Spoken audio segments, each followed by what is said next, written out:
be to get the baby out. We need to deliver this baby so we can save you. Because if the mother gets worse, the blood pressure gets worse, mother may die, baby may die. So they may recommend, and then we'll get the special care baby unit, the pediatricians, neonatologists, to come and have a chat with you. That I know you're 28 weeks or you're 34 weeks. The doctors have suggested for you to deliver this baby. We are the baby doctors. This is what we do. When your baby is born, this is the condition. So they'll give you an idea of what they think the baby will be like. Will it cry?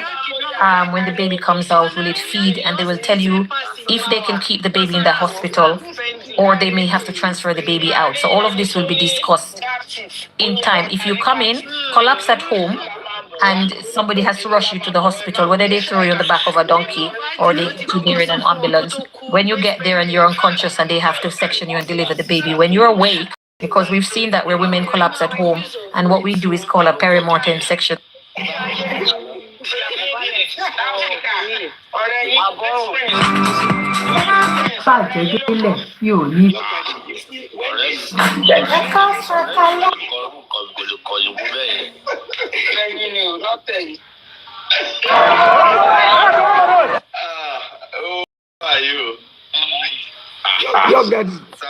see, when the report came out, honestly, I want to believe that a lot of people, a lot of us are farabale digest nǹkan tí Sotobi ń sọ nínú report yẹn tó bẹ ṣe gbé jáde ń sìn close to when the court will resume. Kawama dissect it piece by piece, line by line. Maybe the travesty.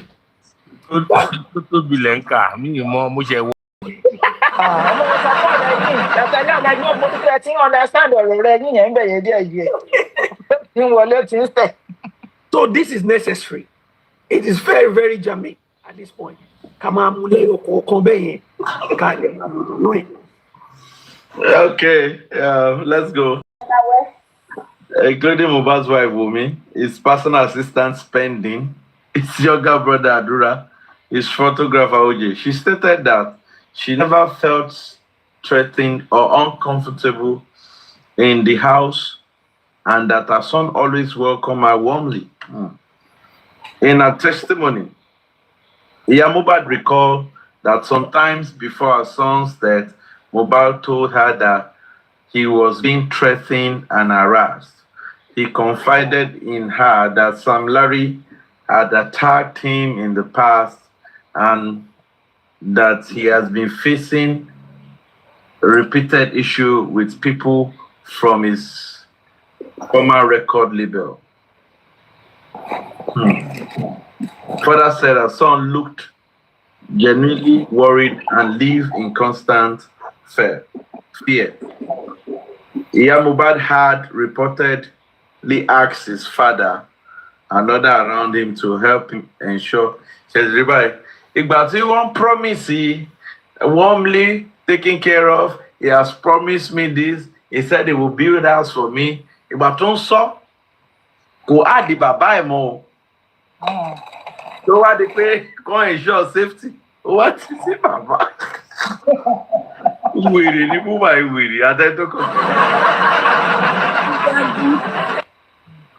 Baba ni Superman.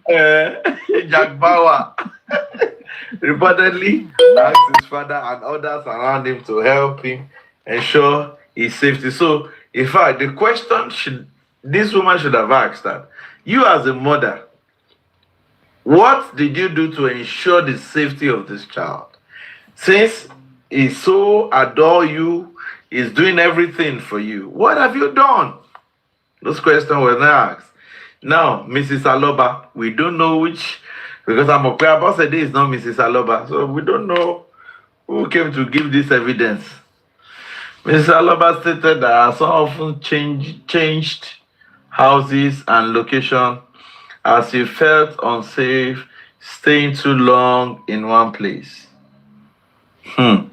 Now, the next question they should have asked is that in the space of 2 years, how many houses Has this guy changed? You understand? But that question was not asked to establish whether the woman is lying or is saying the truth. I'm not sure. Anyway, we know why this. Ìjọba kìíní ṣé tó bá fẹ́ give submission wọn kì í béèrè kan introduce ara wọn ni kí lorúkọ ẹ. Ẹ ti miss ibẹ̀ yẹn ẹni sùúrù ẹ̀yẹ ká introduction fún yín máa gbàdá wá síbẹ̀ yẹn. Because báwo ló ṣe òun ló. Ṣé ẹ̀ ń gbọ́ mi ṣá? Ẹ ti mute. Ṣé ẹ̀ ń gbọ́ mi sà? Ń gbọ́. Orúkọ ẹ̀ lélẹ̀ testimony of Mrs. Abosede Aloba, the mother of the disease. Ìyá ẹ ti kú lórí gan-an lọ. Ojú ò tí rárá o. Ẹ ní sùúrù ẹ tún gbọ́ kan. She is the biological mother of the deceased and she had 5 children with Baba Mohbad. Tí mo kò májísrèètì yẹn ó ti ya wèrè pátápátá.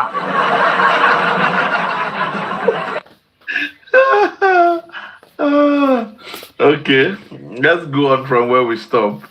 Okay, yeah. Okay, changes that. Okay.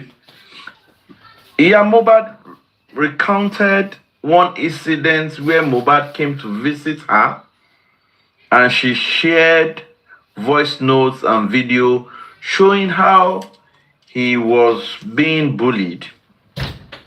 He allegedly showed her an injury and expressed fear that he might be killed. Mohbad mentioned that Mohbad also reported instances of people trying to attack him at shows, including an occasion where he had to escape from an event in Ibadan. Further emphasizes that her son, in the state of distress during this period, frequently expressing concern over his safety. According to Mohbad, she was not physically present at the house where Mohbad died. Mohbad further testified that she was informed by phone that something was wrong with her son, and she rushed to Lagos in a state of confusion and fear.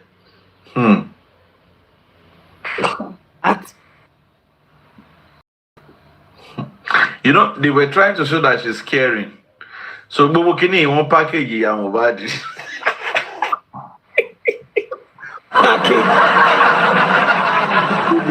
This is package testimony.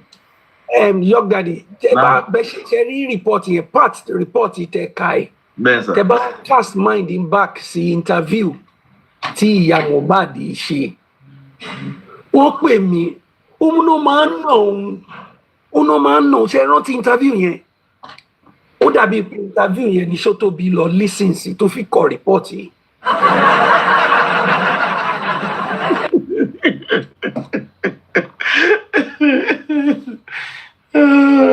Ẹjọ́ ìgbé Soto bí kan ló kà bọ́ǹgọ̀ kan wọ́n ní kó kà.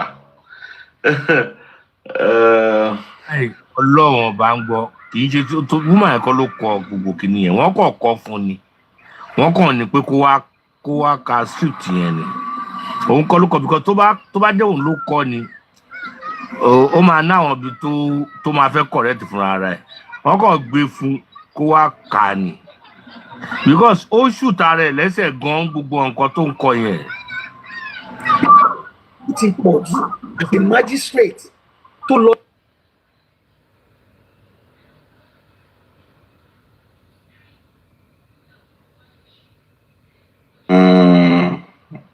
Sorry.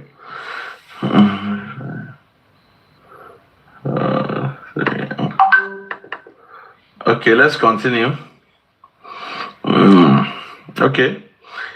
Mohbad stated that when she eventually arrived in whose company, they didn't mention it.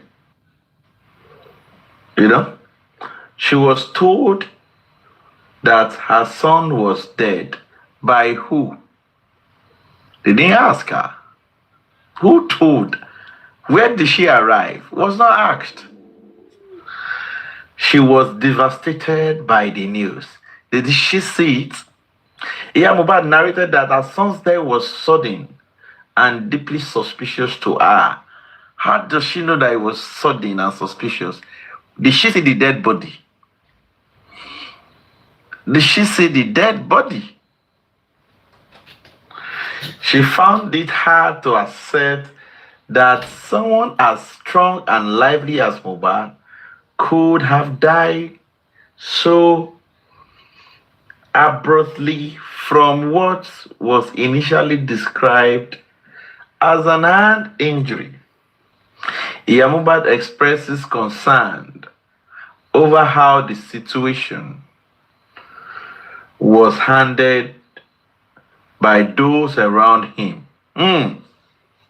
Did you hear that? Iyabo expressed concern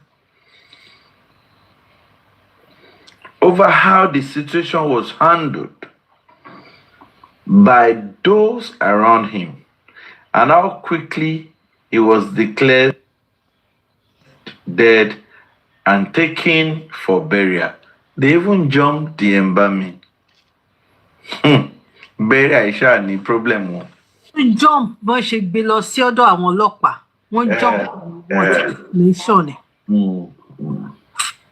It's sad. Mohbad recounted that she never saw her son sick or bedridden before his death. Mohbad confirmed that he was healthy and had no known life-threatening illness, apart from the occasional ulcer. Mohbad emphasized that Mohbad was strong and energetic, and his death was unnatural in her view. Mohbad also stated that she has not been told the exact cause of death. By who? Talo yẹ kó sọ fún. Okay. Mohbad had questions about the events that took place the day he died, including the role of the nurse and those people in the house. Mohbad, in an emotional account, lamented that her son cried out for help multiple times, yet those cries were ignored. Ignored by who? I'm reading this testimony, and if I'm done, I will jump. Let me see if there is anything that should to be. This is according to this thing now. In Koti, Mohbad don't testimony in the link. Now let's go on. Yet they ignored it. She called for justice and for the truth to come out regarding what truly happened to her son. Mohbad expressed distrust in some of the people who had surrounded Mohbad before his death, stating that she believed foul play may have occurred. Mohbad concluded her testimony with a plea to the authority and to the public to ensure that justice is served and that those responsible for her son's suffering and death are held accountable. Mohbad maintained that Mohbad had not lived in peace and should not be allowed to die in vain. A round of applause.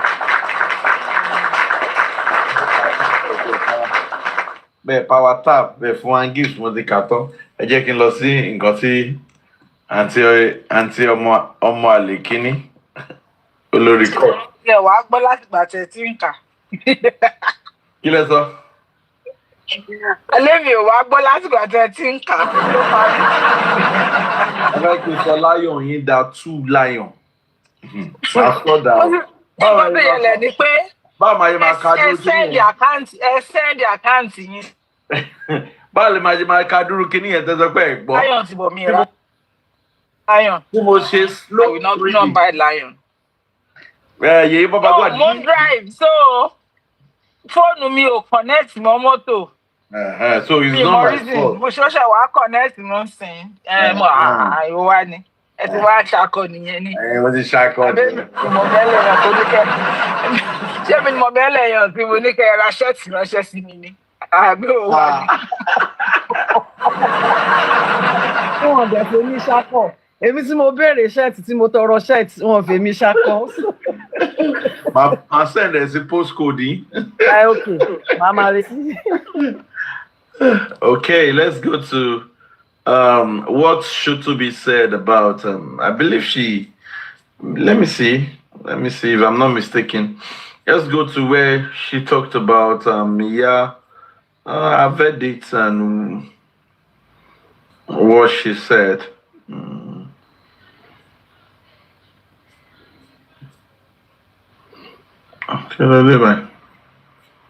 Okay, appreciation. Okay, we're getting there.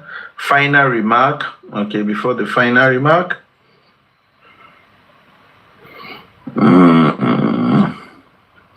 Recommendation, conclusion, conduct of the disease, conduct of the wife. Yeah, let's go to conduct of the mother. Let's go to conduct of the mother. Now, conduct of the mother. Mrs. Aloba Abosede, mother of the deceased, presented as no, sorry.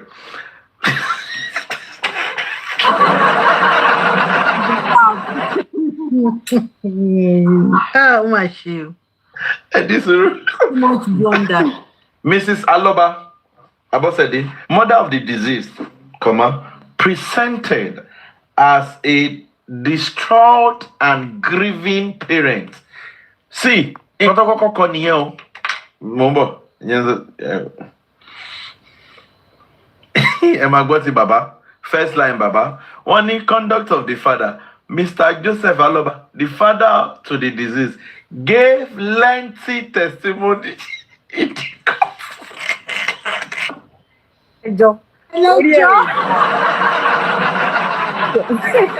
Àwọn olòṣì orí wọn ò dáa.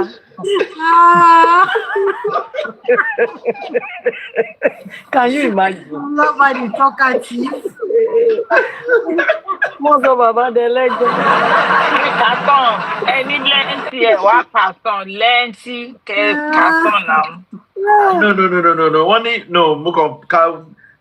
First line, Olukaluku Mogoka. Lengthy testimony in court, full stop. Let me go to Abosede.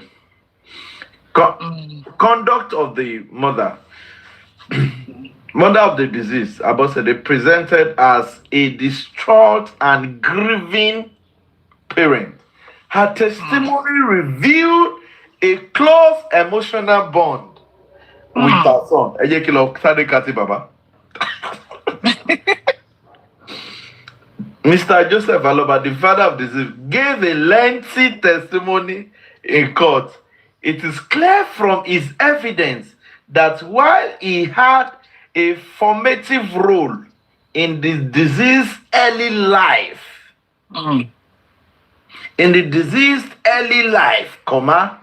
his knowledge of the disease activity and well-being later was intermittent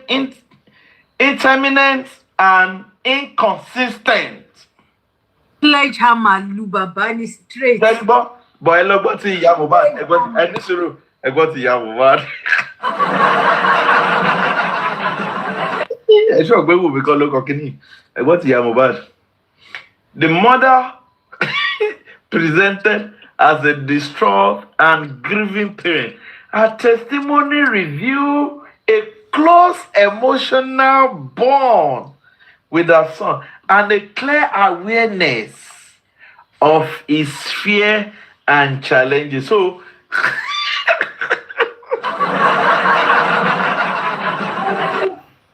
ìyẹn jẹ́ bó ṣe jẹ́ láì pé Ìyábọ̀ Òjó ló bá wọn kọ́. Agree pẹ̀lú Mr. Titus Taylor, wọn náà ti gbé ọmọ ọba fọ́ṣùn.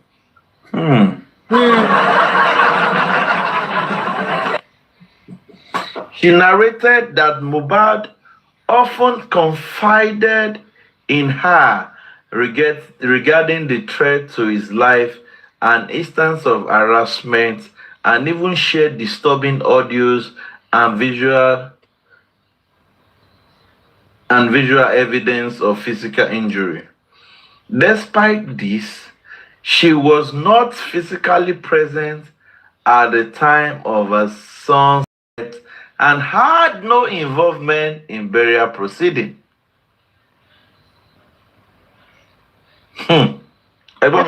Great, wípé kò sí. Kò sí kankan tó pa ń gbọ́ burial proceeding. Kò sí tó kàn ní. Imagine Corona that was set up for fact finding who died, what died him, the cause of death, where he was died is now Making judgment. The Corona is now talking about burial proceeding. Let's go to Baba. Let's read what they told Baba.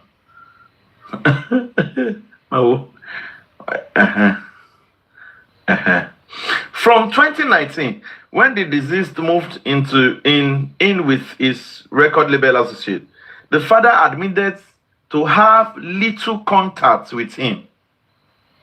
Iboni Babate admits little contact only. The video we saw from Naira Marley, who was doing the talking there? Look, better back a CTC Baba. Afi cross check. Cross coat Baba, yeah. Afi cross check. Yeah, that's true. That's true. If we meet, Let's finish with the mother first. Let's finish with the conduct of the mother. Now, let's go on. Despite this, she was not physically present at the time of her son's death, had no involvement in the burial proceeding. She expressed shock and heartbreak at the swiftness of her son's burial. She did not express shock and heartbreak in the son's death. Let me clap. She did not express shock and heartbreak in the swiftness of her son's death.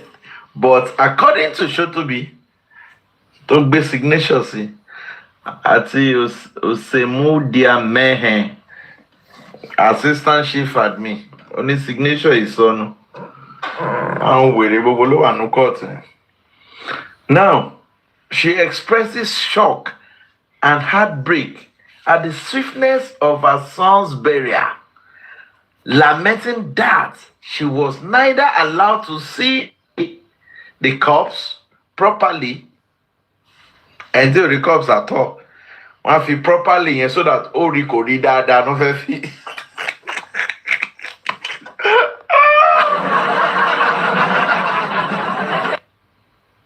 Or not informed of the medical details of his death.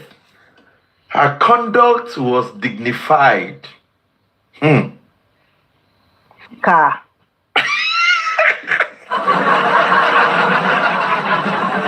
Her conduct was dignified. Her conduct was dignified and measured. However, our own awareness of the distress and threats faced by this disease raises a question. Could more proactive steps have been taken to protect him earlier or to ensure his complaints were documented formally?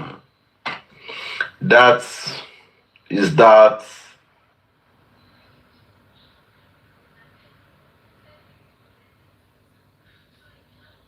minute. Let me check for something.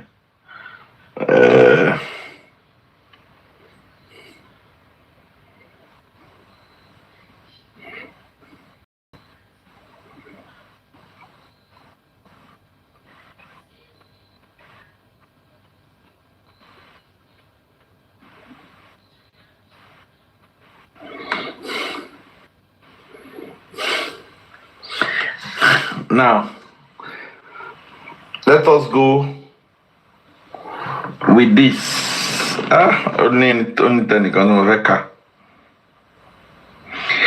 Let us go with the cross-examination by Mrs. Abiodun Kolawole to Mohbad.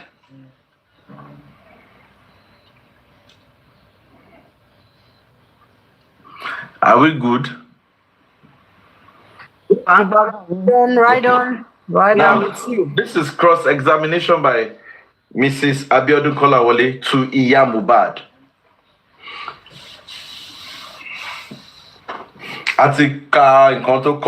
Now, the woman said, "Good afternoon, madam.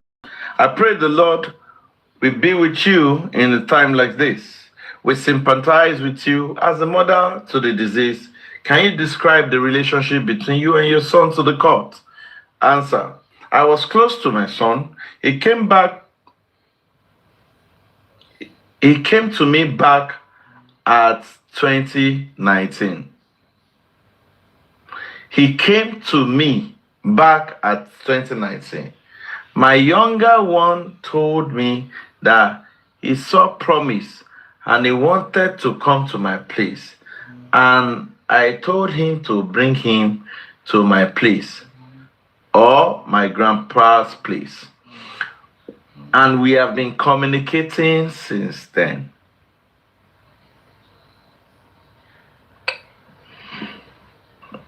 Years, good again. 2019. Okay. Okay. Before then, when he was in school, he used to call me.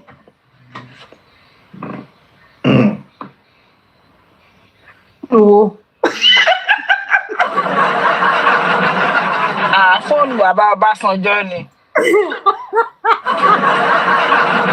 Ó pé ayé àbí pé ọ̀run. Suraya. Ṣé ayé ló ti ń pè àbí lọ́run? No. Phone Baba Basanjo ni. Ìpè ọ̀run ni Baba Basanjo ni. Ló pè yẹ o.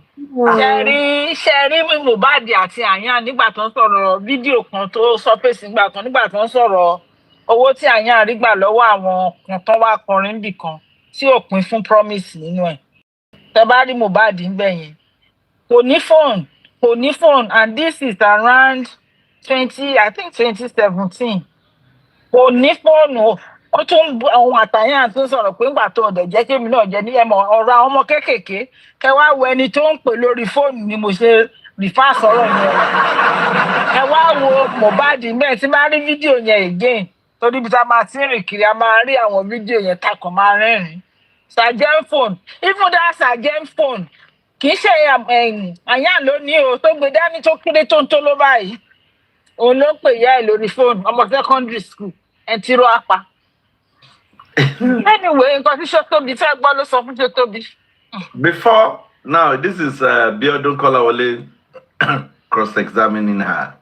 Now, before then, when he was in school, he used to call me when he wants to come home, that he needs transport fare. I give him every time he call. Odun Paramoku. I give me. And to le fashion ko le paro moko now, abi? I do for agbara eje. To for evidence dan. For evidence you le paro mo oku fura. I give him every time he call, and when I ask how will we see, he will tell me his father won't let him see me. Since question. Yẹn láti gbẹ̀rígbẹ̀ òfòdìdí Ìkòròdú sí Ṣàngó Ọ̀tà. Ẹ̀wòjọ́ nìyẹn o. Ó dẹ̀ wá ń lé babaláwo. Other one is Inferior. Now, since 2019, you said your son came back to you in 2019. Can you please tell this court you are the mother of that child? Whatever you tell us, we assist the cause of justice. The character wise of your son, somebody you gave birth to. In spite of the separation, you came in touch with him, and all through before 2019, and from that 2019 till date, in a nutshell, can you please tell the court the character wise of your son? Let me quickly take you back to the verdict, to the conduct of the mother. Let me take you back. Let me read one place for you there. Conduct of the mother. Her testimony revealed a close emotional bond with her son and clear awareness of fears and challenging. She narrated that Mohbad often confided in her regarding threats to life and instant harassment, despite she was not physically present at the time of death. So in all this thing we've been reading, that it was only 2019, almost to be for many years. It was only 2019 you came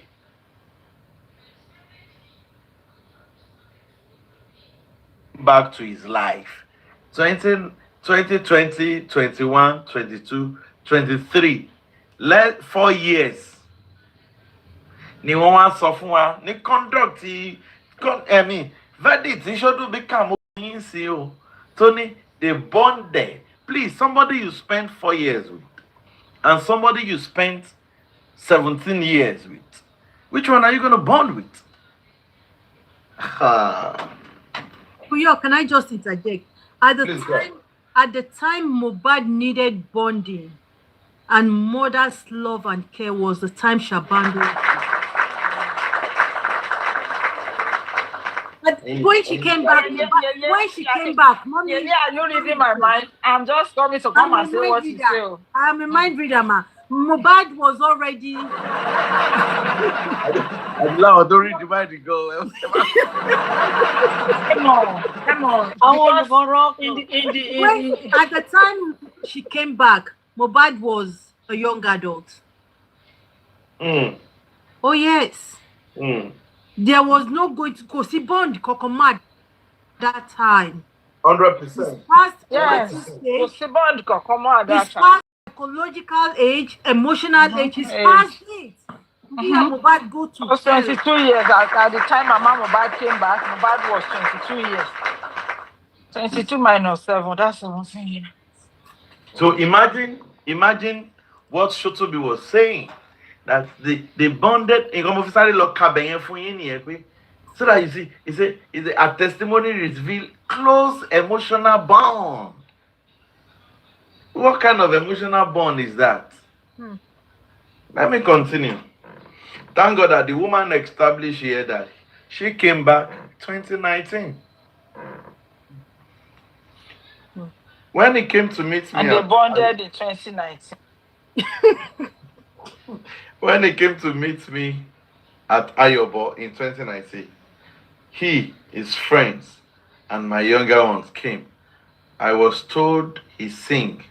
I was, and he told only Iyabo. Ó tún sọ fún Mohbad lójú Mohbad báyìí pé tóun bá ń gbọ́ orin òun ò lè mọ̀ pé òun ni pé kò mọ̀ bóyá mọ̀ ni Mohbad. That's how bad. Ó tún sọ lójú ẹ̀ pé òun ò mọ̀ mọ́. Ẹni tí kò tí ò mọ̀ pọ̀ mọ̀ ló ń jẹ́ Mohbad ń gbòòrò ọmọ tó popular bẹ́yìn wọ́n dẹ̀ ló ní bọ́ọ̀lù. Kò mọ̀ ní rírí tó rí gan the first time tó rí kẹ́ mọ̀ pé àwọn tó ń rojọ́ yìí wọn kì í parọ́. The first time tádùrà mú débẹ̀ ó ń wò ó ni pé tóun bá pàdé ń gbòòrò kò lè mọ̀ 17 years kò dá Mohbad mọ̀ tó ń sọ pé bọ́ǹdì no ó lágbára. But kí ló dé tó ń pa àwọn ọ̀rọ̀ yìí náà? For what purpose? Kí ló fẹ́ achieve? What's the iṣẹ́ mọ̀ pé máa ní reason tẹ́ ń ṣe nǹkan. What's the reason for all these lies? The reason is that ṣé ẹ mọ̀ pé nígbà tí Mohbad kú for 4 days later àwọn náà gbé kinní kan sórí Twitter pé wọ́n bá wọn bá Naira Marley sọ̀rọ̀ wọ́n lè gba owó yẹn. All this signal is just to point it to where ẹnìkan lòun jẹ́ follow the money nígbà tá a kọ́kọ́ bẹ̀rẹ̀ kinní. They are using it to send a signal to that court pé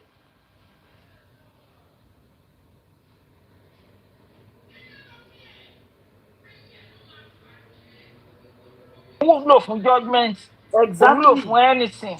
And that's where they are pointing into. Ibi tó ń point ẹ̀ lọ nìyẹn, ẹ jẹ́ ká ṣáà máa gbọ́ honourable ń kàwé lọ́wọ́. ẹ máa bá mi dá gift bọ́ honourable. I'm telling you, I'm enjoying tonight. Àbí gítà tà ṣe. Àti gítà tà ṣe. Àtẹ̀fọ́ gbogbo ẹ̀. Never bá mi rí ṣọ̀nbọ̀.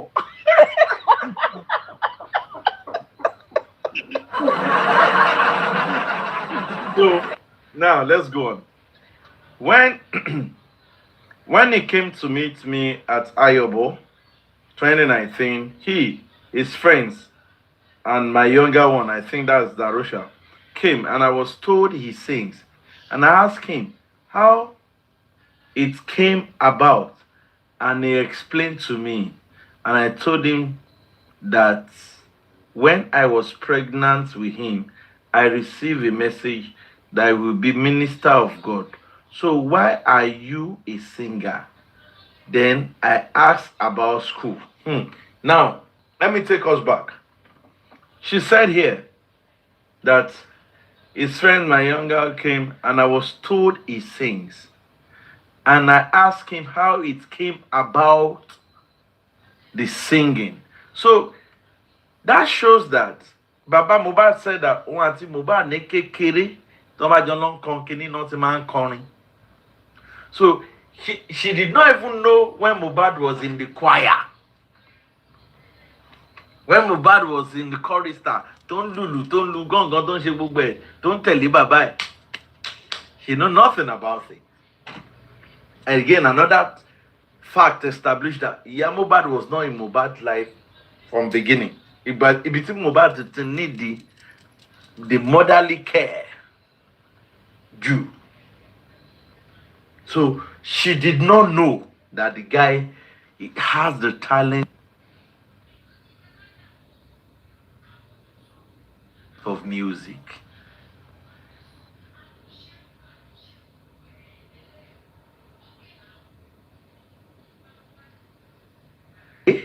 I think I can.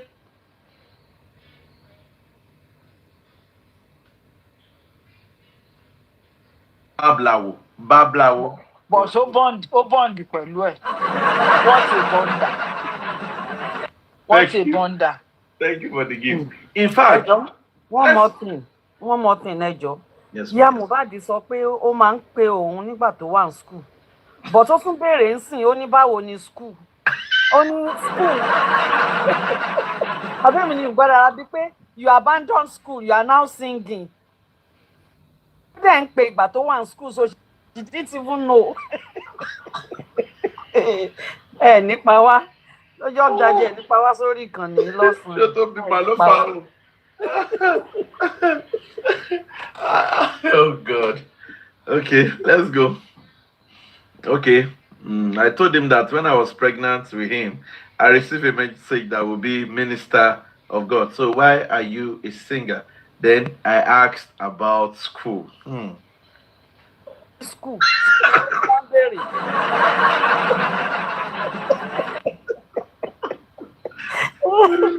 Mohbad ò ní pa wá. Ọlọ́run ṣàánú wa. Ti sú ẹ̀. Ṣé ìyá Mohbad ló kọ ni? Ìyá Mohbad kọ wọ́n make up story ni.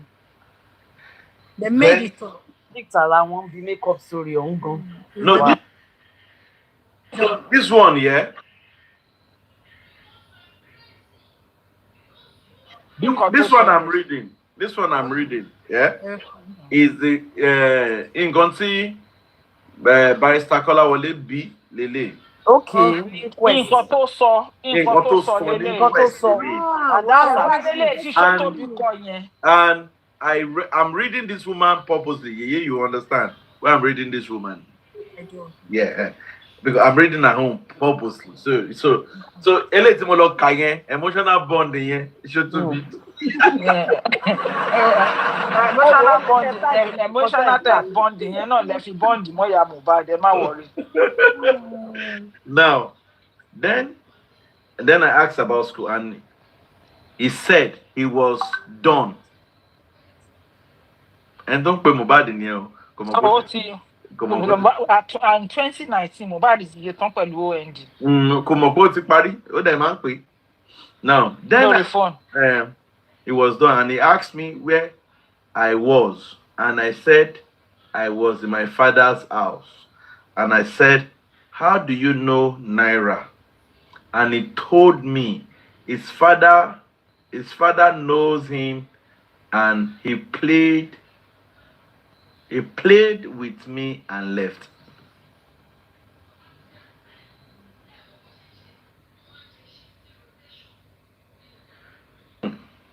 I'm confused. Prayed. Played, no consider. Maybe it's prayed. I'm just. Ó bá ṣeré ni. Ó bá Àwọn ṣeré. ṣeré ẹ̀mọ̀ àwọn tó. Okay. All right. Ó bá ṣeré ni.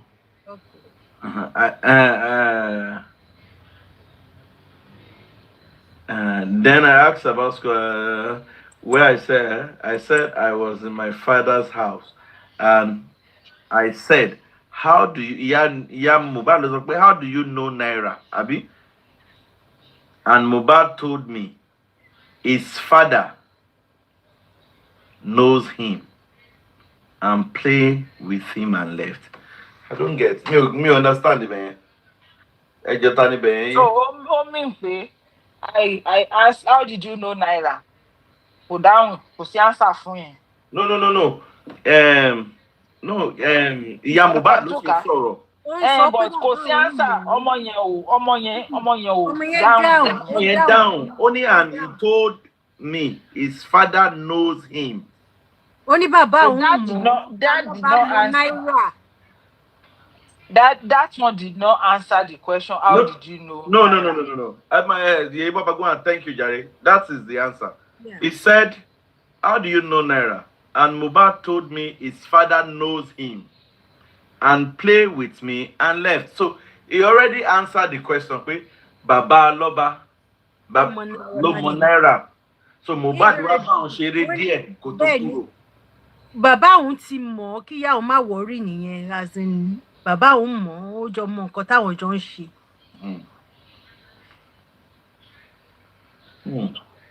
Mọ̀ báwo ni bàbá ṣe wà bàbá ò wá bond pẹ̀lú ẹ̀ tó mọ̀ story because ọlọ́mọ ẹ̀ kí Ṣótóbi dorí arúgbì lálẹ́ yìí o.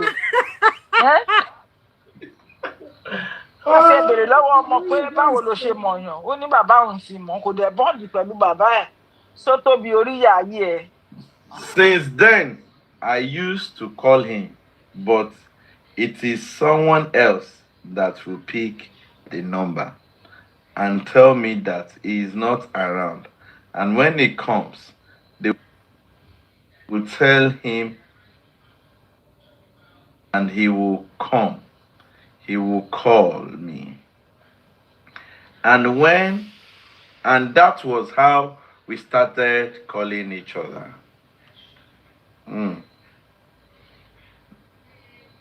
Hold on.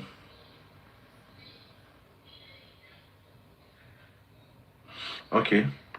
That was how we started calling each other. I told him to take me to where he is living, and he said he will, and I continued calling him. And I used to ask him from my brother, who is called Darusha, and he told me that they were living in Ikorodu together, but they have left and they are going to Aja.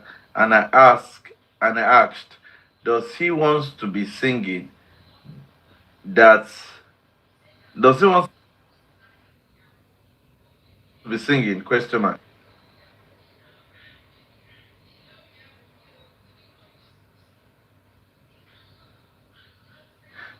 that they told me a prophecy that he will be a pastor, and I fought with him, and I saw tattoo on him, and he begged me. A day to the NDLA issue, he called me in the morning that he wanted to travel, and he will call me because anytime the number doesn't go, I greeted him and I prayed for him. So the midnight of that day, someone came to meet me that this is promise Mohbad, because I didn't know him as Mohbad, your child, and he was shouting that Naira Marley wants to kill him and they should save him and that he could not sleep. I called him and his wife, and none of them picked the call, and I was praying and I couldn't say I was even his mother because I was hearing different things. Not too long, I called my younger brother and asked what happened to Promise, and he told me not to worry. I cannot remember if it was his father or that I called him, but they told me to come and meet him at the hospital, and I went to meet the father at Ikorodu. Was it the recent one that happened you explained it?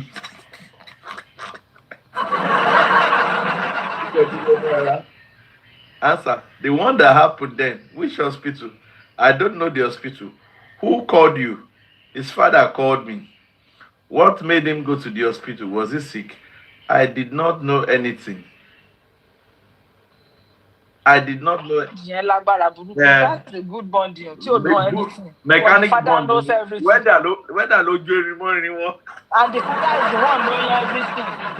Someone that is born with the son did not know anything, but the father knows everything. I did not know anything. It was when I went to meet his father at Ikorodu. There's some people for you. And there's also a man who was in life for me. And this story she's saying here are stories of 2019. See where the years of okay, hold on. You can hear that this woman doesn't know anything. It's always saying the father. Come and hear what they say about Baba Mohbad here. Just hear this one first. Hear this one. From 2019, when the deceased moved to his record label, the father admitted to having little contact with him. Please, how is that possible? With all this one that even is coming from the mother. Okay. I don't know anything. It was when I went to meet his father at Ikorodu, and they took me to a department.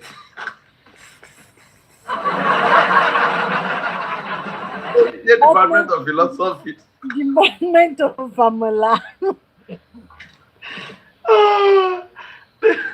They took me to a department. And it was Bella that collected the department for him. You know the department. I met him asleep. But he couldn't do anything. And his father and I stayed there. After 3 days, I called him and asked what happened. And he said that day he went to the studio with his wife. Then he received call at DLA, came to Nara's house. Meanwhile, it was not studio they went to. They went to my sis house to go and settle issue. Because Mohbad said he was not doing it again. Thank you for the Igewedu Lara. Thank you. Okay, let's continue. Naira Marley's house where he was living, and because Adura and Zino were at home, he drove back home because he didn't want them to arrest anybody. Then they took everyone away, blah blah blah. I asked him to explain. He did. I told him to leave Nara's place, and he said he can't leave there now when he's okay. When he was okay, his father and I went to Naramali's house because he said Naramali wants to kill him. Question: at what point in time did you go to Naramali's house, and who went with you? What was the purpose of going to his house? We took Promise to Naramali's house to ask what happened because I didn't know Naramali.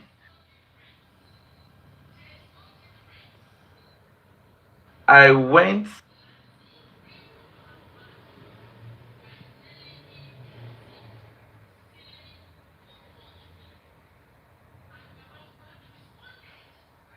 Wanted to hear what my son. I wanted to hear what my son, comma. Then Naira Mali's mother came and said, my son is not a bad person, but he was shouting that Naira Mali wants to kill him. We asked Promise why he said so about his boss, and he told us that day that he signed for 3 years and he was not done. Sorry. Question: when the mother said that Mohbad was telling people that her son wanted to kill him, had your son ever been bullied before that time? I had not heard about Naira Marley before that time. Question: have you ever, at any point in time, ever since your child had been living with Naira Marley, paid a visit to him? And tó wà ní tó ní emotional relationship. I'm like, whoa, I did not know their house.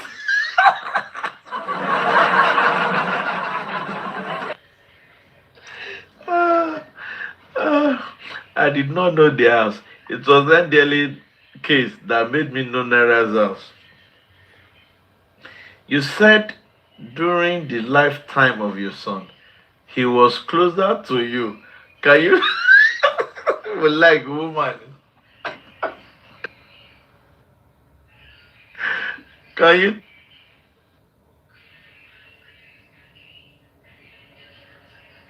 tell this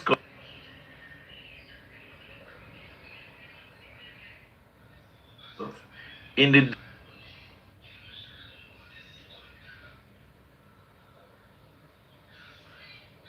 description that everybody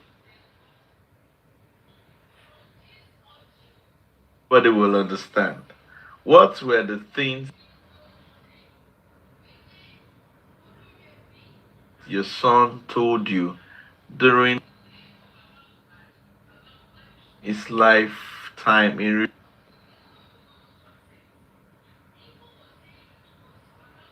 relationship with his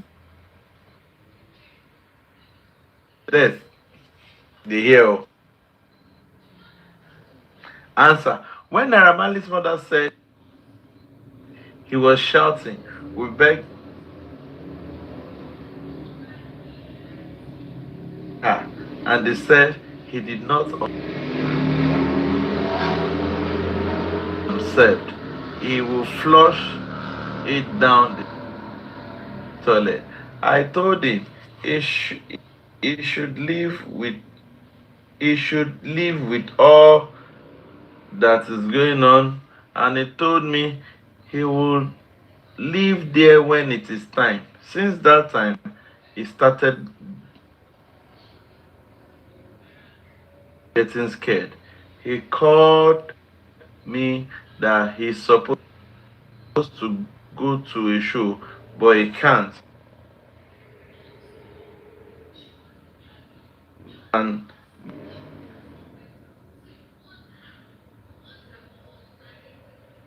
there was particular show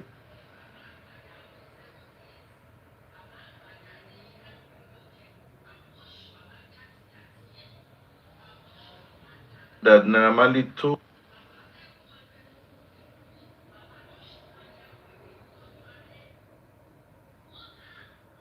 him to go.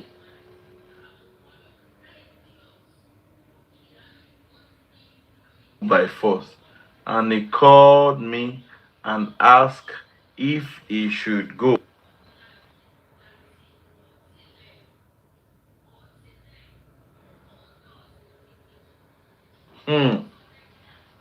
Advisor, emotional advisor, if he should go to that show. And I told him to follow his boss instructions, call 3 times. There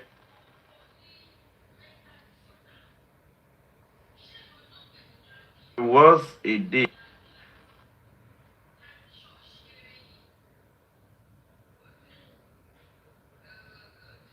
I was called and I asked him why they beat him, and he said he went for a show and Sam Larry came. And I told him to let us speak out, but he said he usually goes to report to the police station. I have witnessed him going to the police station twice to report.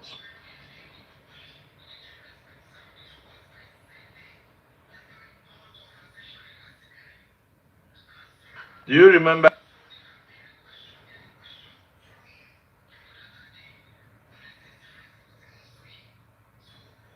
the name of the station?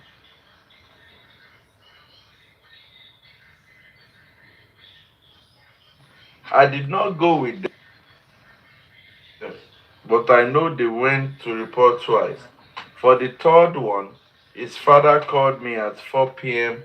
on Sunday stroke Monday, and he told me that I may hear when it's daybreak that my son was beaten again for his death. I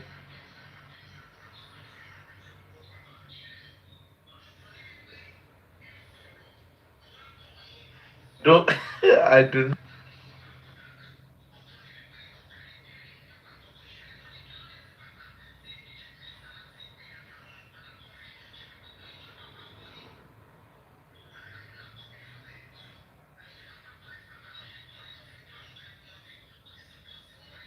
beat him, and his father,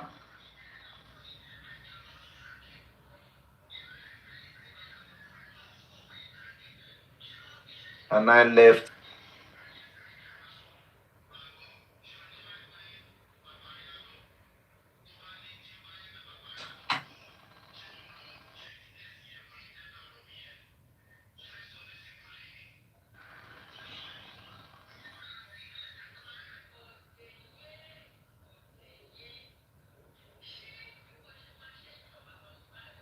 And before we could see him,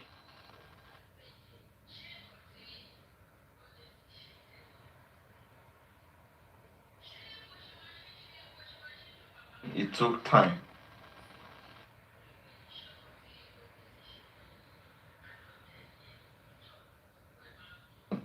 Do you know that there is nothing is going to do in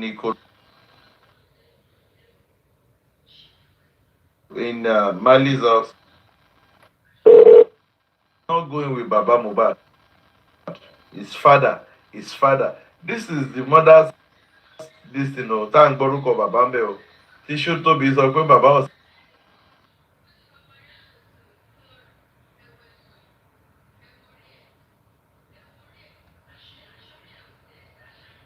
should go to Oba of Ikorodu to report.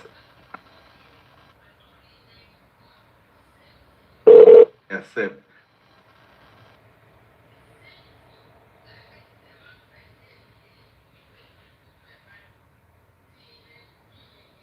when he got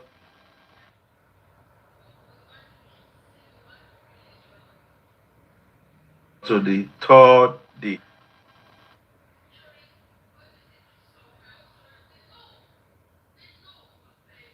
he said, do I want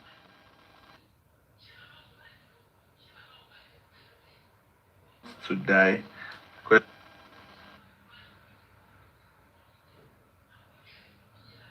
And he said,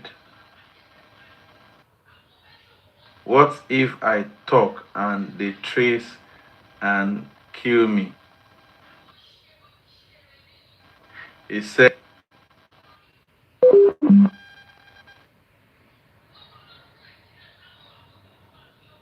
reported in the police station that leave him and that they want to spoil his name, and that if he goes outside and talk, they will not listen.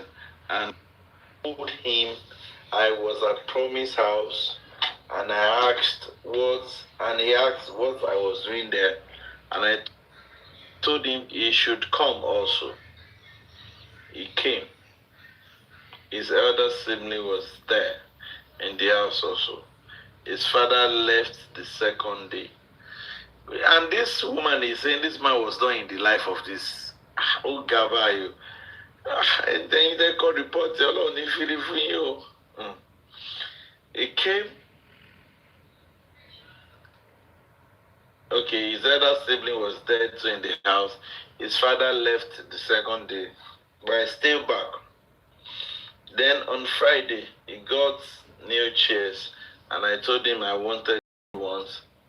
And he said I should call his father to help him carry them. On Saturday, his father came to help me with the chairs, and that was the same day he told me he was coming to Ikorodu for a show, and after the show, they would lodge somewhere and come to my place to play with me. On Sunday, I went to church. I got back on Monday night. On Sunday, I went to church and got back on Monday night.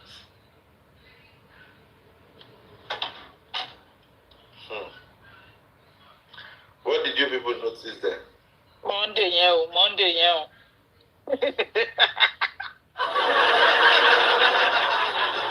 One of them is avoiding that Monday. Monday.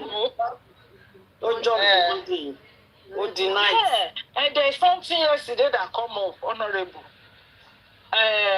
Someone, I think you saw something was saying that in the CTC that Darusha said the blood on the duvet was because they used that duvet to bring Mohbad's dead body down from the stairs. Is that true?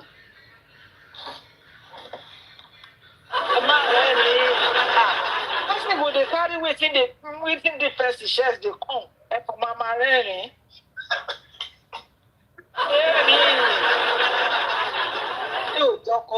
Mommy, are you good?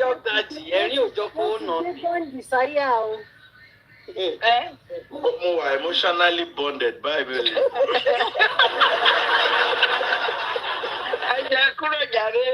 Emotionally bonded. My goodness. Kill a wọ́n fi aṣọ drag body Mohbad sọ̀kalẹ̀. No. Okay, ẹ sọ bó ṣe rí. No. Eléyìí tẹ́ gbọ́ yẹn. Mo gbọ́ náà lórí platform kan. Tẹ́nìkan sọ pé ó ní ẹ̀jẹ̀ tó ń rí yẹn ní dúró. Ó ní ìgbà tó fẹ́ gbé Mohbad sọ̀kalẹ̀ láti inú mọ́tò. Ó ní ìgbà olówó gidi òun á lọ gbé dúvì. Láti inú mọ́tò. Ẹni dúvì yẹn náà fi gbé láti inú mọ́tò. Okay.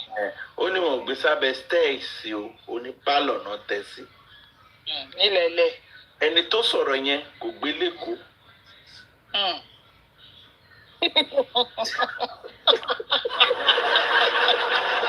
Ẹni tó sọ̀rọ̀ yẹn kò dé kórí. Ọ̀yà fídíò rẹ̀ wọ́n fi hàn ni. Tí máa ń filẹ̀ fún yín gan ẹ̀kọ́ màmá rẹ́rìn ni. Àyè ká kó lórí ẹ̀. Platform MFM lẹ́ni yẹn ti lọ sọ kìíní yẹn. Let's go on. Now, again, Iya Mohbad, to show that it's a planned work. Iya Mohbad in her testimony minus. Avoid Monday. Yes. There was no Monday. So you can actually give up. You can actually say that, oh, really? Even the mother. Monday was silent. then you must have known that there was an agreement In the house. about making Monday silent.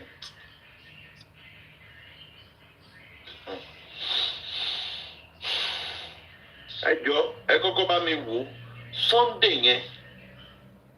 Ṣé last Sunday ni? Oh, because it happens on the Sunday should be 9 or 10. Yeah. Sunday is 10. Sunday is 10. How come Iyabo Mohbad went to church? Ṣó gòkè ẹ̀mí tí ò fi sọ̀kalẹ̀ on time? Bàbá máa ń sọ. Bàbá máa ń sọ pé tó bá ti lọ ní Friday tó máa ń pẹ́ kó tó dé bóyá dàárọ̀ Monday kó tó dé. Bó ó sọ náà ó ní lọ́jọ́ Monday yẹn wọ́n ti kọ náà ni. Bọ̀ kò múrọ̀ yẹn pa náà sí. Ọmọ ayé kò tó ẹ má bínú màá mo wà níbi iṣẹ́ torí ọlọ́run. Ìkíni kwẹ́sà tẹ bèrè ọ̀dà adiyọ́kì yẹn. Mo change orúkọ mi ni o. User ló sọ̀rọ̀. Ṣé rántí adiyọ́kì sà? Ẹ má bínú sà. Ìgbà tẹ́yà ṣe àìdé bílíọ̀n. Ṣé understand tẹ́yìn ka kíní TCC yẹn? Ibẹ̀ náà ti sọ wípé Dàrúṣà wípé ó ní àwọn fi blanket wọ́n fi wọ́n Mohbad pé dájú ìwé tí ẹ̀jẹ̀ ṣe stain blanket yẹn nìyẹn. Kì í ṣe fọ́n sọ lórí MFM or anybody nǹkan tó ṣẹlẹ̀ kankan nìyẹn. Ṣé gẹ́tì ń tà? Ẹ ló tà. Mo ń gbọ́. Nǹkan tó ṣẹlẹ̀ gangan nìyẹn. Nǹkan tí mo gbọ́ yẹn káà nìkan lọ ẹnì kan wo ibi tí Dàrúṣà àti kékeré ẹ̀ lẹ̀ ibi tí Mr. Abbey ti kà jáde nìyẹn. Torí mi ò lọ sórí MFM ibi tí ti gbọ́ ọ̀dọ́ yìí mo ti gbọ́. Ẹ má bínú sáà mo wá bí iṣẹ́ màmá gbọ́ lọ. Okay, bye. Ṣé màá mú bọ̀?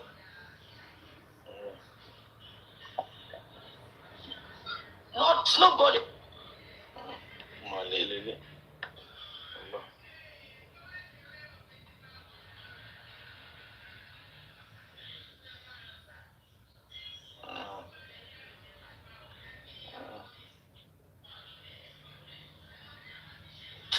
Oh God.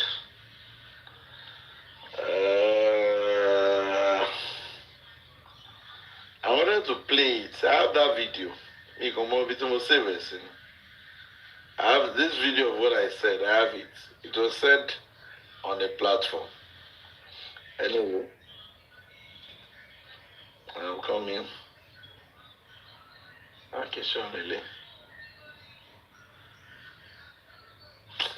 Don't worry. I'll still lay my hands on it. Iyabo Mohbad lashing treats. And on Sunday, I went to church, got back on Monday night. Then I called the wife Tuesday morning. We spoke and I asked of my son and Liam. And she said they are fine. I asked if they were together overnight. What a funny question. Since she has been calling the wife, could it be a question? She were together overnight. And she said yes. And I asked if, and asked me if I heard anything. And I said no. That I only asked because they said they would come to my place. They will come to your God place. bless you. God bless you. You go catch it now. God bless you. I don't know, pause. Want to party show? Láti Elias. No, wọ́n ti parí show. Wọ́n ti kúrò ní Ìkòròdú. Wọ́n ti parí show títí ẹ̀ láti alẹ́ Sunday náà ti parí show títí ẹ̀ tó ti present ìtàn. Ó ṣe wá ń bèrè ní Tuesday pé òun ask. Now, hear this thing, it's not adding up. I asked if they were together overnight. And she said yes. And asked me if I heard anything. And I said no. That I only asked because they were supposed to come to my place. She Tuesday they come to place here. and she said he is asleep. And he also sustained an injury in the show they went for, but it wasn't much. I prayed, and she said they will call me when he wake up.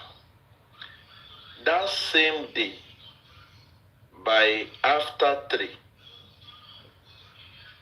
I prayed.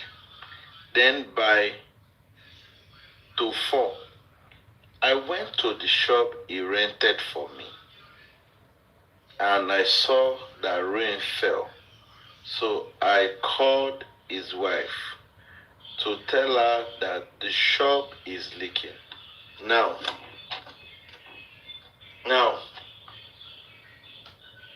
Mohbad rents shop for you.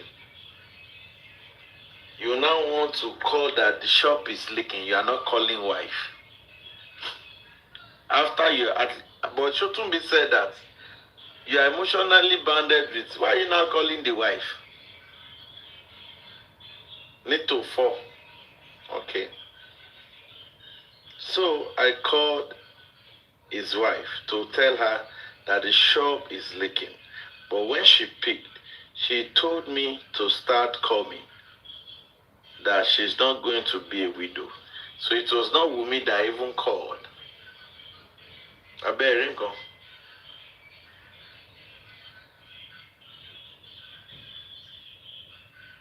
And we were not told.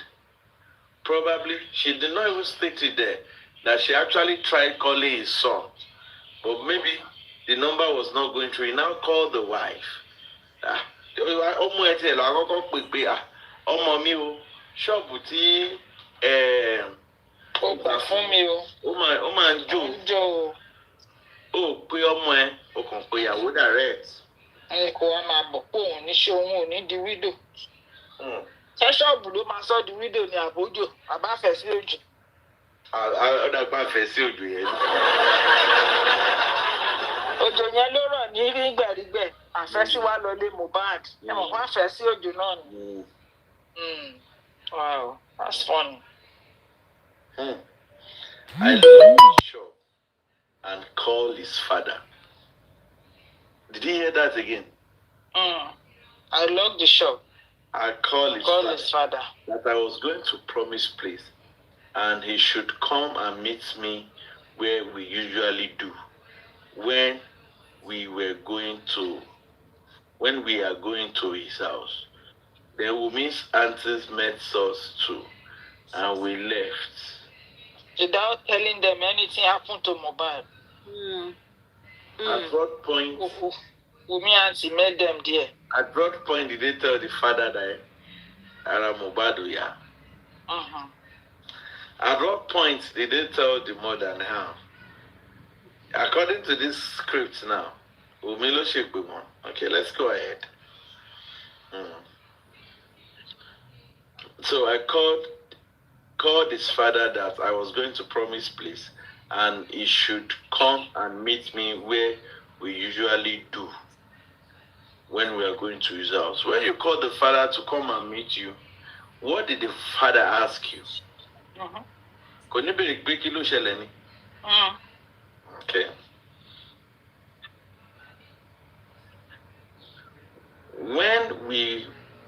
When we are going to his house together, then Wunmi's aunties met us too. Who called Wunmi's auntie? If you are the one that called Wunmi, and Wunmi is telling you all this, now who called Wunmi auntie? Afeste Ojo. And how come Wunmi auntie met you? The same place. The same place. Okay. Wunmi's auntie met us too. Who are the us that Wunmi's auntie met? But Baba said he saw the two of you on the bike. He met us. Us, the Mohbad. Hey, get it. Hey, get it, right? Baba Mohbad ní òun rí. Mo pé èèyàn kan náà ní house. Ẹnìkan ya Mohbad yẹn náà ní house. Understanding. Okay. Then Wumi aunties met us, Mohbad, Yes, no. and we left. They didn't pick my call again. When we got to Agungi, we highlighted to go to the hospital they described to us. Then I called Darusha. But Baba Mohbad said they kept on calling her.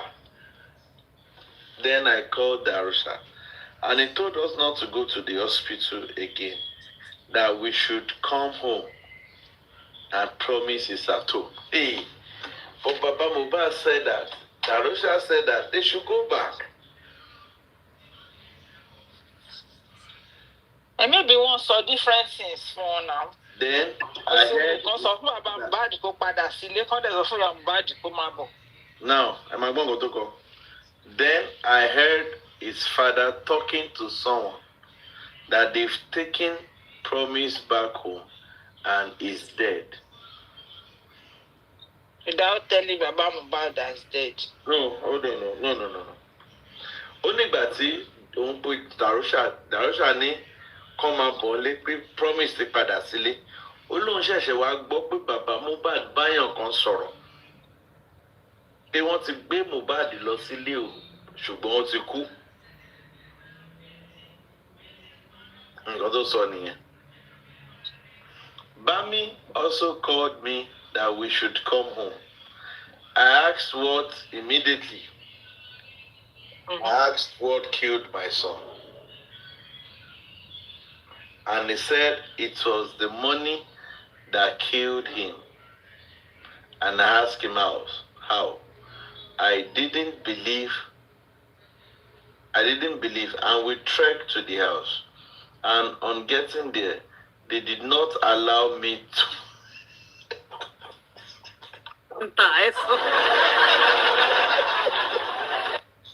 Young daddy, oh. So what? They didn't allow me to. Yeah, Mohbad ò ní fi rọ́ pa wá lálẹ́ yìí. Irọ́ ìpọ̀. And I asked them what killed my son. And he said, it is money that killed him. And I asked how. I didn't believe. And we trekked to his house. On getting there, they did not allow me enter. And I was told my son was there. Madam, please calm down. That night, I couldn't enter, but his father did. You did not see your son. I did not see him. Then an ambulance came, and I was shouting, my son is someone that listened.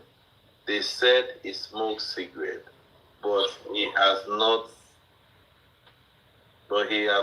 done that in my presence before, even drugs. Look at the question they ask. You did not see your son. I did not see him. Obere ambulance. Then an ambulance came and I was shouting. We are shouting and he showed to be written the way, oh, I emotionally bound.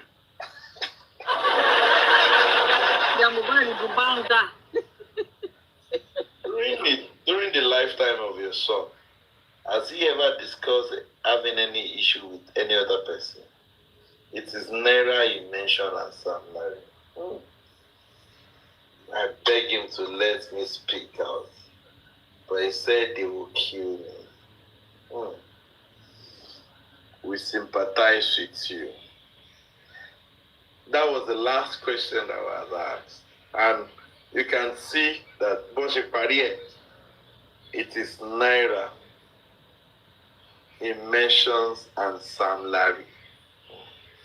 Then you now go back to the group chats. I think Coach Yai like the group chats here.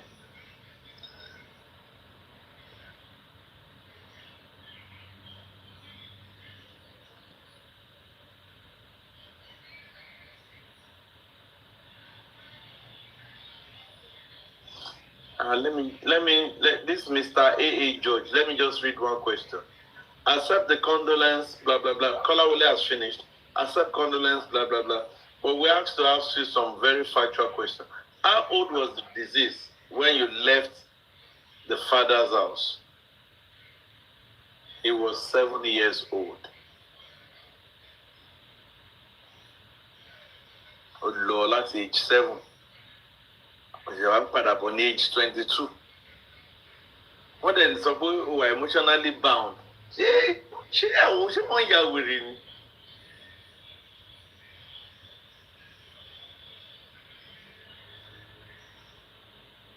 Okay, wọ́n ti lọ ka mọ babaláwo mọ́mọ́ ṣó tóbi tó.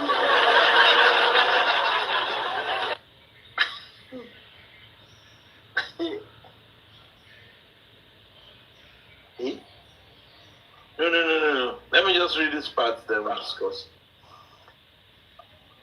How many children do you have for the father? 3.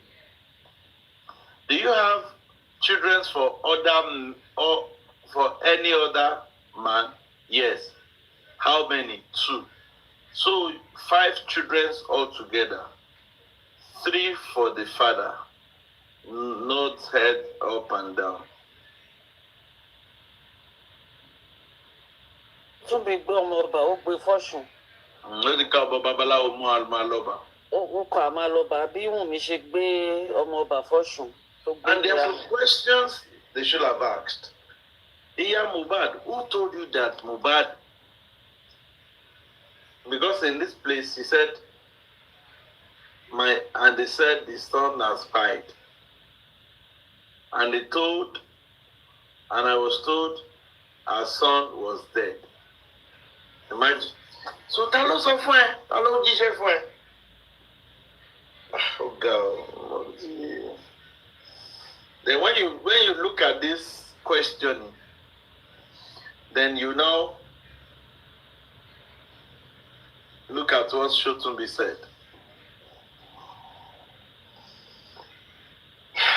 Guys, it is what it is. And the professor will come on mute too.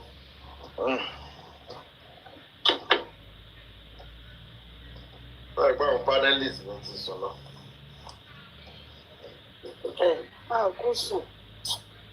Ọ̀rọ̀ mo kàn ń ro irọ́ tán pa yẹn, mo kàn ń ro bí èèyàn tó kọ script tán kọlé Ṣótúnbí lọ́wọ́. I was just thinking pé kí ló dé tí wọ́n wà evil-minded báyìí. And for me, everything tí Ṣótúnbí tó wá kà ní ìjọ tó give nonsense verdict yẹn, wọ́n ti conclusion yẹn beginning at the end there. WhatsApp chat yẹn ló ti wá. As a matter of fact, Corona inquest ended on the day they agreed to put everything lórí nurse. Ìjọ yẹn ni Corona inquest yẹn. Wọ́n gbogbo kẹ̀rẹ̀kúrú. Wọ́n ti ní spending wá spending máa jẹ́ wọlé ní formality. Darusha. Wọ́n ti pé Darusha wá. Darusha máa ṣe kinní kan. Jẹ́rìí kinní kan. Ẹ̀mí ìgbé gbogbo ìgbà tí àǹtí Kúdí ń sọ fún wa pé dábàá. Ibo lẹ tún gbé wa lọ báyìí. Àlọ́kọ̀ọ́kọ́ tó wá pé a bá gbọ́n ọ̀gọ́ táwọn ọmọ yẹn sọ. Kéèsì ti tọ́ ní gbogbo táìmù yẹn. Honorable York Daddy. Gbogbo táìmù. Ìkúnlẹ̀ àbíyamọ á ṣe. Ẹ̀rọ Ọlọ́run bà mí. Gbogbo táìmù yẹn. Mo ti parí Corona inquest.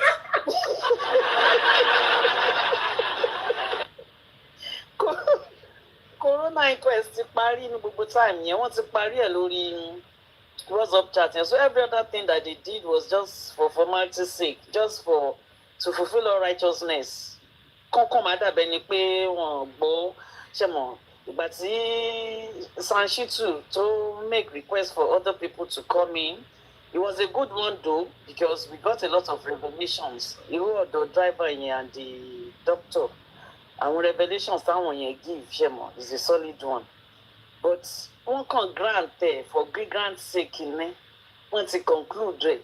In fact, gbogbo time táwọn Darusha àwọn driver tó wá ń give narrative yẹn wọ́n ti ń rewrite gbogbo ctc tẹ kọ́kọ́ kà yẹn irọ́ tó ń gbé lé wa tó ń gbé lára wọn lọ́wọ́ yẹn láì ṣàwá gbogbo ìgbà yẹn wọ́n ti ń tún kọ́ ní gbogbo time táwọn èèyàn wá ń give submission wọn. So it's just rubbish. Nigeria is a scam, honestly. Scam ní Nigeria. Wọ́n kàn fi búrẹ́dì kó wa lómi ọbẹ̀ jẹ ní Nigeria ni. Nigeria ò ń ṣèlú. Wọ́n kàn tàn wá ni. Because I don't understand ìlú tó lọ́ba tó níjòyè.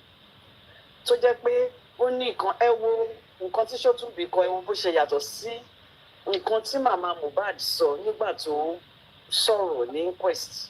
Sáwọn lọ́yà something Ìdòwú tẹ̀ pé yẹn tán bá sọ̀rọ̀. Look at the difference now. Ó sọ ó wà live ẹ̀ ó ṣe kinní kan kò mọ̀ pé mo ti parí school àbí kò sí school mọ̀ ó ṣẹ̀ṣẹ̀ ń béèrè lọ́wọ́ ọmọ ẹ̀. You can imagine ẹ wo sometimes young daddy let me be honest with you kí ni ẹ̀ máa ń bí mi nínú I will just get upset pé kí ni gbogbo láti rà tí irú ìlú rádaràda wò lè lè báyìí. Nigeria is scam o ẹ wo I don't even know what to say again honestly I don't know what to say again. Any other person can talk. Nigeria, Nigeria. Right now, I'm upset, honestly. For everything, don't you say it's really upsetting.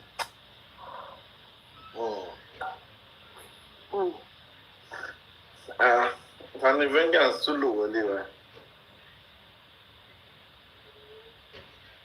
Vengeance, is that you? Say, Mr. Vengeance, man. Good morning, good afternoon, good evening, General Daddy. General Koto, thank you very much. God bless you. Gladiator Yebagua, God bless you for all you do for justice. Gladiator Leon, thank you very much for all you do for justice. God will not fail us. God will never fail us.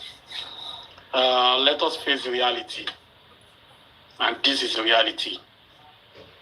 Tinubu's government, APC government, they are not keen on giving justice to Mohbad. And it's quite clear that no matter what we do,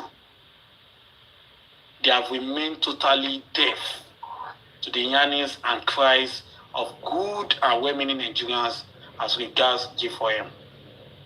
It is not the lack of evidence that has left us in this precarious situation.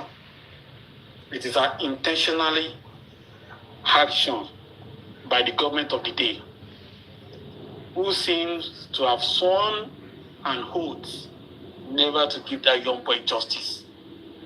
I can tell you that even if Mohbad should reincarnate and present himself again, telling them categorically how he was spied by these so-called evildoers, the government of the day will not do anything. They will twist everything, change everything, and they will call white black just because they want to protect the interest of their own loyal individual. It is not out of professionalism that police have neglected all the necessary avenues to actually see where they can actually meet and catch the killer of Mohbad. But they are not interested. They've started from the area of abandoning the scene of the crime. They went on to compromise the autopsy and toxicology. They went on to compromise coroner inquest. They went on to make so many wrong accusations against the father of the child, and they will still continue to go on and on. It is a crime committed by the established authority, like General Ishak always reiterates, and that is it. We need to look beyond APC government. We need to look beyond Tinubu's government. Yeah, the one I got to see.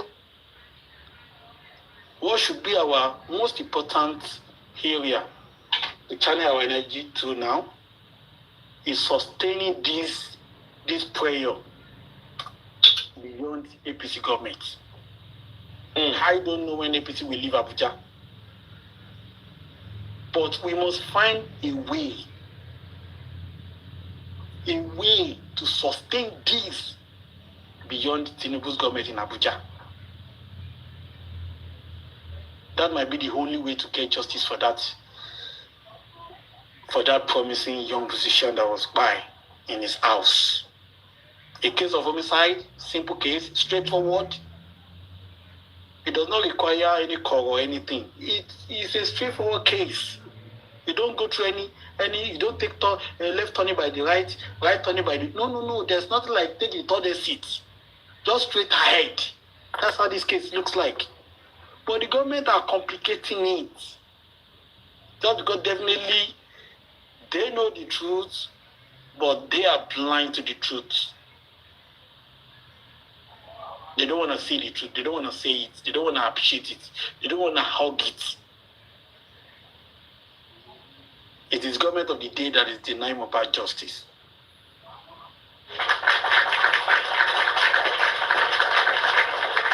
Let the prayer continues. Let Mohbad body be preserved. Whenever you will be given justice, that is the only way out that I see. Thank you and God bless you.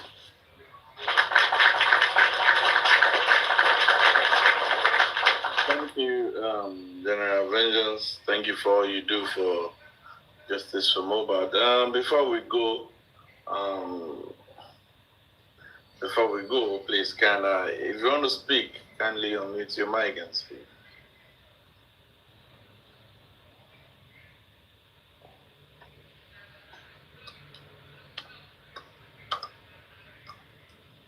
Kindly unmute your mic and speak if you want to speak.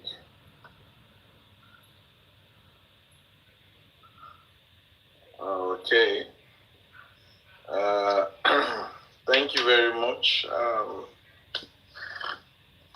Like I said earlier, let me quickly say it again for the sake of the people that are not here. When we were when we started the donation for DNA and for the DPP some months ago, the total money all in all was 18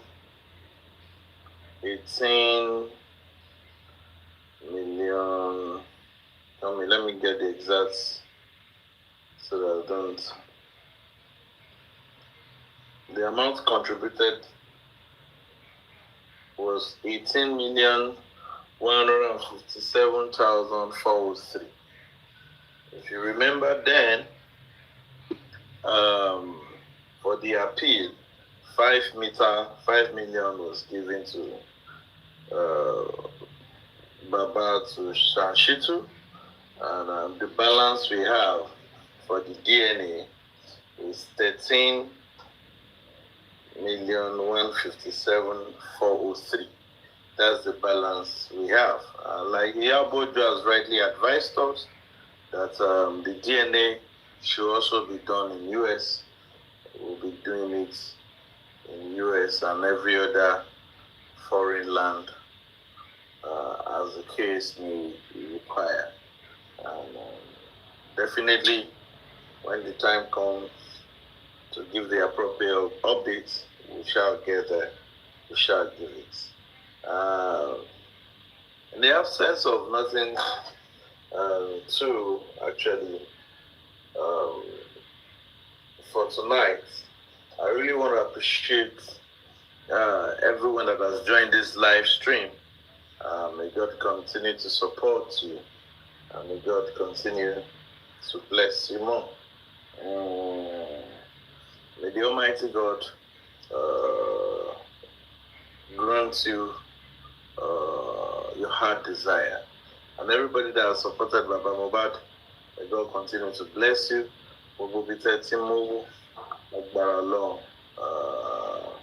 Abuja opportunity Losa. Yeah, much of our and I found Emotional bonding in Lufa. God will continue to increase everyone. And I pray till I come your way again. I remain my humble self, Honorable Young Daddy. On behalf of the critical thinkers, we appreciate everybody. God will continue to bless you. We are not divided, we are solid. No division in our camp. God will continue to bless us. God will honor us. Thank you so much for having us. God bless you too. Thank you very much.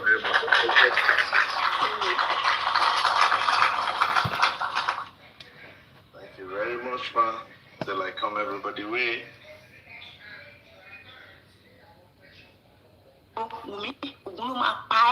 Ayé ẹ ló máa bàjẹ́ láéláé títí ayé ẹ máa bàjẹ́ títí wàá fi kú òní ṣoríire kò sí ọkùnrin òní balẹ̀ òní ríbi tó dáa gbẹ́rù sí mọ́ láyé ẹ ta ló tiẹ̀ máa fẹ́ òòlè lọ́kọ mọ́ òòlè rí bá ti ṣe òòlè rọ́nà gbégbá liam tó wà lọ́wọ́ ẹ̀yẹ gan kò ní rí bá ti ṣe kò ní rọ́nà gbégbá bó dàgbà lọ́wọ́ ẹ rádaràda ló máa rìn káàkiri rádaràda ló máa rìn káàkiri ẹ fẹ́ jọba ó fẹ́ di ìyá ọba ó sọ pé ó ti lọ liam ò lè jọba kí n sọ fún ẹ kò lè jọba ní àmọ́ lè jọba ṣó ṣẹlẹ̀ ní bíbélì ni ọmọ tí báṣẹ́bà tó bí nígbà tí ìyàwó ráyà tó bí fún david lọ ka báìbù yẹn dáadáa ọmọ yẹn padà kú ni kò dé ọba despite bí ọlọ́run ṣe bó ṣe nífẹ̀ẹ́ david tọmọ yẹn bẹ̀rẹ̀ àìsàn david wà nínú àwẹ̀ ó ń gbàdúrà ó ṣe kókó ọmọ yẹn má kú ọlọ́run pàpà ọmọ yẹn mọ́ lọ́wọ́ nítorí ọmọ àgbèrè ni ẹ lọ ka báìbù yẹn dáadáa gbogbo tó à ń sọ wà nínú báìbù àkọsíbẹ̀ báìbù ó wà nínú báìbù ọmọ yẹn ò lè ọmọ tó wà lọ́wọ́ yẹn kò lè jọba o tẹ bá bí ipò máa jọba yọ lẹ̀ ń pa o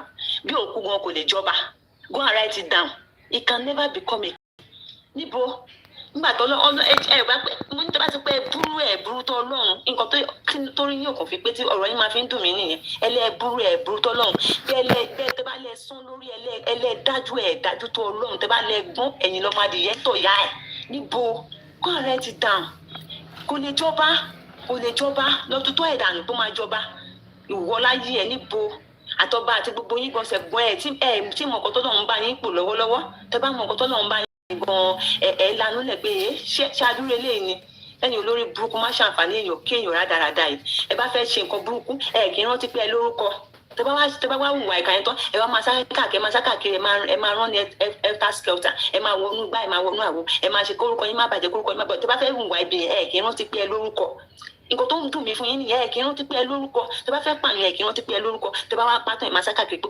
kórúkọ yín má bàjẹ́ káṣírí yín má tú àṣírí eléyìí ti tú tán o àṣírí eléyìí ti tú kò sẹ́ni tó lè bá yín bò Ọlọ́run á bá yé yín jẹ́ ni àtọ́ba àti òjòyè àti òṣù ẹ̀fà tó wà nínú ọ̀rọ̀ yìí Ọlọ́run á bá yé yín jẹ́ ni àwọn ọmọ yín ò ní ṣoríire àwọn máa wọ́n fún yín ní ìpè ńlá la máa gbé yín ṣépè tọmọtọmọ ni àti Wùmí o ọmọ tó bá jáde látara ẹ̀ wọn ò ní ṣoríire ṣẹlẹ̀ lórí yín burú ni ẹ mọ̀ pé this time around dábàá yín kò sí olórí burúkú ọmọ olùṣọ́ olè ọlọ́run ọ̀rọ̀ ìwádìí kúta ìkú ọmọ ẹ̀ ṣáà ń jó káàkiri ó ṣáà ń ṣe gbogbo máa kàn máa wò pé àṣẹ Wùmí náà lélẹ́yìí ṣé ẹni tó kọ ẹ kú lélẹ́yìí níwọ̀n tó yẹ pé ó yẹ kó sì máa bẹ̀ẹ́ kó gbáṣọ sára ni ó máa bẹ̀ẹ́ pé kó ṣéǹjì aṣọ ara ẹni ọkọ ẹ ṣì wà mọ́ṣúárì wọn ò tí ì sín ó bẹ̀rẹ̀ sí ní fly around òun lọ lágbájá òun lọ ilé lágbájá òun lọ dé tàmàdò òun jáde síta òun sọ̀rọ̀ gbogbo àwọn ọ̀rọ̀ tó ń sọ ní gbogbo ẹ̀ náà ló fi ń kóra ẹ sínú wàhálà ló ń kóra ẹ sínú ìyọnu ẹ má play kìíní yẹn mọ́ ó lè lọ favour ọkọ mi lọ́la kí ni ìtumọ̀ yẹn tó wáyé pé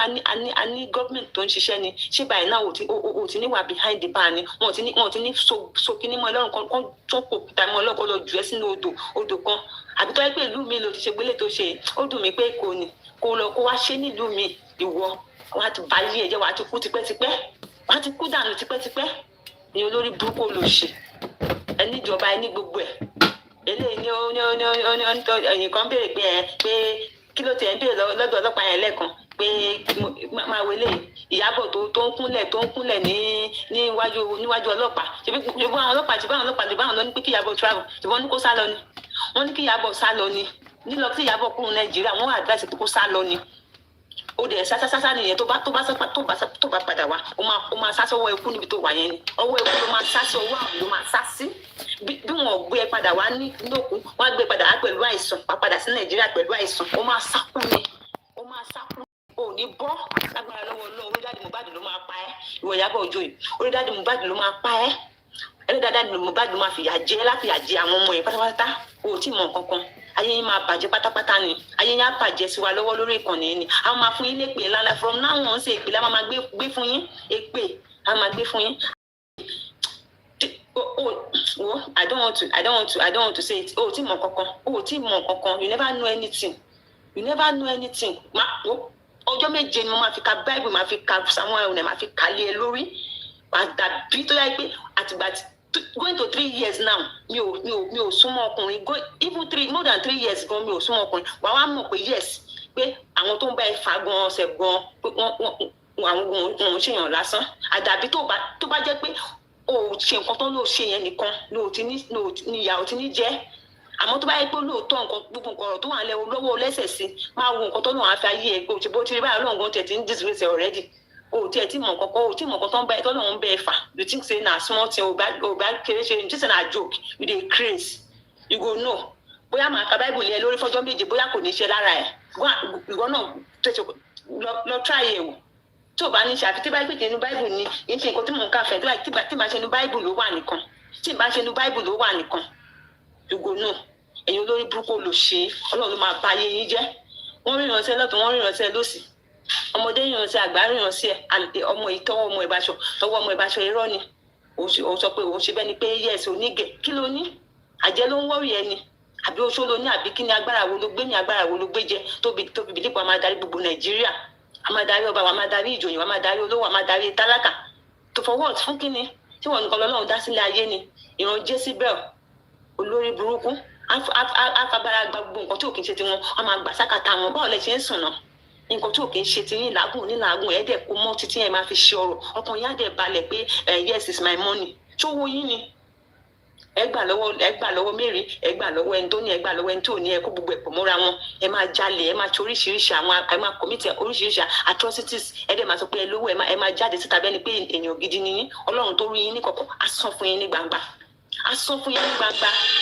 eléyìí àtàjọ kò sí ọjọ́ méje ni màá fi ka Bible ilé ẹ lórí wàá rí àtiwá àtàwọn ọmọ ẹ máa parẹ́ máa yé ni ẹ máa parẹ́ máa yé lọ́wọ́ ni ẹ ní ṣoríire ayé yín ò ní dá àtiwá àtàwọn ọmọ ẹ àtàwọn ọmọ òṣì tó bí àwọn ọmọ ìranù àwọn ọmọ orí burúkú tó bí wọn á ní is queen mother for a reason ta ni queen mother kíyàn kan ṣàìdé wá jókòó pè mí kó lè ní kú mi níbẹ̀ lọ pé orílẹ̀-èdè lọ́rùn mi ní àbí orí àkùn lẹ́sẹ̀ mi kí ló ń jẹ́ queen mother ẹni tó bá àwọn ìyá ọba ni wọn tó máa ń pè ní queen mother ìgbà wo ló tún di dájá tẹran olórí burúkú wọn ti ń pè ní queen mother ó kó sí lórí fẹlẹ dìyàwó ọba ọ̀ní wọ́ọ̀ṣì ẹ̀wé ọ̀ní wo tí òrọ̀rọ̀ tọ́rin sọ fún ẹ lọ́jọ́ yẹn ó kàn wù ẹ́ títí pé look at you ọ̀rọ̀ tó sọ fún ẹ lásán tó yẹ pé ọmọ tó nírònú ni ẹnu yẹ kó délé lọ kú ni olórí burúkú ọmọ olòṣì ó fẹ́ dìyàwó ọba ó bóyá pé àwọn olórí onídọ̀tí bíi tiẹ̀ tórúkọ wọn ti bàjẹ́ láwùjọ òun ọ̀nà wa lọ gbé ẹ sílé ẹni ẹlẹ́nu tó fẹ́ lọ kó rí burúkú ti tẹ̀ ẹ fẹ́ lọ kó ó tiẹ̀ lè lọ kó lọ àfin ọba tiwa táwa ń wò tílẹ̀ Yorùbá tó fẹ́ ká wá fún àwọn àlọ́ kó rí burúkú tẹ̀ wá lọ kó sáàfin gbogbo nǹkan tó ń ṣẹlẹ̀ yín sí báyìí kí ni gbọ́dọ̀ ní ìbá fojú sí báyìí Ọlọ́run má jẹ́ kó rọ̀ ní tiwa gbà bọ̀dẹ̀ torí àbọ̀dẹ̀ ni ẹ́ olórí burúkú olòṣì Ọlọ́run ló máa ba yí ẹ jẹ́ a máa fẹ́ yín káàkiri kẹ̀kẹ́ àṣeyín báyìí kálí yàn kẹ́ṣẹ́ àṣeyín báyìí a máa létí ro orí burúkú káàkiri oògùn yín ni a máa ṣoògùn káàkiri wọn máa ṣoògùn kò síbi gbé olóògùn títí Ìyábọ̀ mọ̀ ní Nàìjíríà láti ilẹ̀ títí tó fi dókè òkun ni wọ́n ń ṣoògùn káàkiri ibi tó wà yẹn ní Canada yẹn náà ń sìn ṣùgbọ́n léèdì tó wà lọ́dọ̀ yẹn ṣe bí ègbèrà ni òkèlè wọ́n ṣoògùn kú wọ́n máa bá ṣoògùn oríṣiríṣi báyìí pé bí wàá ṣe gbé ò lè ṣe gbé èpè abiyamọ ti mú ẹ ẹ̀gún ti wà lórí ẹ ọmọdé ti ṣépè fún àgbà ti ṣépè fún ẹ tó bá bìbí ipò o lè ṣògùn èpè tí wọ́n ń ṣẹ́ fún ẹ igun àti gbogbo nǹkan tó kò lè jẹ́ kó oògùn jẹ́ fún ẹ mọ́ bọ́n jáwé torí tẹ ewé yẹn ò gbà mọ́ bọ́n jáwé pé kán fi ṣoògùn àṣegbé fún ẹ kò lè gbà ewé yẹn ò lè jẹ́ egbò tó bá wà pé kán fi ṣoògùn àṣegbé fún egbò yẹn kò lè ṣiṣẹ́ lára ẹ láéláé èyí tó bá ní kó fi wẹ̀ wá gbé mú ní èyí tó bá ní kó fi para wọn wá fi wẹ̀ lágbára lọ́wọ́ Ọlọ́run àṣìṣe máa bá ẹni Ìyábọ̀ Òjó wá ṣìṣe àwa àti bẹ́ẹ̀ kò sí gbọ́n ara ẹ ti dàn wá rí ilé ayé ẹ bó ṣe máa rí ó máa polúkúrú musu pátápátá ni tó bá tẹ̀ ẹ̀já gan wá bí àwọn alọ́pọ̀kùsọ àbí wà bẹ́ sómi àbí wà kọrin lọ́wọ́ kò ní rí ẹ mọ́ gbọ́n ara ẹ ti dàn ayé ẹ ló máa bàjẹ́ orí dáàdi Mohbad ló máa pa ẹ́ ọmọ ọlọ́mọ kò jẹ́ kọ́kọ́ bàbá ẹ̀ balẹ̀ kò jẹ́ kọ́kọ́ ẹ̀ balẹ̀ kò jẹ́ kọ́kọ́ ẹ̀ balẹ̀ ó wá ń grant interview káàkiri láìsí pé ọmọ ẹ ló kú láìsí pé òun ẹni yìí rí ó ṣáà àṣẹ gbogbo interview oríṣiríṣi kò sílẹ̀ tí Iyabo Ojo ti grant ó ṣáà ń support Wunmi káàkiri. She can't know. She might not know. She might not know. She's not good and she's not a witch. Ogun ló máa pa ẹ́. Ogun ló máa pa ẹ́. Ẹnu ẹ̀yẹ ló máa ya mọ́tò ló máa pa ẹ́. Olórí burúkú olè Iyabo Ojo. Wàá wà láyé báyìí wàá máa ṣe dín. Ọwọ́ tó lu ń sàpá nínú àpótí ẹ̀rọ máa lù ẹ́ pa ni. Ọwọ́ tó lu ẹ̀rọ dìbò lẹ̀ tí tó fi ń ya lára ọwọ́ ẹ̀ ló máa lù ẹ́. Ó máa lù ẹ́ bolẹ̀ ní tó yẹ pé ìdí á máa yọ lára ẹ̀ ò tí ní kú bí ẹlẹ́ wàá máa bẹ̀bẹ̀ fún ikú òní rí ikú òní wá. Wàá máa rùn wàá máa ṣe dín wàá máa kẹ̀. Olórí burúkú olòṣì Ọlọ́run máa bá ayé ẹ̀jẹ̀ tọmọtọmọ àwọn ọmọ ẹ̀ wọ́n máa ráre ayé kú lójú ẹ̀ ní lójú ayé ẹ̀bí eléyìí àwọn ọmọ ẹ̀ máa ráre àwọn ọmọ ẹ̀ á máa ráre lẹ́yìn ikú ẹ̀gbọ́n àwọn ọmọ ẹ̀ á tún máa ráre èyí tó ṣe yìí wò wàá gbà títí dìrandìran ìrun ẹlẹ́ẹ̀kẹ́ 1 million àwọn ó máa jẹ́ ni ẹni ṣoríire Wùmí ayé ẹ̀ máa bàjẹ́ ni ayé ẹ̀ ó máa bàjẹ́ ni wọ́n á ṣe wedding kárí ẹ níbí wọ́n á ṣe wedding níbo ta ló fẹ́ fẹ́ ẹ ajá ló máa jòkú ẹ last wàá pokùnso ní ìgbà tó bá débi báyìí ẹ ó sì ń rìn ẹni kò tí ì gẹ̀ẹ́jẹ tó bá débi wàá lọ pokùnso wàá tẹ̀lé Mohbad ni Ọlọ́run ló máa ba ayé ẹjọ́ ọmọkọ́mọ ọmọ òṣì èèyàn aláìní tìjú yìí God forbid.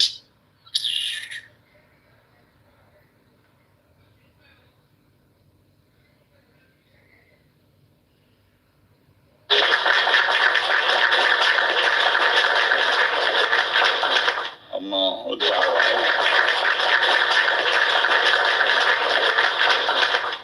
Titi Kush Sister Titi o Titi Kush yẹn polówó látọjọ́ inú polówó kan látọjọ́ ọgbẹ polówó jẹ́ kí play léyìí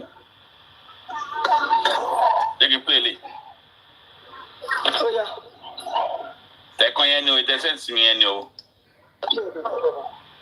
Okay.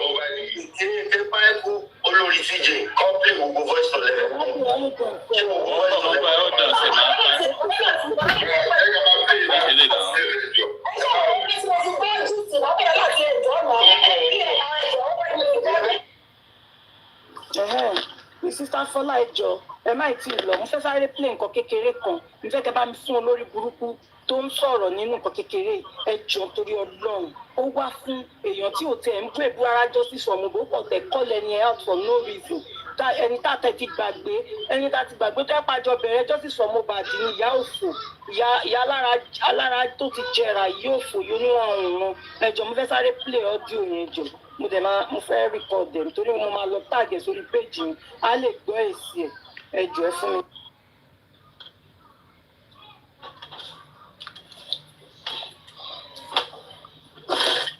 ìyá tiwa tó ń ṣe dáadáa ní ayé àwọn ìyá oníire tó ń wá fún ẹ tó jẹ́ pé ti bí ó ṣe máa dá lé wọ́n wá kiri ìwádìí wọ́n ń kọ̀ wọ́n tó wọ́n ń ṣépè fún wa lórí burúkú ni wọ́n máa yí ni.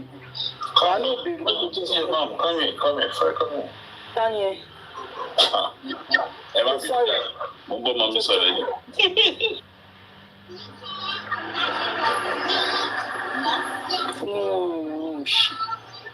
Mo ń bọ̀ jà ní. Nígbà wo má bínú ẹ̀.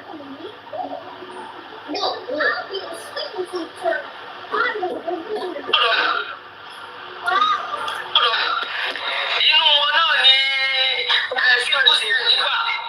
Inú wọn lọ́lọ́mọ ọ̀rọ̀ wà. Yeye bọ́ bá gún ẹjọ́ tí mo rí fọ́tò ẹ̀ mo ní iye. Nǹkan ayé ẹ̀ tó bá túlẹ̀ báyìí ó máa dórúkún ẹ̀ ni. Àṣẹ 60 kìló lọ́yàn ọmọge lá. Ẹ jọ̀ọ́ kí ni yeye bọ́ bá gún àṣefó lórí burúkú light off rí? Sista Fọláṣẹ́miyàn tó ń jẹ́ light off. Mi ìmọ̀ mo ní àríkà àjẹsẹ̀ wà ń bẹ̀ mo ní game up ṣẹ́ wà ń bẹ̀ ṣàtòyìn àmàtúmọ̀tì Wọ́n mọ̀ ọ́ ṣùgbọ́n lórí burúkú tó gbé pàrí wọn pọ̀ tẹ́lẹ̀ ni. Òun ni ẹjọ́ mo fẹ́ ni. Kí ló fẹ́ kí èyí ṣe? Ẹ ó dàn mọ́ mi yé ti fẹ́ sọ̀rọ̀ sí bọ̀ ẹ ó dàn mọ́ mi yé ti fẹ́ sọ̀rọ̀. Títí kò play tó sórí the moment tó ti rí iye bọ́bọ̀ gún wa lọ́dọ̀ Mohbad, that's the problem. You can feel the tone, the voice. Play tó play tó kí gbogbo wọn gbọ́. Okay. Ọ̀nà ayé báyìí kankan báyìí 100 kilo lẹ́yọ kankan. Wọ́n láwọn owóyàn.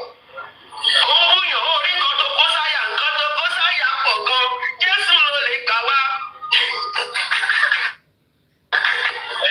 Mọ tó ṣẹlẹ̀ ẹ̀yin náà tẹ̀lé oṣẹ́ yẹn mi bí n ṣe wà mí òun mo ti búlọ̀kù wọn. Ìlú ti búyàn jù láti ṣe kò síjọ́ kan náà ní búyàn àti jíjọ ìyẹn náà 2 in 1 olówó ọ̀kọ̀ọ̀kọ̀. Ọmọ ẹ máa kíláàkì báyìí tó bá ń sọ̀rọ̀ lọ sọ́dọ̀ wọn bí n ṣe wà mo ti búlọ̀kù wọn. Ó lè gbójú síta. Vengeance náà kọ́ aṣọ̀pá aṣọ nípa lẹ́pọ̀n.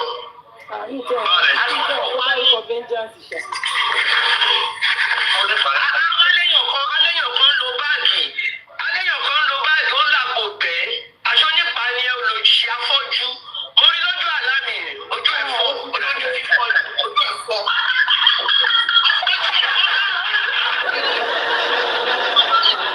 Afọ́jú ni ẹ. Oh God. Afọ́jú tó wà rọrìn. Sọ́nà àtàtì gbẹ́jà. Afọ́jú lẹ́gbẹ̀ẹ́ àbí afọ́jú Násárẹ́tì àbí afọ́jú tìbọ̀. Kò sígbà tó sọ̀rọ̀ tí ò bú mi náà olóṣì olóbùkú. Ẹ máa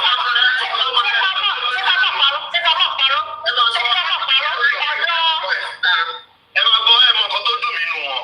Yìí tó ń pè ní ṣáàkì yẹn tó máa ń ṣe ṣóore tó bá fẹ́ ọ̀tọ̀ ní ṣó tó ń ṣe o tó bá kọ bẹ̀ á ṣàwà bó ṣe máa gbé láti sinẹ́ wọnú ṣó yẹn bó ṣe máa àtàṣe láti sinẹ́ ó máa wọ́n lè sọ̀rọ̀ nígbà tó ń bọ̀ láti sinẹ́ wọ́n fi dá ọ̀rọ̀ náà sọ wà lárúkọ yẹn ṣáàkì mi ò rí rú ẹ̀mí kò rí rú ẹ̀rí kó máa ṣe ṣó yẹn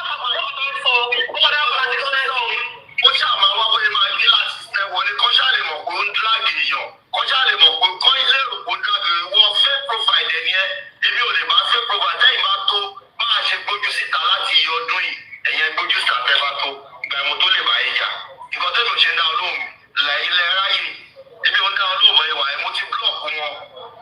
Àwọn olówó wọn iṣẹ́ it's even expensive for you to use your data and watch these people. Why expensive? Báwo mo ṣe ń rí àfi tó bá ti kọ́ tiẹ̀ tí máa fẹ́ rí nǹkan máa lọ sọ́dọ̀ fàbórí. Ibẹ̀ mo ti máa ń wo àṣírí wọn. Màá máa fi data mi my own resources. Kò ṣe gbogbo ìṣẹ́ ní máa pọ̀ sí. Owó expensive. Báwo mo ṣe máa ń kó mi náà lọ́ máa sẹ́ndì ẹ̀ sí mi nì. Àwọn tèmi náà lọ́ máa sẹ́ndì ẹ̀ sí mi. Ẹ á kí ló tún ṣe fún lágbájá báyìí máa ní àwọn wo ni. Mo ti búlọ̀kì wọn tipẹ́tipẹ́ àwọn ọ̀dà. Ẹ máa búlọ̀kì wọn ni ẹ máa búlọ̀kì wọn ni. Ó ti lọ. Ó lè lè fi pé bó ṣe wà yẹn. Torí ẹ̀ mo rọ́gẹ̀dì gbogbo táìmù tó fún mi tó fi ń bú mi tó fi ṣe gbogbo ẹ̀ rí pé mi ò ríro. Mi ò dá ọ̀rọ̀ wọn padà pé kí wá gbé ṣó wọn. Mi mọ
ṣe sọ bẹ́ẹ̀ ṣe máì yẹn àṣírí ní àkókò ẹ̀ máa wọlé àṣírí ní àpá. Bẹ́ẹ̀ni ìkọlẹ̀ tún gbé wa lọ yìí àti wá rí. Àwọn olórí burúkú somebody mo ti play ẹ̀tàn mà.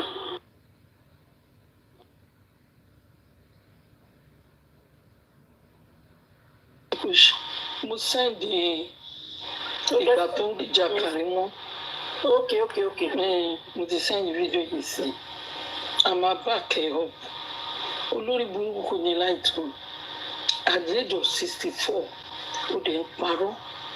Ìwọ tó jẹ́ pé ta bá ń ṣe show a máa rí ẹ tó máa fò kiri bíi mouse kéékèèké tó máa ń fò fúrú. Oní wọ́n sẹ́ǹdì sí and you láti ní ìmọ̀ nǹkan tó jẹ́. Mo ti sọ lórí ìkànnì yìí wípé mo mọ̀ pé ló Nàìjà. Àwọn tó close mọ́ ẹ ló gbé fèmí jẹ́. Pé wọ́n mọ̀ pé lọ sí Nàìjà.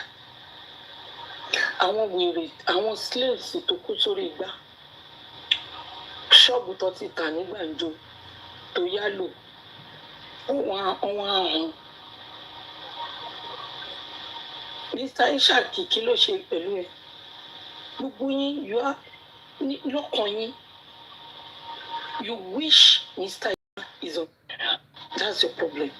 Gbogbo yín mo la ẹ ṣe yìí. Ó wà bẹ́ẹ̀.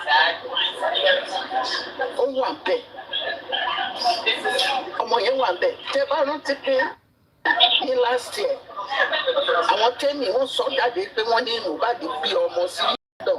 Tẹ́ bá rántí wípé wọ́n ní gẹ̀yẹn pé àwọn kan mọ ilé ẹ̀ àwọn kan mọ ibi tó ń gbé pé wọ́n ní Mohbad lọ́mọ sí London pé tó bá tiẹ̀ lọ́mọ sí London inú àwọn máa fi dùn ní.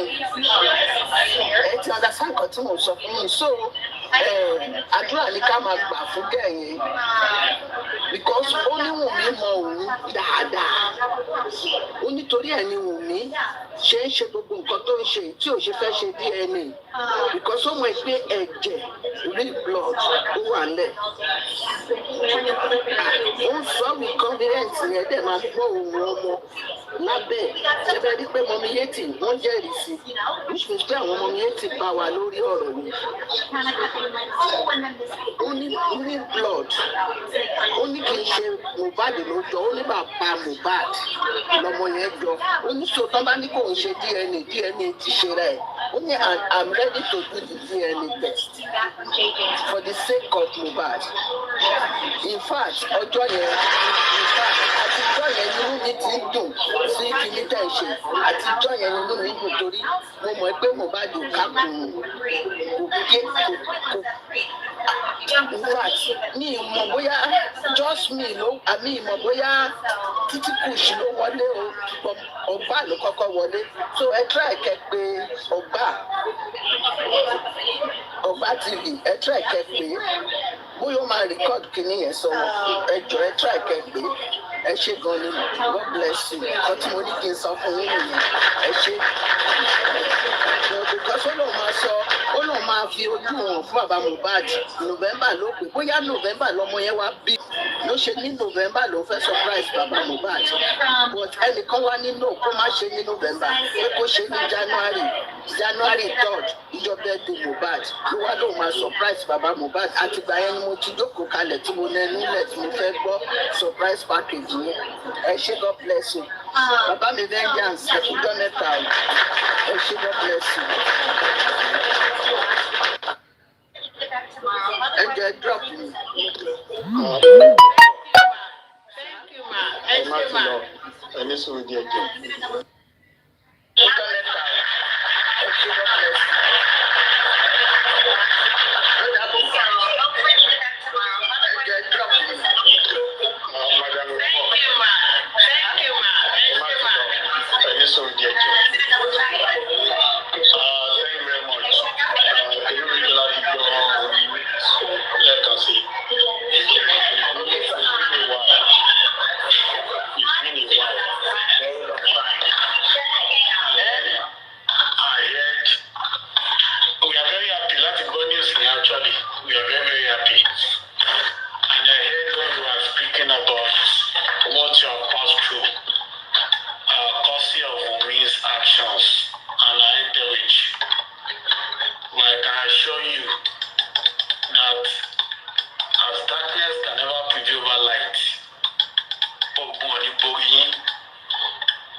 regret pé ẹ ṣe justice for Mohbad.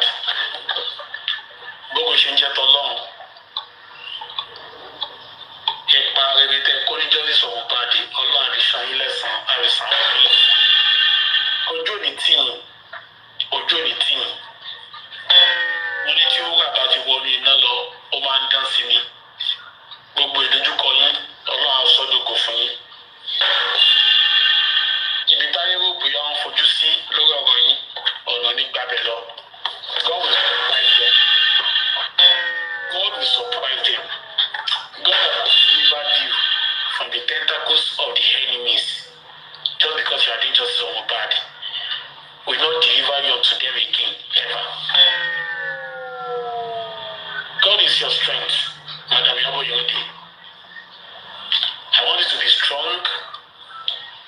I want you to remain fearless. I want you to be guided. I want you to continue to play by the rule. I don't want you to be silenced just because some people are after you and just be guided, be safe, and continue to play your thing. And you only go in, we really appreciate you. It's not a crime. Anytime you want to come to panelists and talk, except you don't want to talk. You understand? Most of the people, they just somebody that they are being targeted. They are targeting them because they want them to keep quiet. When people like you, when people like us now start doing like the way they want, gradually they will be defeating the cause of the justice. You understand? That's the way we must be brave. And we are careful but we must continue to lend our voice to this quest. We cannot be careful. We cannot be silenced. We cannot be cowed. We cannot be caged. I want to be hearing your voice. Mr. Avengers, kò rí bẹ́ẹ̀. Ṣé mo pé táìgbà tí mò ń sọ fún yín yẹn, ṣé mo pé táìgbà yẹn police case wà lẹ̀.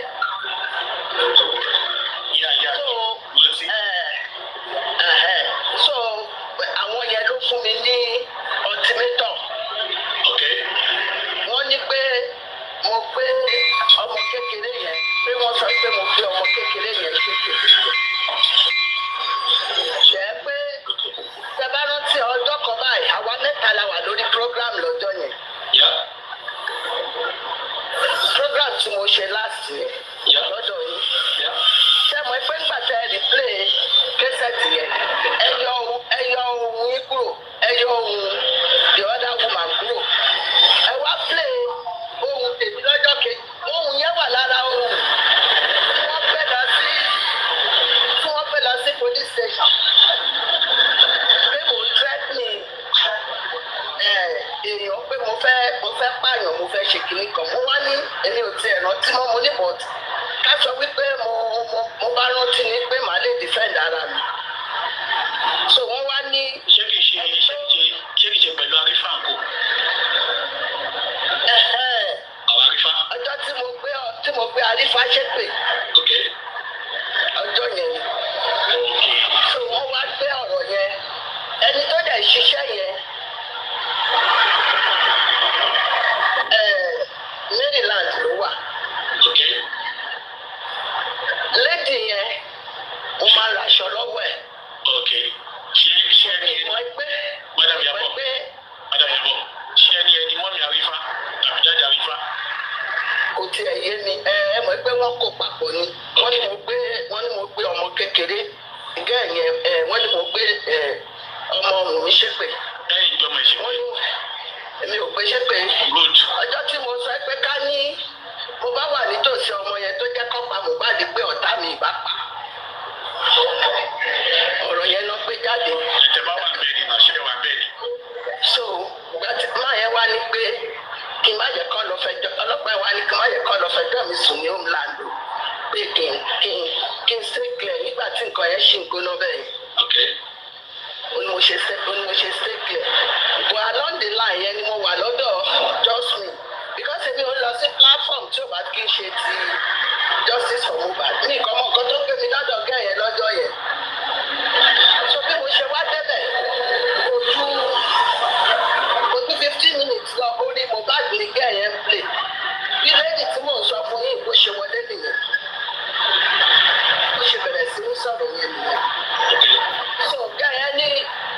surprise tó fẹ́ fún bàbá Mohbad. So ọkọ mi wá sọ lọ́dọ̀ ẹ pé bóyá November ní kẹ́yìn bímọ. Tó wá fẹ́ fi 2 years bẹ́ẹ̀ ọmọ yẹn surprise bàbá Mohbad. But ẹnìkan wá sọ lára àwọn aráàlú ẹ̀yẹ. A ní ẹ. Ọlọ́run. Kẹ́yìn dẹ̀ sọ̀rọ̀ ó dẹ̀ sunkún. Ó ní nọ́ọ̀sì ní kẹ́yìn ẹ ṣe o. Because ìjọ bí week or two ẹ̀kọ̀ọ̀kan ẹjọ́ tẹ́ bá ti rí Justin lórí program. Pé ìlú ló fẹ́ gbà fine ẹ̀ alẹ́ pé ìlú ọ̀dà pẹ̀. Tó bá ti ń sọ̀rọ̀ ẹ máa mẹni tí mo sọ wẹ̀ mi ò ní dárúkọ ẹ̀.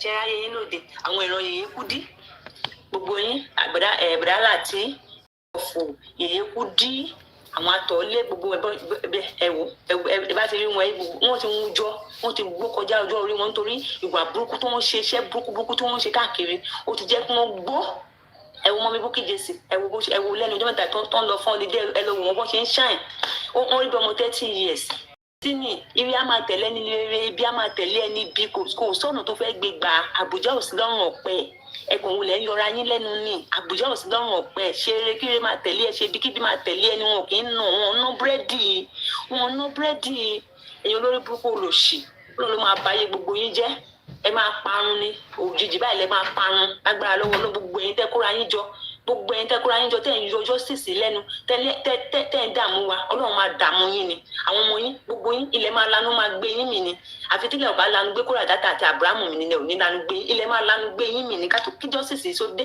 ilẹ̀ àti lanu àti gbé yín mì lágbára lọ́wọ́ Ọlọ́run àwa la máa borí yín last ẹ̀yin olórí burúkú ẹni òfò ẹni èṣù yìí ẹ wo a máa bá ti yín jẹ́ lórí ìkànnì ni ẹ múra sí ṣẹgbọ́n ẹ múra sí ẹni tó bá ní kẹ dákẹ́ ẹ̀yẹn kéde orin yẹn pọ́ but lórí ìkànnì yìí o àwa máa bá yé yín jẹ́ ni bring it on we are here Ọlọ́run ló máa bá yé yín jẹ́ ìyẹn olùṣèrán kí ìran apọkọjáyé gbogbo yín apọkọjáyé ní ẹ̀kan wá ẹ kúkú kúrò ní justice ẹ kúkú lọ máa ṣe anti justice kẹkọra kẹkúkú mọ̀ anti justice lẹ́wà ẹ má sọ pé wà ní justice kẹ wá máa dalẹ̀ rú ẹ kúra yín lọ ẹ̀yin olùṣì èyí olórí burúkú ojú ọ̀rọ̀ láyé.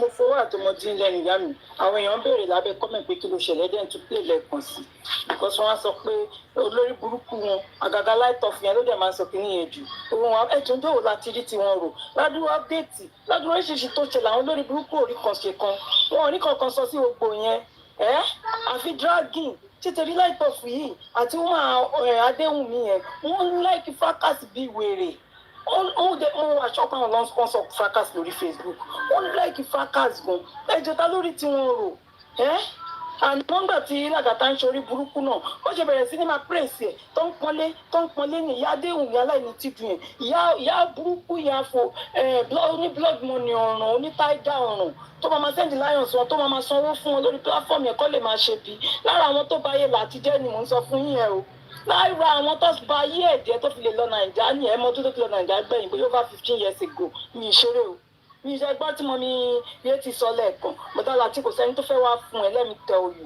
tí ó bá ń ṣe àwọn olórí burúkú tó aláwọ̀ bóyá ṣe ń gbà àti bàbá náà nìyẹn ó máa aláwọ̀ kó máa drag àwọn èèyàn lórí platform ẹ̀ Lagata has his own platform why can't him just go there kó lọ drag gbogbo àwọn tó fẹ́ drag ó wá gorí ó ní platform ó wá dúró díẹ̀ láti bá yí ẹ jẹ olórí burúkú láìtọ̀fù náà ó dúró díẹ̀ láti bá yí ẹ jẹ ṣé kò ní platform bòmí tó lè lọ kò ní ó ṣàmọ̀ lọ sọ́dọ̀ Papa Bingo ó máa lọ sọ́dọ̀ àwọn aries náà ó máa lọ sí everywhere kò ṣe lọ drag àwọn èèyàn bẹ́ẹ̀ àwọn yẹn ò nígbà tó ráwọn yẹn pé lórí àwọn yẹn níṣẹ́ lọ́wọ́ àwọn yẹn kẹ̀ àwọn yẹn mọ̀ kó tó ṣe.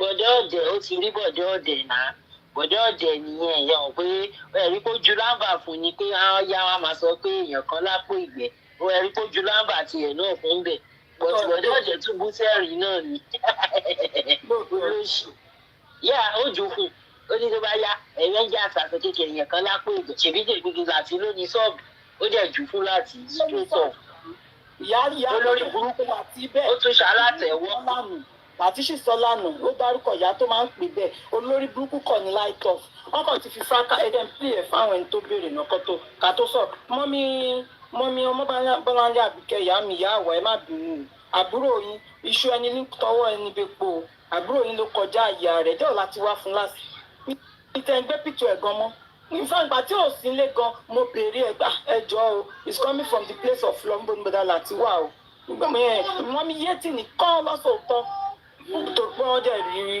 information to writing because àwọn èèyàn sọ pé ó sìkì ní ó sìkì so àwọn ò sọ pé ó sìkì rárá tilẹ̀ ni mo mi yé ti sọ fún mi pé ó travel ní gbójú ń bẹ̀ ẹ máa gbọ́ ọ.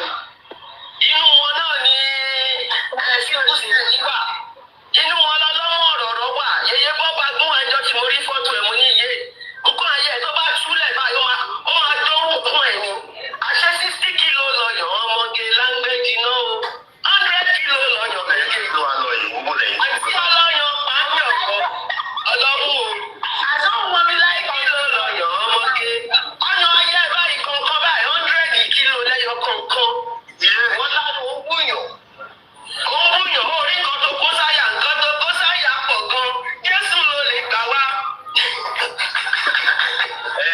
Mọ tó ṣẹlẹ̀ ẹ̀yin náà tẹ̀ lọ ṣẹ́rí èmi bí n ṣe wà mí òun mo ti búlọ̀kù wọn. ìlú ti búyàn jù láti ṣe kò síjọ́ kan náà ní búyàn àti jíjọ yẹn náà 2 in 1 olówó ọ̀kọ̀ọ̀kọ̀. ọmọ ẹ máa kíráàkì báyìí tó bá ń sọ̀rọ̀ lọ sọ́dọ̀ wọn bí n ṣe wà mo ti búlọ̀kù wọn. ojú síta rangers náà kọ́ aṣọ̀pá aṣọ nípalẹ́pọ̀ aṣọ̀pá ní.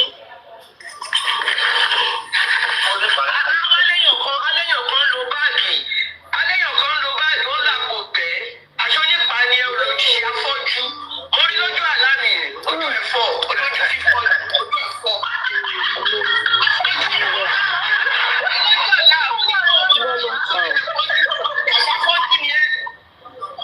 Oh God.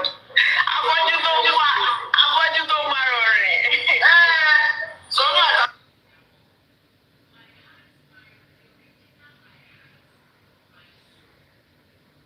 Nígbà tó sọ̀rọ̀ tí òkú mi hàn, olóṣì, olóbùkú.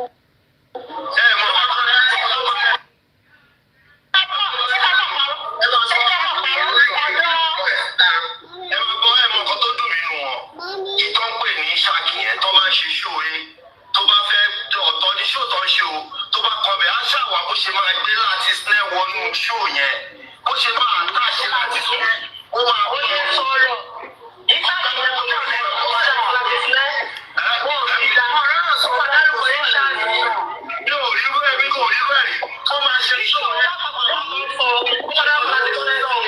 ó ṣàmà wá pé máa dé láti sinẹ́ wọlé kó ṣàlè mọ̀ pé ó ń dráàgì yàn kó ṣàlè mọ̀ pé kó ń lérò pé ó ń dráàgì wọn fẹ́ profile ẹ̀ yẹn èmi ò lè bá fẹ́ profile tẹ́yìn bá tó máa ṣe gbójú síta láti iye ọdún yìí ẹ̀yẹn gbójú síta tẹ́fà tó ìgbà ìmọ̀ tó lè máa yín jà nǹkan tẹ́nu ṣe dá olóhùn lẹ́yìn lẹ́ráyè ebi wọn dá olóhùn bẹ́ẹ̀ wà ẹ̀ mo ti búlọ̀kù wọn. àwọn olówó wọn iṣẹ́ àgbà it's even expensive for you to use your data and watch these people. why expensive? mo ṣe ń rí àfi tó bá ti kọ́ tiẹ̀ tí má fẹ́ rí nǹkan máa lọ sọ́dọ̀ fàbórí ibẹ̀ mo ti máa ń wo àṣírí wọn. màá máa fi data my own resources. My friend. Owó expensive. Báwo ni màá mú yàn? Mi náà ló máa ń ṣẹ̀dẹ̀ sí mi ni. Àwọn tèmi náà ló máa ń ṣẹ̀dẹ̀ sí mi. Ní kí ló tún ṣe fún lágbájá báyìí máa ní àwọn wo ni? Mo ti búlọ̀kì wọn tipẹ́tipẹ́ àwọn ọ̀dà. Ẹ máa búlọ̀kì wọn ni ẹ máa búlọ̀kì wọn ni. Ó ti lọ.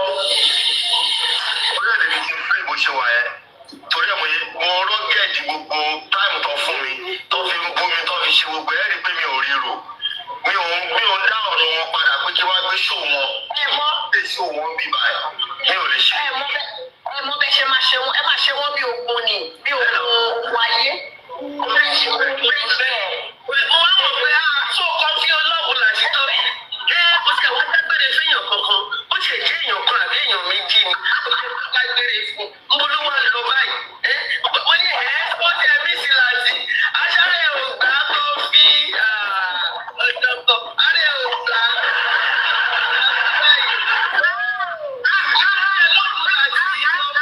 Oh my God. Mo ló wà lọ.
I can play it, mommy.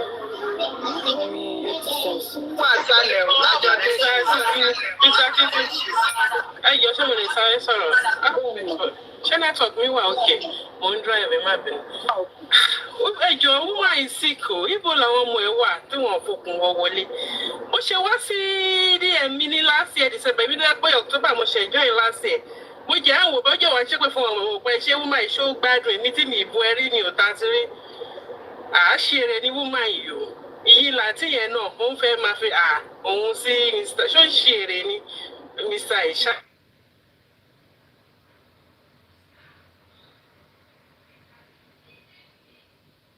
Adáro olórí burúkú báyìí lòun níbo síbo.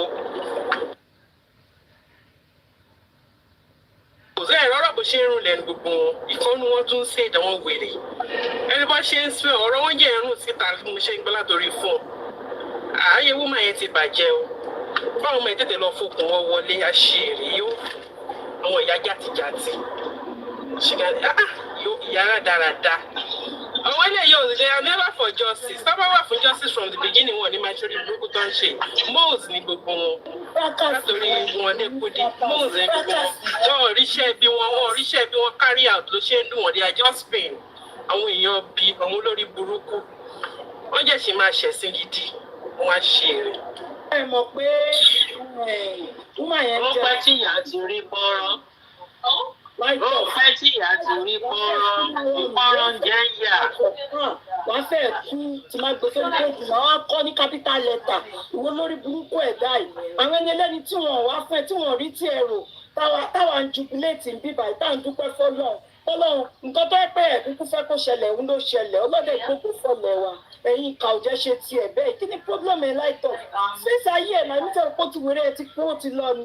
Aṣọ ti ń mí wọ́n á sọ pé máa wá sórí péjì wa olóṣè wá parọ́pọ̀ máa ń ge fún ẹ̀ wọ́n máa ń rí ẹ̀ all the time wo tí mọ́mí jíbèbù bá wa màá tún fẹ́ jọ ẹ̀sùn mọ́mí jíbèbù wọ́n á wọ̀n fún ẹ̀ dáadáa wo lórí. ṣéyàn ni èèyàn gbogbo ìgbà ni wọ́n máa rí tó máa wọlé kò síbi tó máa wọlé sí. èèyàn ọ̀gẹ́ kankan fún. láìsọ̀ fún ṣéyàn òkú dẹ̀ ni làtí so gbogbo wọn ilẹ̀ òkú lọ́wà graveyard lọ́wà eléyìí olórí burúkú tó fi èdè ìlú ẹ̀ sọ Yorùbá yẹn òpònú ayé àti òpònú ayé ràjà nìyẹn.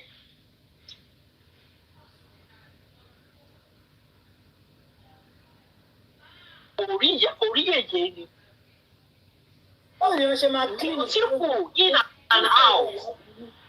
ṣé kò rí èyí ni beautiful in and out gba tó jẹ́ pé olóṣì gbogbo ojú ẹ̀ ti ń jọ tó tabẹ́tabẹ́ ló ti ń jọ olórí burúkú fàtà níwájú kóòtù lẹ́yìn. Ó ní wèrè tó jẹ́ pé ifo ti báyé gbogbo ẹ̀yìn ẹ̀jẹ̀ kó dùn kó tá bitter soul. It takes a bitter soul to see a wonderful creature like yeye. Ṣé ẹjọ́ torí Ọlọ́run ṣàfẹ́ wá fi kú máa wé oorun ni? Ibo ni light of ti bẹ̀rẹ̀ gọ́tà táwọn èrè tá ń jẹ́ oh my goodness. No, ṣáà láìkẹ́ síta tó yin pèpèrèpè yín lẹ́jẹ́ kó jáde nínú zoo. Zoo la fi wèrè yí pamọ́ sí ta ló lọ sílẹ̀? Ta ló lọ sí sílẹ̀? Ó máa sọ láàrin ẹyin wọ ọ̀jẹ̀bọ̀jẹ̀ ọ̀jẹ̀ náà dá. Ibi tí yàrá ìwà ni ìjẹ́kẹ̀sí rẹ̀ wá jókòó sí wèrè oníkọ́ láti la ẹnu ẹ̀ gbàǹgà. Oníbẹ̀ẹ́lẹ̀ ẹnu láti máa orúkọ dájú ní shark. Olórí burúkú tó yẹ pé kò sí iléjọ́ tó ń kórìíre òpònú ṣé ó ti tún lọlẹ̀ díẹ̀ lára ẹ̀ wèrè aláwọ̀ òkú ẹni tó yẹ kó wọlé kó bú sí ẹkún òun náà jáde ó sì jáde ẹni tó yẹ kí ẹgbẹ́ ìwé ìdágbé ẹgbẹ́ ìwé díẹ̀ ní ẹ̀ láti ẹ̀jẹ̀ ń pè é náà bọ̀dà kí ni gbogbo wèrè wà tí n bá tún gbọ́ bọ̀dà láti lẹ́nu gbogbo yìí wàhálà. Máa dá mi tẹ́ bá máa pe bọ̀dá ọ̀dẹ̀ ní kẹ́ fi kú bọ̀dá ọ̀dẹ̀ bọ̀dá ọ̀dẹ̀ ní kẹ́ fi kú ẹ má jẹ́ bọ̀dá láti wò. ẹ má bínú ìjà ìmọ̀ mi láti gbọ́ àti gba correction. ohun tó ń dùn mí bọ̀dá ọ̀dẹ̀ is it that you call láti or bọ̀dá ọ̀dẹ̀. Àjọkẹ́ sísá títí push mo ń gbọ́ tó ń pè wèrè kan láti jọ kéèyàn tó ń ṣòṣì ẹ sì ń pè láǹtí Àjọkẹ́ Àjọkẹ́ ni wèrè ń jọ tó ń torí burúkú ẹ̀yọ̀ ìṣòro lẹ́yìn wọn àbí mọ́mì wọ́n ń ṣe èrè ni. Ó ṣe nǹkan bíi ti èké ìgbè òǹdó á ní èké ìgbè ewúrẹ́ ló ń jẹ́ bẹ́ẹ̀ irúgbẹ́ bíi ti èké ìgbè alára gé ẹ̀kí olùsì kò báláǹsì orí nìkan bíi torí kan bọ́dì òun náà sọ ẹjọ́ yìí ìdàgé olùsì tí ọ́fíìsìmù ti bá yí ẹ̀jẹ̀ wèrè oníkan lẹ́nu á sọ̀rọ̀ méjì báyà rí kọ̀ọ̀kan jìmúnú ẹ̀ ọ̀rọ̀ á máa fà lẹ́nu ẹ̀ bí ẹni mo mi ìgbín olùsì at that age I'm ashamed of you Lati. At that age you can't think. Bó tiẹ̀ lọ sí ṣe bí bàbá Mohbad nìyẹn ó ní bàbá Mohbad pé bí alájọ Sanwó-Olú bó ti wọ́n yí mi ìtẹ̀wọ́ torí burúkú tilẹ̀ gé mú ẹ bóyá ẹ̀yìn orí ni o bóyá wájú ni. Èmi náà wá ní jẹ́gẹ̀dì ní ajẹ́gẹ̀dì ìrora ní ìrànjẹ́gẹ̀dì onírànù fọlúwọ́lú àwọn kòkò ní tó gbé sábẹ́ náà àbórí yẹn náà ó fèdè ìlú ẹ̀ sọ̀rọ̀ olùsí wọ́n ká àwọn èèyàn náà living thing ìwọ̀n náà sọ̀rọ̀ ẹ ti yẹ pé kò ní existence kankan kò ní existence ọ̀dẹ̀ yẹn náà ọlọ́run o Mohbad ọlọ́run ó ṣe dáadáa nígbà míì o àwọn ẹranko wọn yóò yẹ kátẹ́kátẹ́ máa gbọ́ ká máa sọ̀rọ̀ ká máa gbọ́ kó ń dáhùn kátẹ́ máa sọ̀rọ̀ káwọn ọdọọgbọ́n máa sọ̀rọ̀ àwọn new sons who have failed àwọn olùṣe àwọn drop out GSS olórí burúkú àwọn olùṣe gbogbo àwọn tó ní pọ̀ tó lè kánná sọ̀rọ̀ wọ́n jí o abẹ́ máa wo light of yìí ni olùṣe ní ẹni láìtàn nígbà tó wá 60 something kan nígbà tó 60 something kan I think 60 something yẹ kó bó ṣe méjì ẹ ṣe ń grow yẹ kó pọ̀lú ẹ máa grow ṣé ẹ̀yin ní ọpọlọ ti tiẹ̀ ló rìvásì ni rìvásà òun lọ́pọlọ ẹ ń ṣe láìtán olórí burúkú olùsì wèrè ó jẹ́ káwọn ọmọ ẹ mú ẹ so kán tètè kó torí òṣì ló ń ṣe lórí kínní ìfàsìtì pọ̀ yà sí doing this orí burúkú ló ń ṣe orí burúkú òun ló ń ṣe tí depression bá máa pa ẹ́ jẹ́ ó pa ẹ́ sínú yàrá ẹ̀ má gbé wá sórí TikTok olórí burúkú àwọn ọmọ ẹ wo ló lè dúró tó tiẹ̀ lè ẹbí ẹ wo ló lè dúró ló lè stand yèyé bọ́ba gúnwà who among you among your generation ló lè stand yèyé bọ́ba gúnwà olórí burúkú very easy going woman eloquent beauty with brain òun ló ṣí ló fẹ́ máa bọ́dí ṣe kò sẹ́ni tó lè bọ́dí ṣe wò yèyé bọ́ba gúnwà kò sí ní orí she is wonderfully and beautifully created.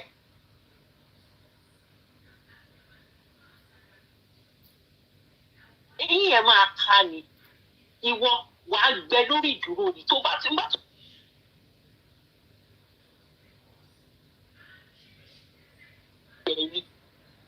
Olùsì ó ti liquidate síbi tó wà yẹn ẹ ti mọ àwọn ọmọ ẹgbẹ́ ó ti jíwèé ó lè sin wọn lọ́rùn liability olùsì àwọn ẹgbẹ́ ẹ máa jí láàárọ̀ báyìí àdúrà ló máa gbà fáwọn ọmọ wọn ṣe máa ṣe ó tí wọ́n máa ń ṣe lórí Facebook yìí lórí Facebook àti social media kò ń ṣèyẹn lọ́wọ́ máa ṣe ara àwọn tó dàgbà jù ẹ lọ tó wà ní justice yìí we can hear their very meaningful contribution. Olùsì if not Karimo ni Karimo ṣe ní wọ́túrútúlẹ̀ ẹ ti mọ̀ pé ọmọ olùsì yes olórí burúkú ẹlẹ́sìn ní láìtọ́ ẹlẹ́sìn wọ́n béèrè wọ́n ní kó justify ibi tó ti rí yèyé àti láti gan tiẹ̀ bọ́dọ̀ ọ̀dẹ̀gún dẹ̀ rí sí ìdí ẹ̀ bọ́dọ̀ ọ̀dẹ̀ ní ṣé o ti rí ni ṣé o ti rí wọn rí ni bọ́dọ̀ ọ̀dẹ̀ kúndùsù yìí orí yẹn sọ wèrè orí yẹn sọ kí ni láìtọ́ máa dáhùn èrú rí lójú àlá pa ẹ́ àlá ó pa ẹ́ torí ibi tó tiẹ̀ wá lọ yèyé tó lọ mẹ́nu báyìí ó ti ṣí ó ti fẹnu kọ́ lóòjẹ́ òun ló máa gbẹ kú ò ní nísinmi mọ́ fún ilé tó tiẹ̀ wá lọ tọwọ́ bọ̀ yẹn ò ní nísinmi. Yeye is a very beautiful woman in and out. Beautiful woman, successful human being. Kò ṣe olórí burúkú bíi ti tiẹ̀ olóṣì. Yeye àánú ẹ mọ́wọ́. Olórí burúkú òrárá yeye bó ṣe ń dán bí ẹja òjijì like a golden fish. Ìyẹn ló ṣòyí pé ẹwà Ọlọ́run ó yọ lára ẹ̀. Wọ́n bá láwọn tí ẹwà Ọlọ́run beauty of the Lord òun ló ń jẹ́ bẹ́ẹ̀. Kò ń ṣe olórí burúkú ti tiẹ̀ tí depression ti pa ẹ́ sílé tó wá wábi tó ti máa túra ó wá ń bọ̀ lórí social media wo wàá hẹ̀ta rẹ̀ ó máa gbé nǹkan jẹ gbẹ̀yìn ni olóṣì onífun lẹ́nu onírànú wà láàrin àwọn ọmọ inú ẹ̀ ń bẹ̀ yẹn wá yẹ̀yẹ́ ara ẹ̀ ó yẹ̀yẹ́ ara ẹ̀ má lọ gba pọ́nrún sára ó pẹ́ tó ti gba pọ́nrún àyà ìgbà náà bọ́ọ̀ bá ti tètè rí gbà àwọn symptoms ẹ̀ rí ó máa yọ yín lẹ́nu ni olórí burúkú olùsì akúmámọ̀ ọ̀nà ọ̀run ẹ jẹ́ ń sọ díẹ̀ mi èyí tí mo sọ díẹ̀ yẹn ṣètò fún náà dọ̀la a máa bẹ̀rẹ̀ pẹ̀lú ẹ lọ́la wàá ló bèrè tó yẹ ó yá wèrè gan. ọkọ ìyá ẹ̀ Kàrímọ́ wà ń bẹ̀. máa play show tí Kàrímọ́ ṣe fún tó gbé yàrá yẹ tó gbé àwọn ọmọ òwúrẹ ẹ ṣe pé tó tún lọ ń bẹ̀bẹ̀ tó gbóhùn dòkè olórí burúkú ẹ̀dá olóṣì ṣó ló yá wèrè. Kàrímọ́ má bínú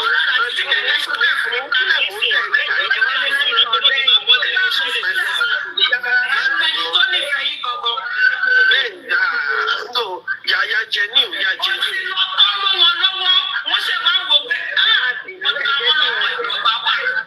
bẹ́ẹ̀ ọlọ́mọ yóò bá wà. bẹ́ẹ̀ ọjọ́ yàmi lọ́sà yìí ló àjẹmọ́ lè yẹ tí wọ́n bá kárí mọ́tò bá ti lọ ìdílé ọ̀sẹ̀ wọn ṣe kí n jẹ́ kí n sọ̀rọ̀. ẹ jẹ́ kí mọ̀ mi láì sọ̀rọ̀ ẹ jẹ́ kí mọ̀ mi láì gbà mí. tí n bá mi jí pé gbogbo kan mi nígbàgbé yẹn. má bínú Kàrímọ́. ayọ̀ mi tọ́ta ń gàn mí. mo kọ́ tí kan fi ṣe fún mi kí tó dọ́dọ̀ bẹ̀rẹ̀ àti ni. kan fi àgbẹ̀ mi sókè. àwọn vigilance á máa kú mi. káwọn vigilance bá kú mi tí bá fèsì. kan fi àjọ kù mi. á tún gbé mi sókè. wọ́n bá kú mi tí bá fèsì. á tún drop mi. wọ́n wá mú mi ṣe wọ́n. sórí nǹkan tí wò ó rí tí láti kó gbà àwa tó rí ìgbàgbé. torí àwọn mẹ́rẹ̀ẹ̀rin tó stand up àwọn mẹ́rẹ̀ẹ̀rin tó stand up lé lórí in that day that very day. gbogbo àwọn mẹ́rẹ̀ẹ̀rin yẹn wọ́n ti ṣe meeting. kọfíìrì ọmọ Ondo state ni Ondo gang up ló fi ṣe fún ẹ. vengeance rí ọmọ Ondo state ni if you wanna block me I will double block every one of you. Gracie ọmọ Ondo state ni yọ̀ọ̀lì ọmọ Ondo state ni. mo ń rí sẹ́ni ọmọ ológo ṣọ́nsẹ̀ ní ìfẹ́. ní gbogbo wọn bá gang up lé lórí wọn mọ̀ gang up lé lórí ni. ṣé Kàrímọ́ ṣẹ̀yìn ni ẹ̀ṣẹ̀ wo ni Kàrímọ́ fi ṣẹ̀yìn. nígbà tí justice bẹ̀rẹ̀ ẹ fún wa ní kúrò pé kí gbogbo wa ká kọ lẹ́tà sí ibiṣẹ́ Kàrímọ́ wí tí ìdálọ́wọ́ yẹn kúrò ibiṣẹ́ ibi tó ti ń gbé for 10 years ṣé kò tí ì jìyà tó fún yín ni. ó tún wá ẹ̀ṣẹ̀ tí wọ́n gbé yín débẹ̀ ẹ̀ṣẹ̀ tó bẹ̀rẹ̀ sí gang up lé lórí. ẹ wá bẹ̀rẹ̀ sí depress ẹ̀ ṣe fẹ́ kó wọ depression ni. ṣẹ̀bẹ́ iná láwọn ọmọ tí ṣó ṣẹ̀ wọ́n ni ṣó ṣẹ́ kọfí ni. ṣó ṣẹ̀ wọ́n ni bàbá tó ṣẹ́ tí lóun ti gbẹ̀bẹ̀. lọ́dọ̀ láti sílẹ̀ gbogbo ọ̀dẹ̀ tó ń bẹ kọfí. ọ̀dẹ̀ ń bẹ má bínú fi yẹ̀dẹ́nu ṣé yẹ ò tó lọ́tọ̀ ni. ṣé kò tó lọ́tọ̀ ni. Grace tó jẹ́ mọ́mì yín tó wà ń bẹ yẹn ọdún 5 ni mo gbà lọ́wọ́ ẹ̀. ṣé lóun tó ẹ olóhùn 58 I'm 63. I'm 63 ọdún 5 ni mo gbà lọ́wọ́ Grace. ẹ̀jẹ̀ jẹ́ èèyàn Ọlọ́run. ẹ̀jẹ̀ ń tọrọ ìdáríjì lọ́wọ́ Ọlọ́run lójoojúmọ́. ẹ̀jẹ̀ ń kọ́ Báíbù ìdáríjì ẹ̀ṣẹ̀. ẹ̀jẹ̀ tún kọ́ Báíbù Ọlọ́run foríjì yìí. ṣé Kàrímọ́ ṣe ìṣọ̀pá yín lọ́wọ́ ni. ṣé kò tí ì jìyà tó lórí gbogbo justice for Mohbad ni.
sì lálẹ́ ṣé ó sì ti gòkè lọ ni ṣé ó sì ti lọ sùn ni. Ó sì wà ń bẹ̀. Ó sì lè pàtẹ́wọ́ kò lè rẹ́rìn-ín. Ó ga o. Ṣé ó sì lágbájá la ní lálẹ́? Ó sì lágbájá la ní àbí? Ojú mi tó mi máa fẹ́ sí láti máa bá wọn rìn. Kì í ti pàpé lọ́wọ́ ó sì. Torí wọ́n ti Títí kù. Títí kù. Mo ti sẹ́ǹdì.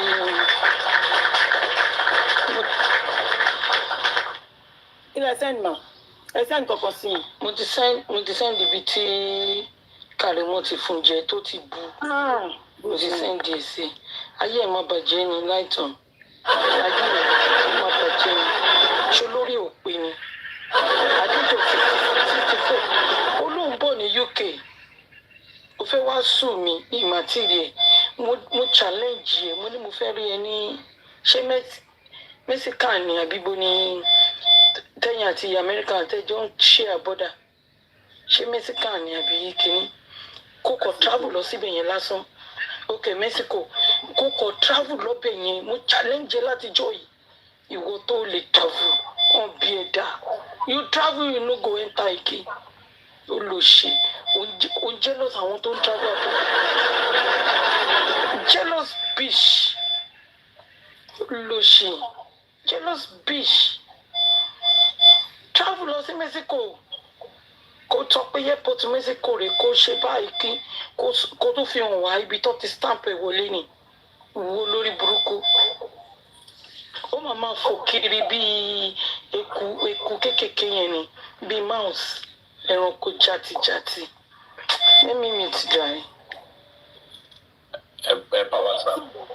Ṣé orí TikTok? Ẹ mọ mi etí. Ókè ó ti wọlé.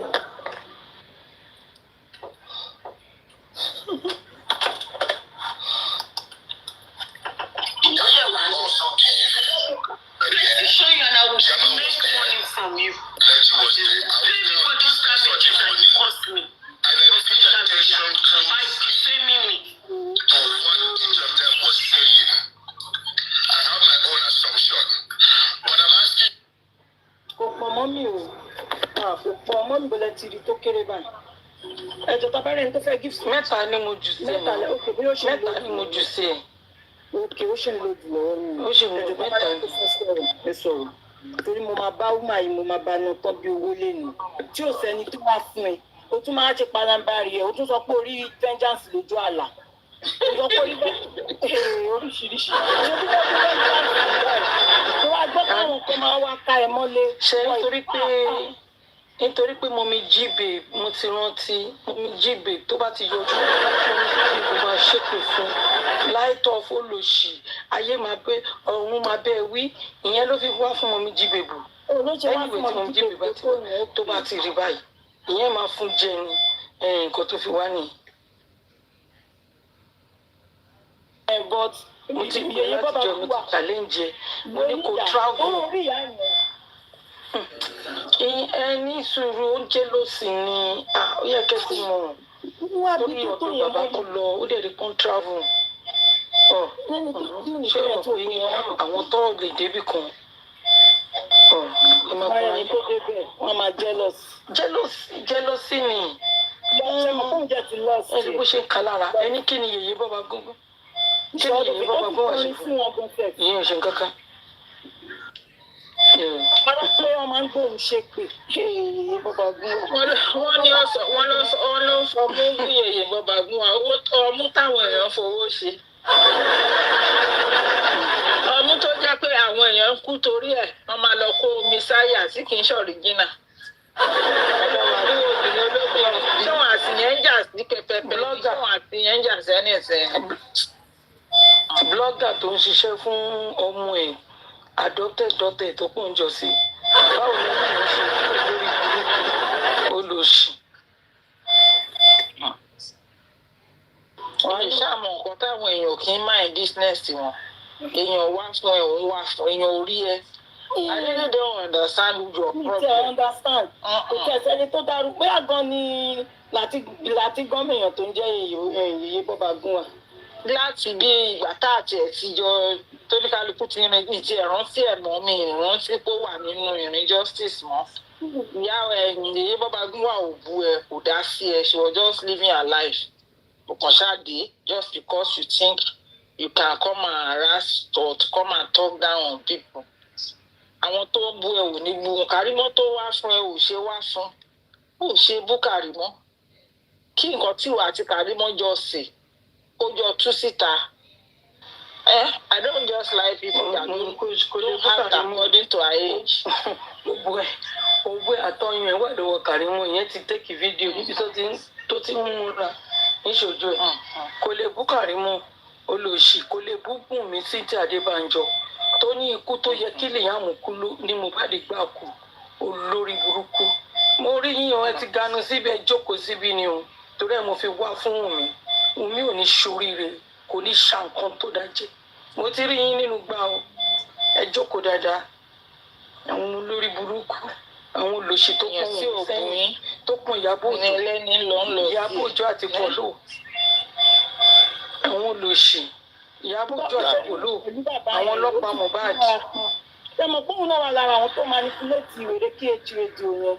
Ó wà lára wọn gbogbo àwọn tó dẹ̀ manipulate ọmọ. Ibẹ̀ ló lọ lọ́jọ́ tó lọ́ọ̀ ní rìsíìtì tó lọ́ọ̀ ní rìsíìtì owó tó ń dá. Àgbọ̀dọ̀ tí mo tiẹ̀ sí sọ̀rọ̀ yẹn nìyẹn pé kán mú rìsíìtì yẹn wá. Àtijọ́ yẹn ló ti dákẹ́. Àtijọ́ yẹn bá ìtàtí ní kó mú rìsíìtì. Ó bú mi, oníṣẹ́ mi ju èmi lówó lọ́wọ́ mi. Oníṣẹ́ mi lówó lọ́wọ́ mi ò lówó ẹ̀. Olówó ni ẹ́, orí tó ṣe ọkàn ẹ̀ ò kúrò ń bẹ̀, òfin bú àwọn tó ṣoore fún kiri ni. Àwọn tá à lówó tó ẹ, ìwọ̀nba oore tọ́lọ̀ tọwọ́ wa ṣe, ẹnìkan ò gbọ́ rí lórí bí ìwà ṣoore rí. Àwọn tá à lówó tó yẹ pé à ń bẹ lọ́rùn, ìwọ̀nba oore tá a ṣe, òfin tó ti gbọ́, a máa rojọ́ kiri bí ìgbóná, just about talking down. Àwọn tí ò bá ẹ rojọ́, àwọn tó bú, àwọn tó dárúkọ, àwọn ọmọ kéékèèké tó ń bú ẹ tó ti lọ ṣubú sí wọn lọ́wọ́. Ó lọ́bẹ̀ kó lọ gbọ́jọ́ orí ẹ̀ padà lọ́wọ́ wọn. You keep coming for people. Wọn ò pè é. Tí justice ò bá ṣe ń ṣe, I've said it severally pé a ṣe justice tí mo rí pé ó ti sú mi. Mo ní mátrasì, mi tiẹ̀ ní di bẹ́ẹ̀dì. Mo ní wọ́n rù bí mo tiẹ̀ ní mansion. I sleep, I wake up, màá jẹun mi. Màá wá síbi tí bá ti fẹ́ ṣiṣẹ́. Màá lọ ṣàwọn private life mi. Màá tún lọ lé mi lọ sùn. Olóòṣè bẹ́ẹ̀ ṣe justice mọ́ tẹ́ bá dá £1 ariwo ni. Bọ́lọ́rọ̀ gbọ́rọ̀ ẹ̀ síta pé àwọn fẹ́ gba donation ẹ máa ní kọ́ bá gba donation ẹ máa dà tẹ́ bá dá tán báyìí máa mú rìsíìtì kiri gbogbo ìlú ni. That's useless. That's useless because nǹkan tágbára èèyàn bá ti gbé tó bá tàn kó tó bá ṣe fún yàn ò ní lè gbójú kúrò bẹ́ẹ̀. It's better you don't do it. It's better you don't do it. Mẹ́mí àtẹnìkan tó sọ̀rọ̀ lánàá tó ní ẹnìyàn kan pè mí ni ó ní ẹ ṣe wọn èmi torí tí bá ṣe nǹkan fún ẹ̀bá ọpọlọ mi gan ò ní rántí mọ́. You just come here and wàá máa sá kiri ni wàá máa sá kiri. Ọjọ́ tó ń sọ̀rọ̀ kan lọ́dọ̀ Kàrímọ́ àwọn just on comment section mi ìtòrò mi ò mọ̀ bí tó ń pè ní FYP lórí bí mo máa bọ́ sí comment section sí màmá gbọ́ nǹkan tó ń sọ ni. Bó ṣe ń sọ̀rọ̀ yẹn òun ọmọ kan ti gbowó inú GoFundMe o òun ò ṣe ó ṣáà sọ̀rọ̀ mọ́ á ní tó bá tiẹ̀ jẹ́ pé o mọ̀ ṣẹ́ mọ̀ èmi wá tó sọ pé kò yẹ kó sọ̀rọ̀ yẹn ń bẹ̀ yẹn.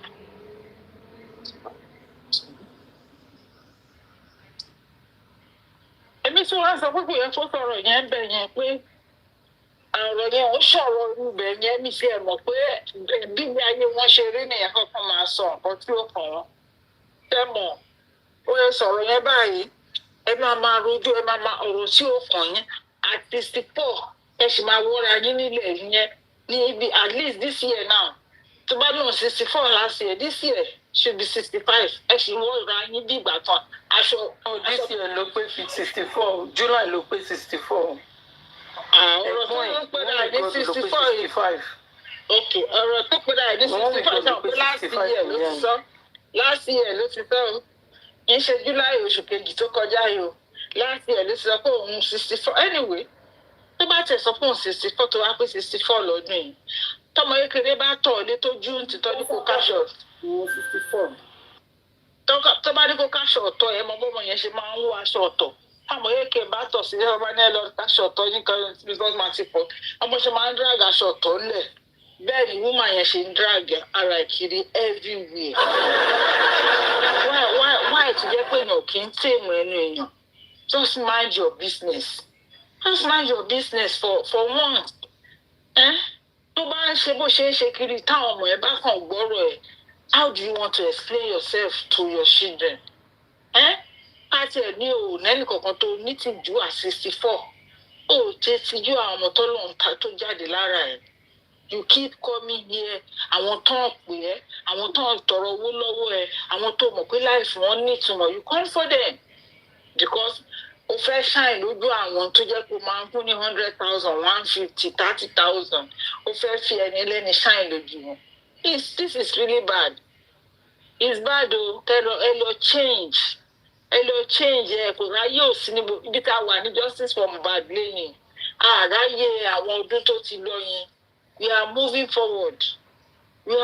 forward kéèyàn pé 64 kó má tí mọ̀bí tó kó má mọdó tó ń dọ̀ra sí bálabàlá jáde kí ló le tó yẹn ẹlòmíà máa sọ̀rọ̀ ń bì sí máa di pé ẹni yẹn ń gbọ́rọ̀ sódì I just go down and go and do something give myself 30 minutes to 1 hour I come back and I continue to live my life àwa tá a ti pé 64 nìyẹn because ẹ tún lè dárúkọ wa báyìí pé jù wá lọ àmọ́ nǹkan tó fẹ́ fọjọ́ orí ṣe bóyá fẹ́ gba tiwa mọ́ sí yín àlè sọ bóyá by the time you are 64 bóyá tó bá pé 60 wàá gbọ́jọ́ orí ẹ̀mọ́ tí ẹ̀ fò lè lóko pé 124 I don't understand. ìgbà tí mò ń gbọ́ tán lọ́gbọ́n Iyabo àgbọn àmọ́ ní kí lóbìnrin yẹn ṣe fún ẹ that lady don't talk too much ọ̀rọ̀ tí ò bá kàn kì í dá sí this is really bad o ẹ bá ń gbọ́ tọ́lọ́ náà ẹ̀wọ̀n náà ti rí yín lórí ìgbà wọ́n ti lé yín wọ́n ti lé yín bí edé ẹ ti léra yín sí tray bí edé wọ́n bá ra yín kọ́rùn yín mọ́dó kan fi yín sọ̀gbọ̀nà òpònú ẹ ṣe jàre ìmọ̀ bíyàn ṣe kí n gbọ́ tọmọ owó ẹ̀. Gbogbo ó máa gba change ẹ̀ gba change ẹ̀ kẹsẹ̀ ní tí ò bá gba change. Ara mi dẹ̀ ń bù máa ṣọ lóru àná mo nílùú kí lélẹ̀. Ayé ìyá ti rún, ayé ẹ̀ ti rún, ayé ẹ̀ láti tó. Jẹ́lọ̀sì ẹ̀ ó ṣe wá fún wọn látijọ́ ẹ̀. Ó ṣàkóso náà fún wọn pẹ̀lú bàbá ṣá. Ara ti kún ẹ̀ lára. Olórí ìdánwò ẹ̀gbọ́n Iyabo. Olóṣì. Dáàbẹ̀ sọ́fọ̀ sí ẹ̀ pé kó dáwó ni àbí àbọ̀ fi AK-47 sẹ́gbẹ̀ẹ́ orí ẹ̀ pé kó dáwó. Nǹkan tó wọ́n ń ta mú mi géèmù gbogbo nǹkan tó wọ́n ń ta tọ́ndà síta olóṣì kò rí yẹn sọ. Jẹ́ lọ sọ lórí sọ. Yèyé gangan ní ẹ́dìkì ẹ̀ ló ṣe wà yẹn nígbà tóun ti lo ara ẹ̀ nílòkulò. Kí ẹ mọ̀ pé mọ́mí géèmù ẹ mọ̀ nǹkan tó ṣe wọ́n. Wọ́n ṣe sá sígbó tó sá sígbé tí a dà wọ́n sínú igbó torí bàtà dà wọ́n sígbó ṣe mọ̀ pé òjò ṣe ń kásẹ̀ ńlẹ̀ ni ẹ mọ̀ pé around the time tó lè wá kásẹ̀ ńlẹ̀ eku máa ń jáde síta àṣé báwọn eku yẹn ṣe jáde síta wá dà wọ́n sígbó kọ́ lọ máa dókòó igbó tọ́wọ̀ lọ yẹn wọn tán bá tí wàá ṣe example bí gbogbo ṣe rí ànímọ̀ kan ti jáde ẹni tó ṣe láìfẹ́ tó ní platform tó bá ẹni yẹn bá ní topic tó fẹ́ ṣe tó bá ní topic tó fẹ́ sọ̀rọ̀ lé lórí ṣé èèyàn kankan lè débẹ̀ kó máa vent anger tí ò tí ò yẹn lóhùn òpònú ọ̀bọ̀dọ̀ ọ̀jẹ̀ àwọn tí wọ́n ti ń live life wọn tí kò kàn ẹ́ olówó àgbẹ̀sí òjò ni ó ṣe bọ̀dọ̀ ọ̀jẹ̀. every trouble everything tí wọ́n ṣe nínú justice mo sọ̀rọ̀ kún mi tẹ́mi ní àtẹni tó ń sọ̀rọ̀ yìí mo nígbà tá a gbé GoFundMe síta tá a dáwó sínú GoFundMe mo léèrè ní gbogbo owó tó wọnú GoFundMe táwọn èèyàn fẹ́ kú sí after tá a ti gba owó ní GoFundMe síta gbogbo àwa tá a wà lórí pílátífọ́ọ̀mù a sì mọye tá a ti dá sínú kéèsì tá a dẹ̀ ti ẹ̀ pariwo ara wa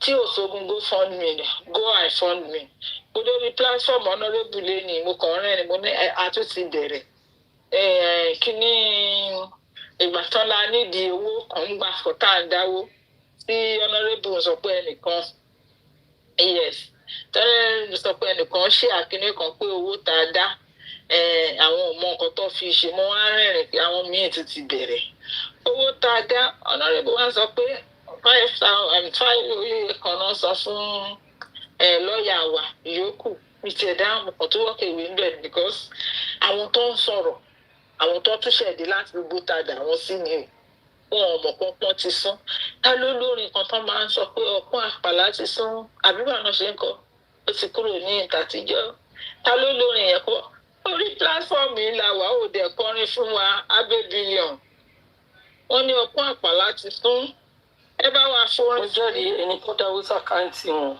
mo jẹ́rìí ẹ̀ á fún wọn jẹ. ẹni tí wọ́n dáwó sàkáǹtì ẹ̀kọ́ làwọn tá a dáwó sàkáǹtì sọ̀rọ̀ accountability. irọ́ mọ́mí yé tiẹ̀ gbọ́dọ̀ tán ẹni tó lọ sọ̀rọ̀ accountability gan ẹ̀bùn kan ọmọ bí tó dáwó sí ọmọ kan fẹ́ tí gbọ́ pa dáwó ni kò máa dá sísìn kò máa dá wọn dá ẹ. Kí ló ní ẹ wọ́n béèrè kí question fún. àlọ́ lórí burúkú ni wọ́n mo náà ti dé láti kí ló béèrè. ó dà ó náà ni mo sọ gbọ́ mi dáadáa mo ní ẹni tó dáwó sàkáǹtì ẹ̀ ó ní reply tó máa fún anybody ó dẹ̀ ó wà transparent. ìgbà tọ́nọ́rẹ́bù sọ̀rọ̀ tán lórí platform ó láwọn tó ń sọ̀rọ̀ ó ní wọn ò dáwó wọn bá wa sípò wọn ò dáwó ilẹ̀ tí wọ́n á ń gbẹ̀dì odó ẹ̀ ń gbẹ̀dì owó tá a dá fún kí lẹ̀ ń gbẹ̀dì ọ̀rọ̀ tí ó kàn yín fún ẹ wò justice for Mohbad ó yẹ ká máa wúra wa dáadáa ìgbà tí ìyàmọ̀ 64 bá dé jáde tó ń ṣe gìlàgìlàgìlà tí máa lè yàn ṣe bí agilagila báyìí ní mọ̀kọ́ tó ń jẹ́ agilagila kí àdákẹ́. ó dáa o báwa pílé orin wa o. tó bá ti mọ̀ ní kó máa tẹ pamọ́ òun sì lè wà wá lálàpàdà gidi. ọ̀dẹ̀ bíbí bàbá mi mọ̀ sọ bàbá mi mọ̀ sọ. Túndé. Abalagidi làwa ń jẹ lọ́jọ́ tó ti pẹ́ ọ̀nà ti jẹ ó ti rọ̀ wá lọ́rùn gẹ́gẹ́ ẹ̀kọ́. mo gbádùn àpàlà yẹn o. Àbúrò ẹni tó lóhùn àgbà ẹni ọ̀rọ̀ ọjọ́ mi ni. Bẹ́ẹ̀ni o, àbúrò kan mi ní bàbá gún wa lọ́dọ̀ làgbáyé ní bàbá gún wa ọ̀rọ̀ ọjọ́ mi ni. Fọlá fún kí ó ju ẹsẹ̀ Fọlá ti ju ẹsẹ̀ tẹ̀lé. Àwọn èèyàn ń ju ẹsẹ̀ lọ, wọ́n ń jó ó ṣe pàjọ́ mọ́ wa.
You can never know unless you are in Egypt. Ask Lighton right now that she should name the name of a former restaurant that closed down. It's just for us to see the restaurant. Even that the restaurant is closed down by yellow. We see some.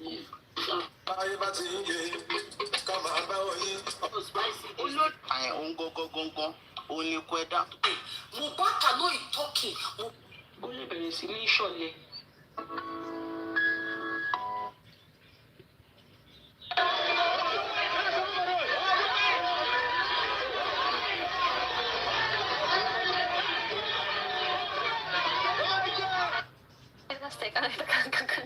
Kò dẹ̀ mọ̀ pé kò ń ṣe gbogbo àwọn èèyàn ló máa welcome nínú justice yìí. So wọ́n fẹ́ máa take advantage platform ẹ̀. Wọ́n fẹ́ máa lò against Joseph Aloba àti against justice. Thank God and thank you guys pé ẹ gbà fún àwọn wèrè yẹn. Tó bá lè rí pé bọ̀bọ̀ yẹn wà live. Tó rí pé ẹ wà ń bẹ̀. Wọ́n bí wọn kú kọ́ wọn bẹ̀. Eléyìí tó bá dẹ̀ gbórí wọbẹ̀ òun náà ó ti mọ̀ pé òun máa gba wòtòwòtò ni wọn bí wọn kú ṣé tí bá ti rí bẹ̀ mo kàn máa rẹ́rìn-ín ni pé àwọn gádìrè jẹ wòtòwòtò àwọn ni wọ́n gá ìdí bọ̀bọ̀ yìí o wọn bí wọn kú tó bá ti dúró ara máa ta wọn máa lọ ẹ tún wọn níwọ̀n òsì tó jáde lénìí ara ta wọn lè gùnkè eléyìí tó gùnkè.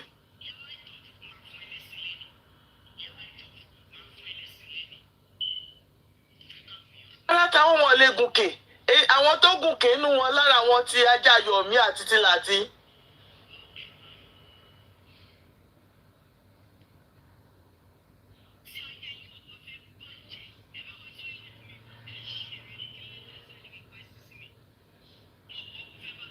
I see someone saying, I don't even know who someone caught the show and they kept saying, this kid boss, come down now. She kept holding space. I don't know what she's doing, guiding there so that Bara's people will not talk. I like how He's doing that intentionally. Vengeance was there. He gave his own submission. You see, that's the problem these people have. Me and Sexton, you guys do a good job on our papa's this thing anyways, honestly. That's why they cannot stand the heat. They'll not be saying, that's dogs. Is that the justice they are looking for?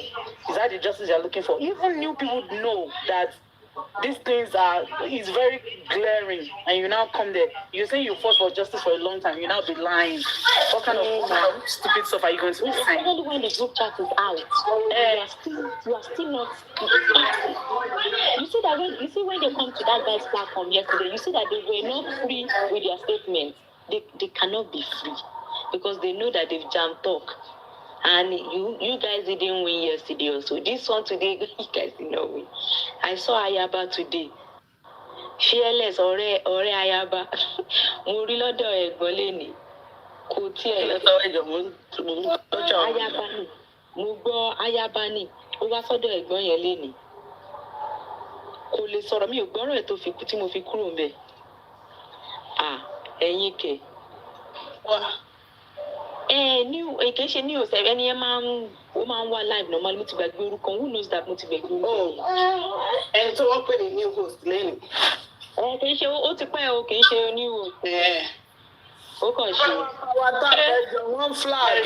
Ẹ jẹ́ kí n sọ̀kọ́ fún yín nípa woman yẹn ó lò ṣí ní bó ṣe máa ń rìn kiri nìyẹn. Ó kàn máa wà lórí platform kò ní sọ̀rọ̀. Tó bá máa jàjọ sọ̀rọ̀ báyìí ọ̀rọ̀ àpọ̀dà ọ̀rọ̀ òpònú tí kò make sense ló máa jáde lẹ́nu ẹ̀. Ó kàn dàgbà ní 40-something years ní woman yẹn kò ní làákà. Ẹni sùn fi ẹlẹ́ àánú rẹ̀ wọ́n bù bẹ́ẹ̀ sílẹ̀. Kí lẹ sọ? Àmàlà inú ẹ̀ wọ́n wá bù bẹ́ẹ̀ sí. Wọn wá rántí jẹ́. Ṣé ẹ mọ̀ pé yóò máa dànù? Èyí tí ń dànù ní ọmọ ọ̀dọ́pọlọ rẹ̀ láàmú. Ó nílé àbí kí lẹ pé máa yẹn?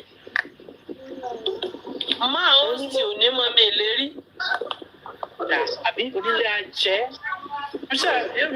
Onílé ajé. Onílé ajé. Onílé gidi lóde o. Yàtọ̀ sónílé tí ò nílé. Onílé eléyìí ó tún ní ajé. ó tún ní ajé pẹ̀lú kó dàbí onílé tí ò nílẹ̀. Ẹni ní àwọn alábòsí tí wọ́n ṣe lè ọlọ́pọlọ gbígbé tó bá tẹ kọ́mẹ̀tì lásán bí ẹni wọ́n mute àwọn wèrè wọ́n mute wọn ní straight and direct. Wọ́n mute àwọn wèrè yẹn dàlú mọ́mí ìlérí yes kudos to mọ́mí ìlérí ó lé gidi ti dé kó lé tí ò nílé ó lé alájẹ ti dé ó lé alájẹ wọlé. gbé gbogbo ẹ̀ dání bá ọba gbéjà wọ́ ọba jà ń bẹ̀ ó lè tọ́gbọ́n pọlọ dání yàtọ̀ sí ètò tó ti fọpọlọ mu.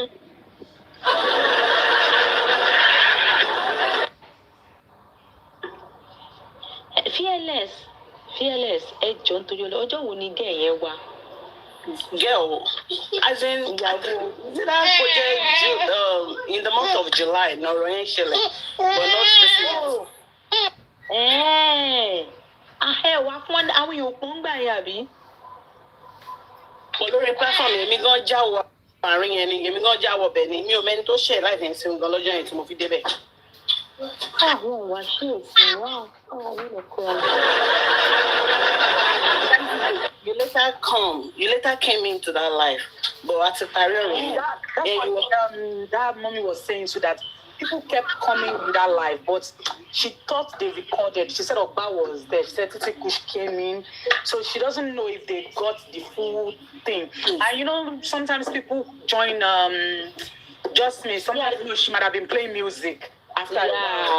So people might not pay attention. After that's gone. I was on.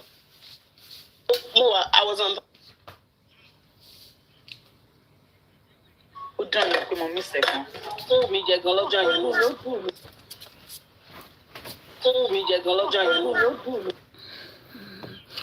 Do you guys know that Mohbad has a rich son? It has been unveiled today. How many views? I think we're now up to 50. Àwọn èèyàn kan wá wọn ṣáàdé because ìgbà tó time kan ẹmọ a kàn ń sọ like indirectly because we don't want to go straight. So lẹ́yìn wọn sọ pé ọjọ́ birthday Mohbad gangan lòun máa wá síta lòun máa sọ pé Wùmí gangan fúnra ẹ̀ kó dẹ̀ mọ̀ ipò mọ̀. Ọkọ Wùmí ò ní balẹ̀. Wọ́n dà tó fi sáré royalty. Wọ́n sọ pé show yẹn. Are you guys hearing? Wọ́n sọ pé show yẹn òun gangan ni Mohbad fẹ́ ó ṣe gbé ọmọ 4 months àbí 3 months tó gbé lọ show. Oh my, here to read. Let's see. Bàbá ti sọ náà pé kẹ́nìyàn wá kó ṣe DNA tó bá ti jẹ́ ẹ̀jẹ̀ àwọn pé inú wọn máa dùn. A máa celebrate lórí black and blue. Ó dà ń pẹ́ bàbá náà sọ. Sexy me, ẹ máa gbọ́ nǹkan tó ṣẹlẹ̀. Mary tó máa ń lọ sórí Just Me, ó sọ lálẹ́ lọ́dọ̀ Madam Comfy. Ó ní Wùmí, ó ń rán àwọn obìnrin oríṣiríṣi lọ sọ́dọ̀ bàbá kó máa sọ pé àwọn olóyún. Ẹ rántí pé bàbá jáde nígbà yẹn pé ìkan wá sọ pé àwọn olóyún. Mary sọ lálẹ́ yìí, ẹ mọ Mary tó máa ń sọ̀rọ̀ lọ́dọ̀ Just Me yẹn. Ó sọ lálẹ́ yìí lọ́dọ̀ Madam Comfy, ó comment, ó ní pé ó ní confam person lélẹ́yìí ó ní èyí tí Wùmí ṣe pé Wùmí rán àwọn èèyàn lọ sí bàbá ẹ̀jẹ̀ rántí gbà yẹn bàbá sọ pé èèyàn kan àwọn ṣe mí èèyàn test èèyàn méjì ìkan kò ṣe oyún ó parọ́ ni wọ́n ní Mary yẹn confam mo ti gbàgbọ́ orúkọ ṣé Mary blessing ni àbí kí ló ń pè ó sọ ó fi distract bá Mary yẹn sọ lálẹ́ yìí bẹ́ẹ̀ ní comment. Platform tí mo lọ́jọ́ yẹn tí mo sọ Mary yẹn gbogbo wà lórí. Yes, ó máa ń wà lọ́dọ̀. Àwọn dẹ̀ sọ pé kí ẹ̀yẹ tún ṣe iCloud pẹ̀lú Mohbad adúpẹ́ lọ́wọ́. Justin is also here now. Confirm person ni confirm sí confirm person ni nǹkan tó bá gbé síta ẹ rántí pé in the beginning bí yóò rí bí wọ́n lè lifestyle nígbà yẹn ó accuse Just Me why are you playing Mohbad songs àwọn release songs àwọn songs not release ìyẹn tẹ̀ sọ pé so that wọ́n á lè mọ̀ pé ẹ fẹ́ tan orin ẹ̀ o lè ní àtìgbà yẹn ẹ̀ríkẹ́. láìsà tún sọ pé how come níbo ló ti rí gbogbo ẹ ó sọ you were on that light that day that was there. I was there. The way you were questioning her. Ìbéèrè pé ó wọ pé báwo wá ń rẹ́rìn-ín ó ní pé báwo ló ṣe ní gbogbo kínní ó ní wọ́n sọ fún Just Me pé kí Just Me má jọ kó má play ẹ̀ o pé àwọn orin yẹn wọn ò tí ì release ẹ̀ so ẹ̀yin fẹ́ tà àbọ̀ ẹ̀ fẹ́ kẹ́ni tó ní lọ́wọ́ kó play ẹ̀ ẹ̀ wá ń sọ pé play tó fi ń play ẹ̀ In turn, just mention, okay, I'm only here for justice for Mohbad. That's why I tell her, don't let that girl knows what she's doing. Please don't even or that lady. Don't even see all these people cannot be trusted on justice for Mohbad, and she's always on one thing. She has never changed at this. She knows what she's here for. She's fighting for Mohbad. So come on, you're cold. Red bar. Yeah, no, she must say, please avoid Binti because Binti will stay because will stay on here will stay by me. Mi mọ bí tó wọn yẹ máa rí fún. Ti lọ bá bàbá. Mi rò bẹ́ẹ̀. Nǹkan tí mo sọ ni pé nígbà yẹn wọ́n sọ pé Mary yẹn confirm ẹ̀ bí have you forgotten? Ṣé ní ìgbà tọ́rọ̀ justice yẹn ṣẹ̀ṣẹ̀ bẹ̀rẹ̀ bàbá ṣe show táwọn èèyàn comment pé wọ́n ní olóyìn bàbá sọ pé àwọn èèyàn ti wá ìkan bàbá ṣàṣàlàyé pé àwọn méjì wá. Pé oríṣiríṣi làwọn èèyàn gbọ́ bàbá jẹ́ sọ́ngbà yẹn pé if you know you are pregnant for him ẹjọ́ kẹ wá o àwọn èèyàn jẹ́ I guess wọ́n fẹ́ ṣáà distract bàbá ní pé kò turn fruitful so àwọn yẹn ìkan wá ó bí ó fẹ́ wá scam wọn ni so nǹkan tí Mary yẹn ń confam lálẹ́ nìyẹn pé ó ń rán àwọn èèyàn sọ bàbá pé Wùnmí fúnra rẹ̀ ló rán àwọn girls yẹn lọ sọ́dọ̀ bàbá láti scam bàbá. Yeah, tó bá wo comment I'm sure me mẹ́ni tó gbé show mọ́ mi kan fi lálẹ́ tó bá wo comment yẹn kan confirm ẹ̀ ní dédé. Kò ń ṣe láti scam bàbá ó fẹ́ fi yẹn discourage bàbá ó fẹ́ fi discourage bàbá pé kí bàbá lose hope on the real child. Yeah, on the real child. They know there's a real child. When the things talking, so that baba, so that if in case if anybody now bring any child anytime. They will now say that Baba will now be discouraged. After all, she be oríṣiríṣi ẹ̀yin gẹ́ẹ̀sì wọ̀nyí kẹ́kọ̀ọ́ kí ṣe kí ní abeg mi lówó àti kó dànù jàre mi lówó àti ṣe fún ẹni DNA mọ́ nǹkan tó ń ṣe nìyẹn ni wọ́n ṣe push àwọn yẹn forward first but thank God for this tó bá lè reach out sí bàbá kó mú kó call bàbá kó wọn àti wọ́n jọ máa sọ̀rọ̀ privately even God we don't need to see the baby's face kọ́ máa lọ harm ọmọ lọ́mọ online but in as much see baba bá ti confirm by DNA pé this child pé confirm ni o pé ọmọ wọn ni o kí bàbá wa announce ẹ lórí social media pé èèyàn kan ti gbé ọmọ wọn wá o wọ́n dẹ̀ ti confirm well this is the DNA result o kan cover date of birth orúkọ ọmọ kan cover identity ọmọ yẹn kan show ẹ everything lọ pim most especially tá bá ti ṣe DNA AI child tó pè ní Lamidi tó bá ti ṣe AI child paternity test tó ti jẹ́ pé àti AI ni o tí ò ń ṣe original tí ò ń ṣe authentic àmọ́ wá go tẹ̀lé ti original authentic aloba child àmọ́ wá gbé stamp sí pam ìyá kan lọ ní boom Mohbad ti padà wáyé o. wọ́n mi lérí iṣẹ́ mọ̀ pé lórí láìsí yẹn lọ́jọ́ yẹn wọ́n sọ pé torí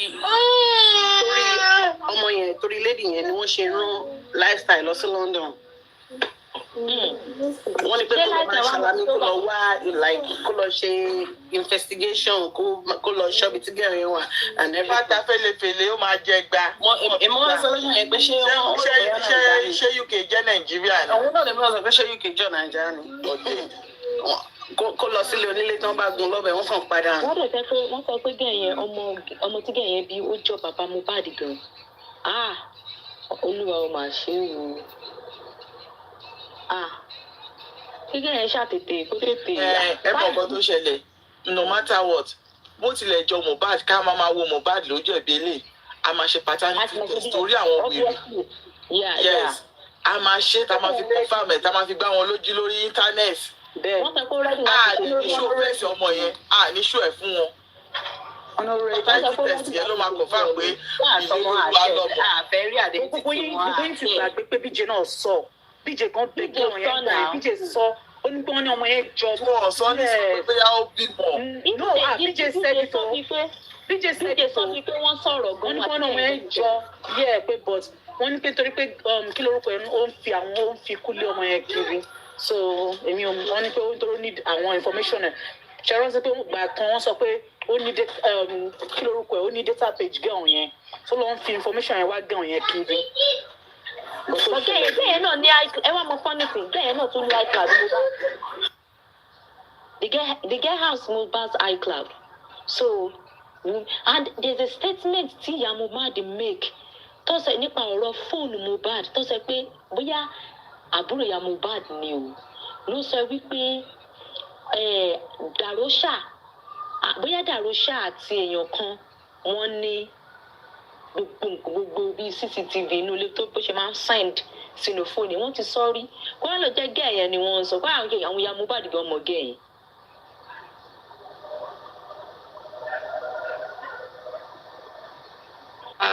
tó bá share same iCloud pẹ̀lú Mohbad definitely if true ni o if truly pé ó ní ó share the same iCloud pẹ̀lú Mohbad ó máa ní a lot of information ó ní Mohbad spy. Ó máa ní àbíkọ́ CCTV yẹn tó bá dé dá particular iCloud tí Mohbad ti sọ fún mi wípé àwọn. mi ò rò bí alédì yẹn ní iCloud Mohbad tó bá ní ó lè jẹ́ èyí tí Mohbad ṣẹ̀ṣẹ̀ ṣí ó lè má ní information púpọ̀ lórí ẹ̀. kápẹ́mi náà sọ nìyẹn pé wọ́n á ti ó yẹ kó ti gbé síta ti pẹ́ náà. á ti gbé jáde. ẹrù bóyá ó máa dákẹ́ lórí ẹ̀ ni. ìyá mi ò bó ni. bá rántí nǹkan tí PDM sọ ó lóun dúró kí Ìyábọ̀ Òjó dé ó lóun ò tiẹ̀ tí ì sàn kankan lórí group chat ó ní and again gan mọ gbogbo evidence tó wà lọ́wọ́ òun for VDM to bring this case back ẹ jẹ́ a máa wo bó ṣe ń lọ ẹ dẹ̀ rí pásítọ̀ tó ní September kínní kan VDM gbọ́dọ̀ wà wọ́n fẹ́ fọgbọ́n tì mẹ́wọ̀n ni o ṣé mọ̀ pé màá yẹn náà alẹ́ Ìyábọ̀ Òjó ni wọ́n fẹ́ fọgbọ́n tì VDM mẹ́wọ̀n ni o tí ò dẹ̀ lè possible ipe next court ní September 7 kan lọ pé VDM gbọ́dọ̀ wà ń court pẹ̀lú pásítọ̀ Holy Water. ókè ṣé pásítọ̀ ló ṣe yẹn. rí pé wọ́n fẹ́ lo setup wọ́n fẹ́ lo opportunity yẹn láti fi ti ọ̀tẹ̀ mẹ́wọ̀n ni tí ò dẹ̀ lè possible láéláé. irọ́ ni ṣé pásítọ̀ ló mi yẹn lẹ. ẹ má dá yẹn lóúnjẹ àárín yẹn ṣé yẹn lẹ́nu. Ọlọ́run ṣe iṣẹ́ tó lò ta VDM múra nù ẹ̀ so level right láti complain. Passages ẹjọ́ mo máa join padà mo fẹ́ lọ gbé àwọn ọmọ yìí sùn kán lọ sùn. Okay. Bèrè pé wáyé tí mi ṣe tí sùn. Ayọ̀ ń bẹ́ ta ni ta fẹ́ gbà lálẹ́. Mo ti wó oorun àti torí tó jí èmi náà mo jí ní 12:00 níbí báyìí. Òun wò pé kí ló jí padà kan fi jáde oorun ti fẹ́ máa kùn mí. Ìgbà tó wá yá mo ṣàwà ń péjì wọn wọ́n dà pé ọ̀rọ̀ tó ń sọ wá ta sí mi létí.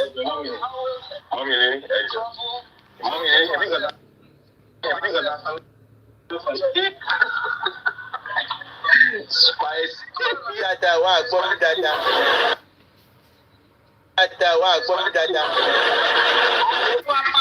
One flag ẹjọ́ nítorí Ọlọ́run. 30 billion gbọ́rọ̀ yín dáadáa ṣé ẹ wà lọ́dọ̀ mi tóògùn ni. Yóò mà ga ó ti dúdú mọ́ lọ́rùn àti. Ẹjọ́ ó ti bó tán mọ́ lára. Láì 150 don't ta 150 naira. Sábẹ́ kí lẹ sọ. Ẹ wá ṣèbí mo sọ pé ilẹ̀ ní píṣọ̀ tó pọ̀ lọ eléyìí ewúrẹ́ kí ló tún ṣe bọ̀bọ̀ ẹ̀ ṣó ti kú ni. Ẹ̀yin náà ni mo wá fún specially. Ẹ wá fún ẹ tún gàrí dáfà wò ó. Spicy ó ní ọgbọ̀n lọ́wọ́.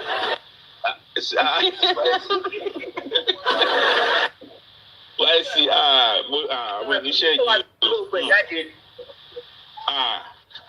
Ẹ tó máa wò tó máa gbé sínsìn ẹ máa wòran o ẹ máa yọ ẹ máa wòran o ẹ máa yọ. Sọ̀rọ̀ yẹn ẹ ti rí píṣọ̀ tó lò báyìí. challenge mi rí ẹ ló ti bẹnu gbá pé ló ṣì títí lọ gba return Sherry spicy gist àti sexy me sẹ́ẹ̀. Kóńbó wọn yẹn ò dá rárá ó lágbára fún àwọn wèrè yẹn. Sórí social media yìí tí Mohbad pè wá sórí social media pé ẹ wá máa constitute nuisance o wọ́n mọ ẹ̀zálé medication tó máa prescribe fún wọn pé ó yá ẹ lò ó bí irú àwọn omi tó gùn bí irú àwọn papa bingo bí irú àwọn làtí gbogbo ẹ̀ pátápátá wọ́n dẹ̀ máa pò pọ̀ ẹ wo irú ọmọ ẹlẹ́nu bí ẹnu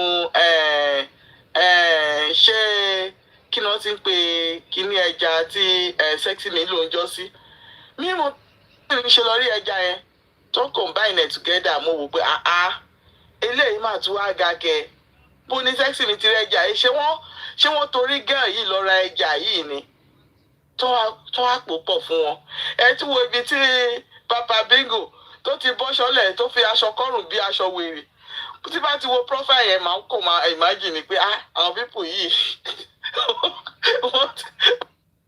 wàláì wọ́n ti gbé wọn sáyé títí tí àwọn gan ó ti sú wọn ò ní choice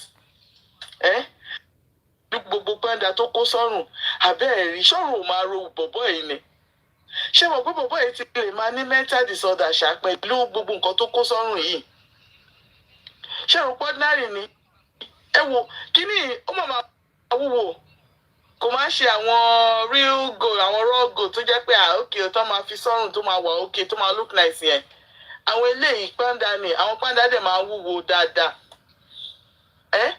wàá wà sọ́wọ́ wàá wà sọ́rùn wàá wá ṣe bí kíní ó ní all your gifters have left you because this justice for Mohbad people are so wicked. How will your gifters left you if you are sincere with yourself? Can it be okay or truly be you are fighting the right cause and you face the reality in the right cause? Tí o ń ṣe pé EFCC want to carry Baba Mohbad ó gbé AI recording you bring it out this is kinikan from EFCC from kinikan ọlá wàá tún wá ní wọ́n ti wọ́n fẹ́ lọ gbé Baba Mohbad o all lies wàá máa gbé wá every negativity wàá máa gbé wá so rò pé àwọn tó ń list sí ẹ wọn mọ̀ pé òkè pé ó yẹ kán lo ọpọlọ wọn ni ṣé bó ṣe fẹ́ máa lo ọpọlọ wọn lọ nìyẹn so bí ayé Omítògùn ṣe bàjẹ́ nìyẹn pé every time ni wàá gbé oríṣiríṣi narrative wá pé nǹkan báyìí náà wọ́n fẹ́ ṣe fún bàbá Mohbad o even gan ibi tí àwọn èèyàn hate ẹ̀ dé àwọn anti-justice gan tó ń support ẹ̀ pé ó ń condemn Joseph Aloba gan gbogbo ọgbọ̀ngàn náà tó wá padà against ẹ̀ pé torí pé ó ṣe wá ń gbé wa ní gbogbo every time wàá máa sọ pé nǹkan báyìí lẹ fẹ́ ṣe fún Joseph Aloba nǹkan báyìí lẹ fẹ́ ṣe fún Joseph Aloba.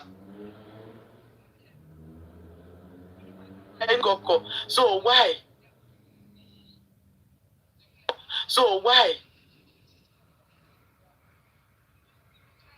Àwọn tí bàbá bébì àti Iyabo àwọn ni wọ́n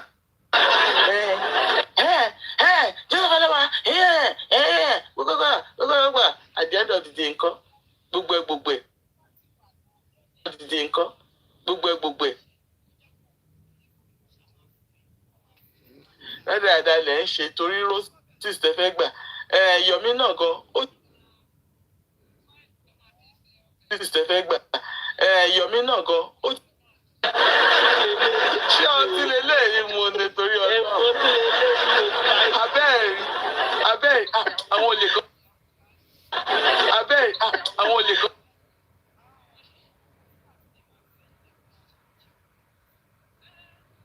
Lẹ́yìn ìgbà tí Wùnmí ti bá àwọn wèrè yìí pa Mohbad tán àwọn tó fẹ́ wá rọ̀bù òkú Mohbad pọ̀ o àwọn tó fẹ́ wá rọ̀bù òkú Mohbad wọ́n pọ̀ o ẹ̀jẹ̀ máa rí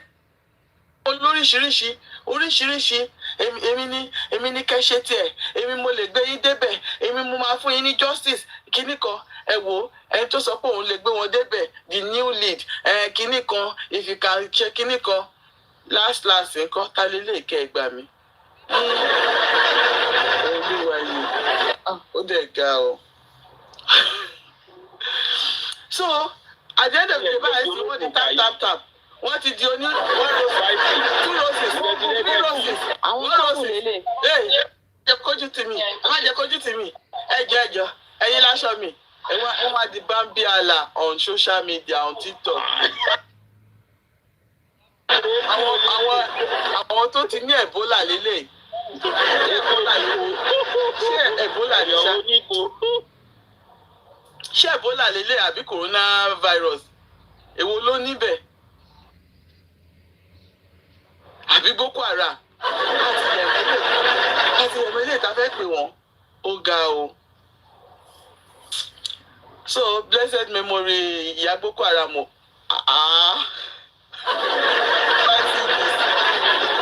Spicy gist. Kí ló ṣe? Ṣé ilé ti jó láyé ni? Ṣó gbé títí lápá?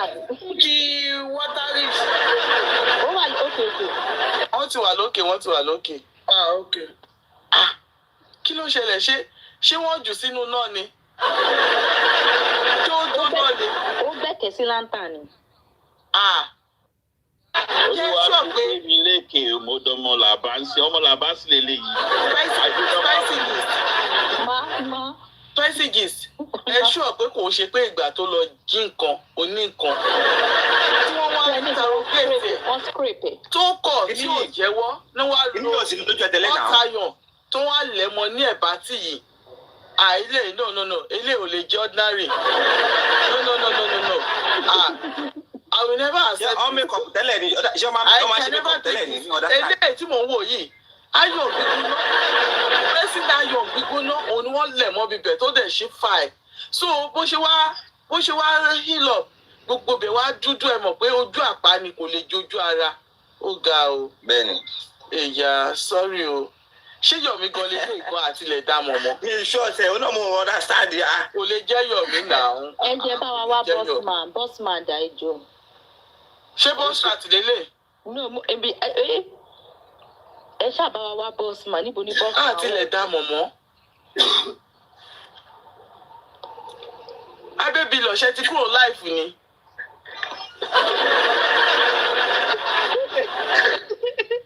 Mẹ́sìgì. Ṣé wàá láì tẹ́lẹ̀ ni? Mo wà live náà. Ó wà live. Náà wà báyìí. Màlá inú ayé lèmi ganu lọ jẹ́jẹ́. Mẹ́sìgì. Ṣé onílé tí ò nílẹ̀ yẹn ni? Bẹ́ẹ̀ni. Ìgbà wo ni inú rẹ̀ di gbò?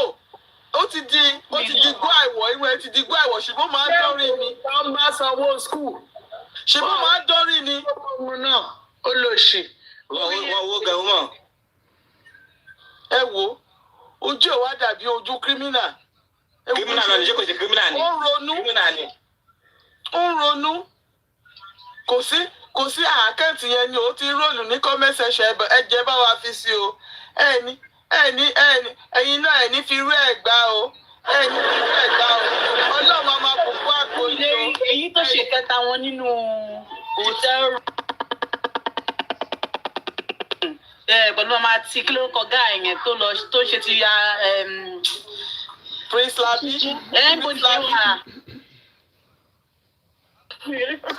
Wọ́n ti pa Glory yẹ. Wọ́n ti pa Glory yẹ. Ìyẹn ti kú pẹ̀lú Glory wọn. Wọ́n jọ perish ni. Ṣé mọ̀ pé bílà tí bó ṣe wọnú kòtò yẹn lòun àtàwọn fáǹsì àwọn stupid fans ẹ̀ àti silly fans ẹ̀ gbogbo wọn ni wọ́n jọ kó sínú kòtò yẹn. So wọn gbúrò wọn mọ́ nínú ayé, gbogbo wọn ti dòkú ayé. So àtìlẹ̀ gbúrò yẹn. Àtìlẹ̀ gbúrò wọn mọ́. Onílé ò lọ sọ́dọ̀ bọ̀dálà tí wọ́n kó máa sọ pé ẹ bá wa táàpù o. Ẹ bá wa táàpù o. Ẹ bá wa táàpù lówó power tapping gift torí pé kí àkáǹtì lè roll ní comment section. At the end of the day àkáǹtì ò roll mọ́. Kò lè roll o. Àkáǹtì ò roll mọ́, gbogbo ẹnu gbẹ ó jápa. Ó ga o. Wọ́n ti ó ga o. Wọ́n ti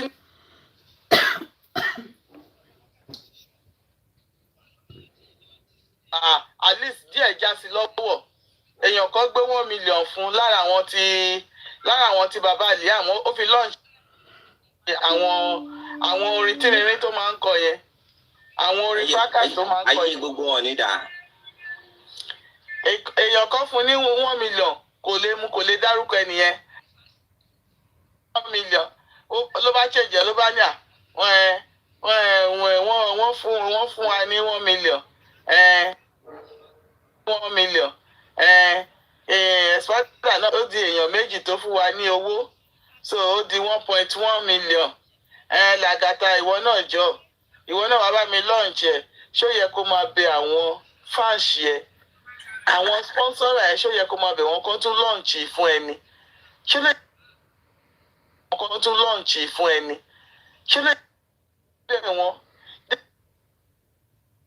débi pé àwọn yẹn tó wò pé àwọn ò tí ì lù ẹ́ tán wọ́n wá mú wá launch ẹ̀ fún ẹ ní ìjẹrin ó wá dìjẹta ó wá jáde àbí àná wọ́n bẹ̀rẹ̀ sí ní ṣe wèrè lórí social media ó bẹ̀rẹ̀ sí ní ṣe wèrè torí pé kí ni wọ́n tún fi 1 million jíjà ẹ̀ wọ́n tún fi 1 million ra ẹ̀ so mo sọ pé owó tó fi rà ẹ́ gógógó gbà ẹ̀ kò lè ju 2 million tó fi ya wèrè tó bẹ̀rẹ̀ sí ní castigate bàbá Mohbad kò lè ju 2 million tó fi ra Láti torí 1 million tó fún tó fi launch ábọ̀mù ẹ̀ òun ló padà sí àwèrè níjẹta yes ó gba 1 million níjẹrin ó padà ya wèrè níjẹta ó tún bẹ̀rẹ̀ sí ní ya wèrè gé ó tún ya dìgbòlugi all of a sudden so ẹ ti máa mọ̀ pé yes pé torí owó ni bọ̀bọ̀ ẹ̀ ṣe ń ya wèrè every time tó bá ti ń ya wèrè tó bá ti ń pariwo bàbá Mohbad kìíní kan kọfí kìíní kan tó bá ti ń pariwo kọfí kìíní kan ẹ ti máa mọ̀ pé ó ṣẹ̀ gbowó ni so ó ti fi album ó ti fi gba 1 million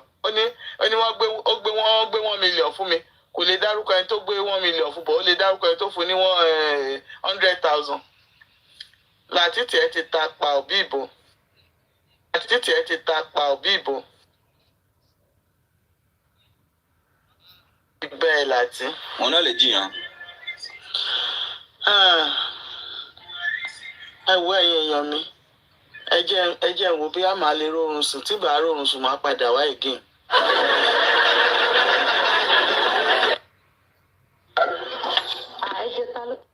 Play show fún ẹ̀jẹ̀ ṣàánú wa o.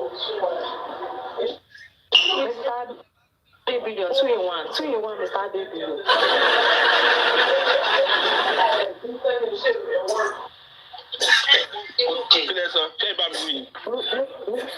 Mr. 2-in-1 ètò ṣe ẹ busy ní the other show yìí.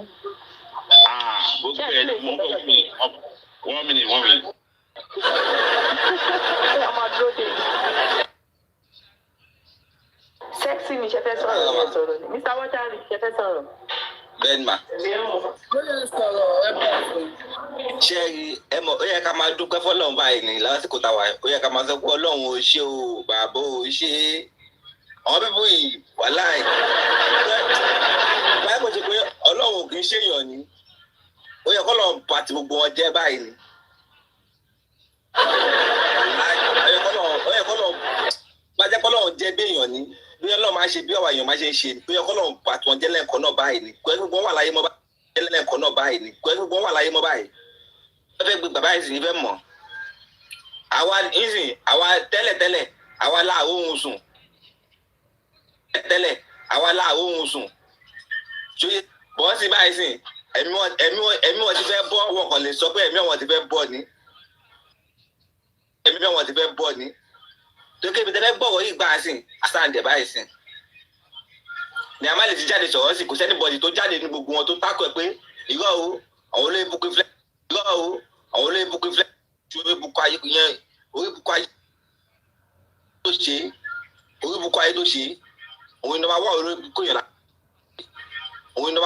bukú yẹn láyé gbogbo àwọn tó kù jáde sọ̀rọ̀ tó jẹ́ òkú ọ̀wọ́ ló bọ́ta ẹ ní a máa lè ṣe kíríkan ní a máa lè ṣe Ọlọ́run tó ṣèyàn ni ò bá jẹ́ k'Ọlọ́run jẹ́ bí èèyàn ni àwọn bíbí ìwé k'Ọlọ́run pa ogun sí ìyá wa jáde fún wa sí àfẹ́ mọ adẹ ti gé tí wà lọ adẹ fẹ́ bọ́ tó ìwọ tó bá sọ̀rọ̀ búlì nínú ọ̀rọ̀ yìí ìwọ tó bá sọ̀rọ̀ búlì nínú ọ̀rọ̀ bá di kó máa ṣó ibùkún ayé ni kó ní jẹ́rìí láyé ẹ̀ àfẹ́ gbọ́ búlì nǹkan tó ṣẹlẹ̀ nínú ilé ọjọ́ tí mo bá di fi gbọ́ la fẹ́ gbọ́ báyìí ẹ bá sọ pé nọ́ọ̀sì kan ló tìtẹ̀ ayé nọ́ọ̀sì kan ò ní dáa nọ́ọ̀sì tó tìtì Mohbad tó fi kú ayé gbogbo yóò ní jọ dáa ṣé nọ́ọ̀sì ló abẹ́rẹ́ lọ́gún nọ́ọ̀sì tó rí àti sí ẹ̀jẹ̀ tí Mohbad fi tẹ́jẹ̀ fi wà lórí dúfè tẹ́jẹ̀ fi wà nú aṣọ ẹbí bóyá ẹbẹ̀rẹ̀ Ọlọ́run o ṣé dẹ̀ rí wọ Wùmí yẹn Wùmí àti Ìyábọ̀ Òjó ṣé bẹ́ẹ̀ ṣe da gbogbo ayé láàmú bẹ́ẹ̀ ṣe balù jẹ́ bẹ́ẹ̀ ṣe múlù tẹ́ yí upside down wàláhì tàlà Ọlọ́run máa bẹ́ẹ̀ lọ́rọ̀ máa ṣe ṣègbésí ayé yín Ọlọ́run máa múlé ayé yín á fi ní lára gbogbo wàláhì èèyàn tó bá pé kọ́lọ́ máa fi ayé ní lára ẹni ẹgbọ́n ní ṣoríire ní ọjọ́ tọ́lọ̀ bá bẹ̀rẹ̀ iṣẹ́ pẹ̀lú yín ẹni tó bá pìtì yín tá à ń jà fún justice tá à sùn tẹ́ ẹ̀ jẹ́ ká sinmi tẹ́ ẹ̀ jẹ́ ká wo tẹ́ ẹ̀ fún wa ní justice lásìkò wàhálà ọlọ́mà pàtì ń jẹ́ gbogbo wọn tó bá tó wá ń sọpọ́tì ọmọ Ìyábọ̀ Òjó tó sọpọ́tì Wùmí tó ṣe sọ pé ẹ kọ́tọ́ ṣe yẹn ó ráìtì ni bí mo bá ṣe sẹ́ẹ̀dì àkáǹtì nọ́mbà ìyá Wùmí tí Naira Marley pé kó máa fowó síbẹ̀ tó sọ pé kọ́tọ́ ṣe ló wà òkè Ọlọ́run wo ọmọ tó bá bí òní jèrè ẹ̀ ọjọ́ tó bá kò tó jèrè báyìí ikú máa pa ẹ̀ ni ikú máa pa ọmọ tó bí tó pé sìn òótọ́ ọ̀ ti jáde báyìí sìn ẹ wá sọ fún wa pé kò rí bẹ́ẹ̀ ṣé rí Ọlọ́run àbúrò Naira Marley ọ̀bọ̀ yẹn ó tíráì gan o ó tíráì gan bọ̀bọ̀ yẹn nǹkan tó ṣe ọlọ́gbọ́n ló lè ṣe Ìyábọ̀ Òjó ṣe Ọlọ́run kọ́lọ̀ fún oríjì mi ò ṣe ọmọ tó bì yẹn tí ó tọ́pọ̀ lóbi ó ń dà ló bí lọ́kọ̀ mi kọ́mọ yẹn ti kú ni wà láìtàláì bí kọ́ tọ́pọ̀ ọmọ yẹn bó ti padà pé kò ọmọ yẹn ò mímọ́ pàdé ó ti kú kọ́ tó ń ṣe nǹkan tó kàdúrà tí mò ń gbà nìyẹn pé kọ́ tọ́pọ̀ ọmọ tí olórí bukọ́ ọmọ ẹ bí kọ́ tọ́pọ̀ ọmọ yẹn ti olórí bukọ́ ọmọ olórí bukú yà bọ́ẹ̀ tọ́pọ̀ ọmọ bẹ́ẹ̀ gbọ́ ọ̀bùn tó ẹ pọ̀sẹ̀ ọ̀gá mi jẹ́ mo kọ̀ ó báyìí pé fún Mohbad ọmọ tó ẹ̀yìn tẹ̀ bí Ọlọ́run ṣe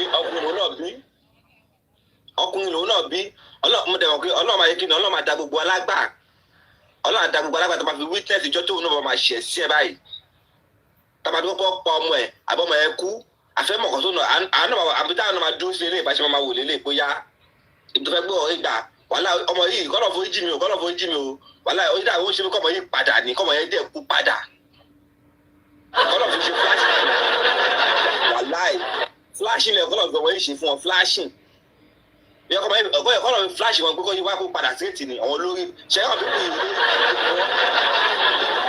èèyàn tí ọ̀gbọ̀dọ̀ bá tó èèyàn tó bá bá wọn Ìyábọ̀ Òjó tó ó di ṣó ebùkú ó dẹ̀ mọ̀kọ́ tó pa Mohbad ó dẹ̀ mú gbogbo nǹkan tí kò ṣe títí Naira Marley gbogbo nǹkan tó ṣe ti Marlias music ó dẹ̀ mú gbogbo dẹ̀ sọ́ di pẹ̀tẹ́lẹ̀ àwọn tó ti wà lókè tó ti wà ń bi gíga tó ti ṣèkọ gidi tó ti ṣèkọ ńláńlá ó dẹ̀ mú gbogbo ayé wọn dẹ̀ yíbó nítorí kíni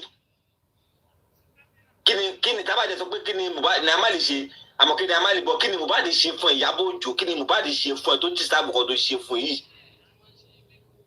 tó máa ṣe satisfy ara ẹ̀ tó fún mi ó ṣẹ́ẹ̀dì ó tọ́jú fámìlì Wùmí kò tọ́jú fámìlì títí ẹ̀ ó gbọ́yún ọmọ àlè wálé ọmọ yẹn tún gbà ọmọ yẹn ò ṣe kọ́kọ́ ọmọ yẹn wọ́n tún sọ pé kò sí wàhálà ọmọ yẹn tún gbà ẹ̀dẹ̀ ṣe títí ẹ̀ fi pamọ́ yẹn ẹ̀dẹ̀ tó wá pamọ́ yẹn náà nìyẹn ẹ̀dẹ̀ tó wá mú nǹkan tó ẹni tó mọ pakú Mohbad ẹ̀dẹ̀ tó gbélé lórí. ṣé àwọn kẹ́tọ́ báyìí pé Naira Marley ò jáde bẹ́ẹ̀ dàpọ̀ jáde sọ̀rọ̀ yìí padà ni ọ̀rọ̀ yìí àmàlẹ́ tí ojú tó ẹ̀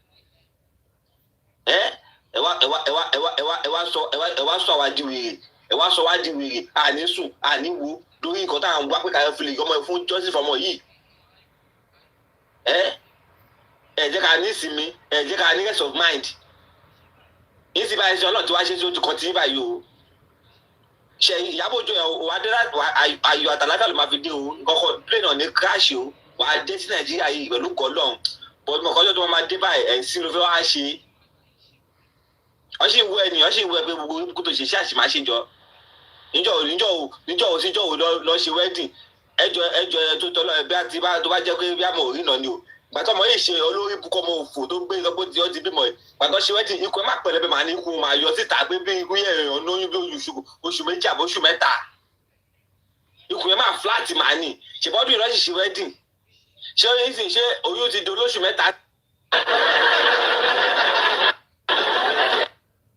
ká sọ̀rọ̀ dẹ́ka owó wọ̀nyí lọ síbi tó wọ mí ọmọ yìí oyún ìbùkún tó ń gbé kiri èmi ò ṣọ́ọ̀pù ọmọ yìí oyún kọ̀fáàmù lóyún yìí iṣẹ́ mi ò ṣọ́ọ̀ wẹ́ẹ̀dì tó ti ṣe tó ti poṣù mẹ́rin wẹ́ẹ̀dì tó ti ṣe kò ti poṣù mẹ́rin kò ti poṣù márùn-ún báwo ló ṣe wá táyé wá jí gbọ́ ọmọ ti wọnú ẹ̀ gbàdẹ́dẹ̀ ṣe wẹ́ẹ̀dì kò sí inú ẹ̀ pẹlẹbẹ báyìí ni aṣọ tó wọ́n fún kọ́sẹ̀ gan ó fún wọn lára báyìí jọ pé gbogbo kan báyìí ó pẹlẹbẹ ni. Ọlọ́run ó dẹ̀ wà lókè yẹn ó dẹ̀ ń gbogbo ó dẹ̀ ń wọlé ayé tó dá ó dẹ̀ ń wọ̀ wọ̀nyẹn tó dá bọ́ ṣe ń ṣe ilé ayé jáde báyìí. Ìyábọ̀ Òjó wàhálà Ìyábọ̀ Òjó yìí ó ṣèyàn gidi èèyàn tó bá rí Ìyábọ̀ Òjó yìí tó máa sá ọ̀rọ̀ ẹni ẹ dàbí èèyàn tó fi ejò kọ́rùn ni ọ̀rọ̀ ó dàbí èèyàn tó fi ejò tó gbé sọ́rùn ni ẹgbẹ́ kò sí kankan tó máa ṣẹlẹ̀ ọjọ́ tó máa pa ẹ́ báyìí ọjọ́ tó máa pa ẹ́ báyìí ẹni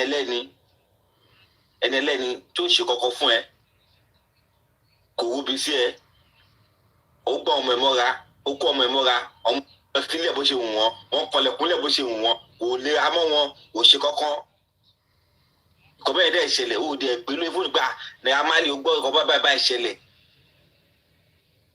tó bá jẹ́ ìwòye ó dẹ̀ ó gbé òògùn ìfẹ́ tó wà láàrin ẹ̀yìn méjèèjì ìjọ tó ń ṣe bẹ́ẹ̀ di ó gbé fúláwà wá fún ẹ kò mọ yàrá ìyá ẹ̀rí ẹ̀ tán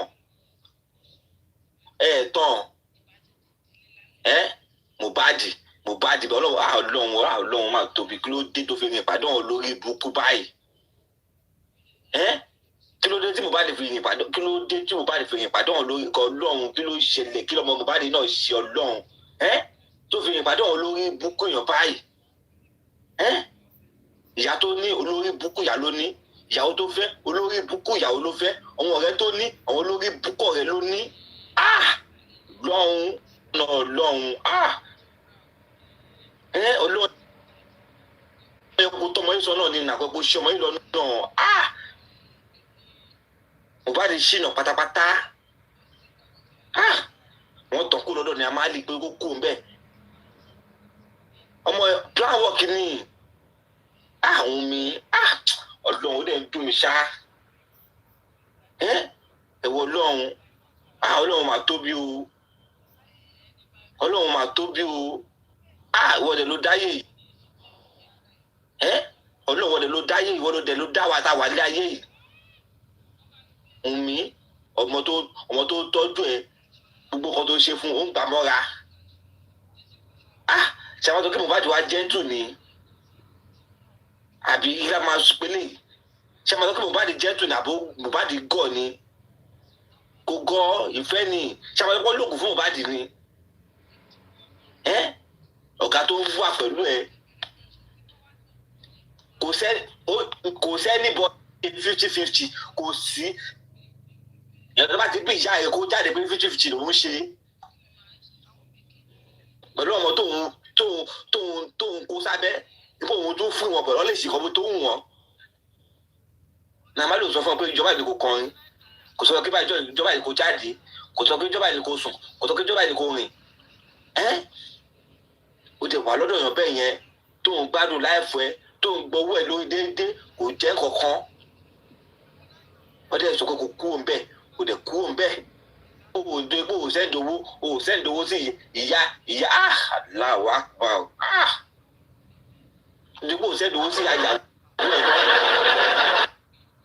ẹ̀ dípò sẹ́ndowó sí àyàwó ẹ̀ mọ́ ọdẹ tún ẹ kúrò ọdẹ dàbàtà tẹ́sán ẹ kúrò nípa àwọn ilé máa pa ẹ́ lọ́fẹ́ pa ẹ́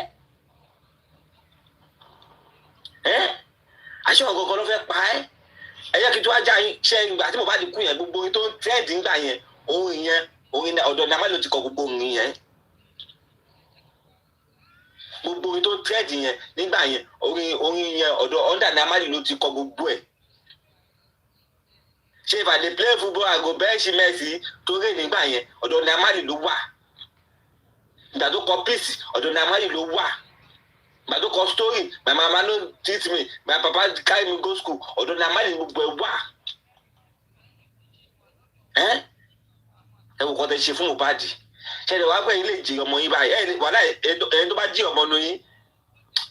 ọmọ nu yín àlá ló lá ojú àlá ló ti jèrè ọmọ kò lè jèrè ọmọ ilé ayé tàwa yìí tí bọ́lọ́hùn kì í ṣọba àká nǹkan tẹ́ ṣe agbára tẹ́ lò fún Mohbad èèyàn kan náà máa gbé ọ̀kan dìde náà tó máa lo agbára ẹ̀fọ́ yìí náà bẹ́ẹ̀ ni tẹ́yìn bá sọ pé agbára tẹ́ níyẹn ẹ fẹ́ fi ṣòkò Mohbad dáadáa ẹ fẹ́ fi sọ bàbá Mohbad dáadáa Ọlọ́run máa gbé ọ̀kan náà dìde nínú ayé tàwa yìí á dẹ̀ fi pàtì iná jẹ náà tẹ́yìn kò dẹ̀ sí kọ́tẹ́ iná lè ṣe ẹ̀ nílé ṣe anything kí lẹ jẹ́ kí ni kan tó wá agbára wo lẹ ní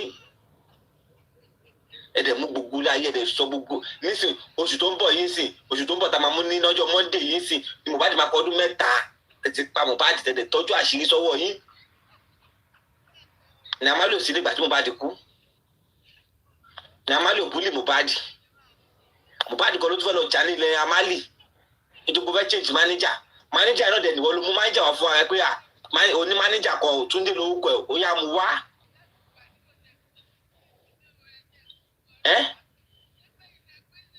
Ọlọ́run Mohbad Ọlọ́run nǹkan tó ṣe yìí Ọlọ́run ó tóbi gan o kí ló dé tó wá fi òde mú Mohbad òde mú sáyẹn ọ̀tá èmi ẹ wò tí Mohbad tí o bá kó lọ́dọ̀ ní amali wàláì mo pè wàláì tàláì kọ́kọ́ lè ṣe Mohbad tí Mohbad ò bá kó sọ́wọ́ òun mi tó bá kó sọ́wọ́ àwọn ẹbí olórí búkú wọn àwọn ẹbí òfò àwọn ẹbí jẹ́ pé ṣé ẹni tí ìjọba máa ṣe ẹjọ́ ìgan dáadáa gbogbo ẹbí wọn pátá báyọ̀ kọ́ pa gbọ́n ni gbogbo ẹbí Òwùnmí àti Òwùnmí fún ara àti ìyá ẹ̀ gbogbo ọmọ méjì báyọ̀ kọ́ pa wọ́n ni kò yẹ kó wà ní ayé mọ́ yẹ kó pa gbogbo wọn ni. àyìnbá tí Mohbad ti sẹ́ẹ̀lì owó sàkáǹtì yẹn mọ́ lógún ti ṣẹlẹ̀ Mohbad ò fúnra ní nàmálìkọ̀ ò fúnra ní dọ́gbọ́lápò yẹn ọ̀làpò òdẹ̀ kò fẹ́ dá sí personal life wọn pé life ẹ̀wọ̀ lóní life ìkọ́tẹ́mì àtẹnijọ ní lájọ ní kọrin fún mi kówó jáde lájọ kówó ní 50-50 èmi náà máa padà náwó bọ́ tí pé ìyàwó ẹ̀ ń fún ẹ problem lé family ìyàwó ẹ̀ ń fún ẹ ní wàhálà kọ̀ọ̀kan òun máa sọ fún òun ò dẹ̀ fẹ́ mọ̀ nǹkan sẹ̀ wọ́n máa handle ara ẹ̀ ọ̀rẹ́ mi kan jẹun lẹ́yìn ẹsẹ̀ kò kàn Naira Marley gbogbo bí tí Naira Marley ti ṣe mistake nìyẹn tó bá gbé Naira Marley fojú sí gbogbo bẹ̀yẹn ni bí ẹ̀wù kan tí Ọlámídé ṣe fún Àṣàkẹ́ Àṣàkẹ́ fún olórí ọlọ́mọ ẹ̀ olóbìnrin ẹ̀yin abiyamọ́tò wá bí yẹn kọ́mọ̀ bá rí o ẹ̀yin abiyamọ́tò wá bí yẹn kọ́mọ̀ bá rí o àwọn olórí búkọ́ ọmọ òfò tó wà tá à ń sì mọ̀ sọ o Àṣàkẹ́ lọ ṣó ó gba owó ó dẹ̀ fún ìyàwó ẹ̀ ní 2 million ilé ìdílé sọ fún Àṣàkẹ́ pé owó tó fóun yẹn kò ṣòwò òun Àṣàkẹ́ wa lọ sọ fún Ọlámídé gbà ẹ máa gbà mí kẹ́ máa fún girlfriend mi kò ṣe ìyàwó girlfriend mi ní 2 million ó sọ pé òun ò fẹ́ gbówó yẹn kéré nítorí pé mo yẹ tí mo gbà dé láti ibi tí mo ti dé kí Ọlámídé sọ fún Ọlámídé pé yá ọmọ yẹn filẹ̀ tí kò bá lè ṣẹlẹ̀ náà ni Ọlámídé ṣe tètè pé tí ọkùnrin tí kò bá ṣẹlẹ̀ èmi ló máa bù so tètè filẹ̀ but Mohbad sọ fún Naira Marley pé ọmọ olórí burúkú yìí fóun pọ́blẹ́mù àkáǹtì tó kọ̀ sí ẹ̀dì sí Naira Marley ìbẹ̀lẹ̀ kí Naira Marley ti fún agbá wọn àbọ̀bọ̀ kò lẹ́pẹ́ Naira Marley ò fúnra Naira Marley sọ pé bọ̀bọ̀ lọ sí àkáǹtì ṣèbí Naira Marley lọ sọ fún kókó lọ sí àkáǹtì tó fi sí àkáǹtì kò wá gbowó sí àkáǹtì yín mọ́ inú wa ń bì yín bàtà ẹ̀rí mílímìlì tó ń wọlé tẹ́ ìṣiṣẹ́ fún ẹ lọ sóko ẹ lọ ságbẹ̀ ẹ lọ síbi kankan ẹ kiri ògì ẹ̀kọ́ rí mílíọ̀n tó ń wọlé ẹ̀kọ́ rí mílíọ̀n tó ń wọlé sàkáǹtì inú yín ẹ̀dẹ̀ bẹ́ẹ̀ ẹ̀ lè wá fún Mohbad lówó pé àgbà ìkọ́bá ìdí kò fowó ṣe gbà ìkọ́bá ìdí kò fowó ṣe àwọn ẹ̀gbọ́n tí wọ́n ti travel family Mohbad kankan ti travel o family Mohbad kankan ti ra mọ́tò o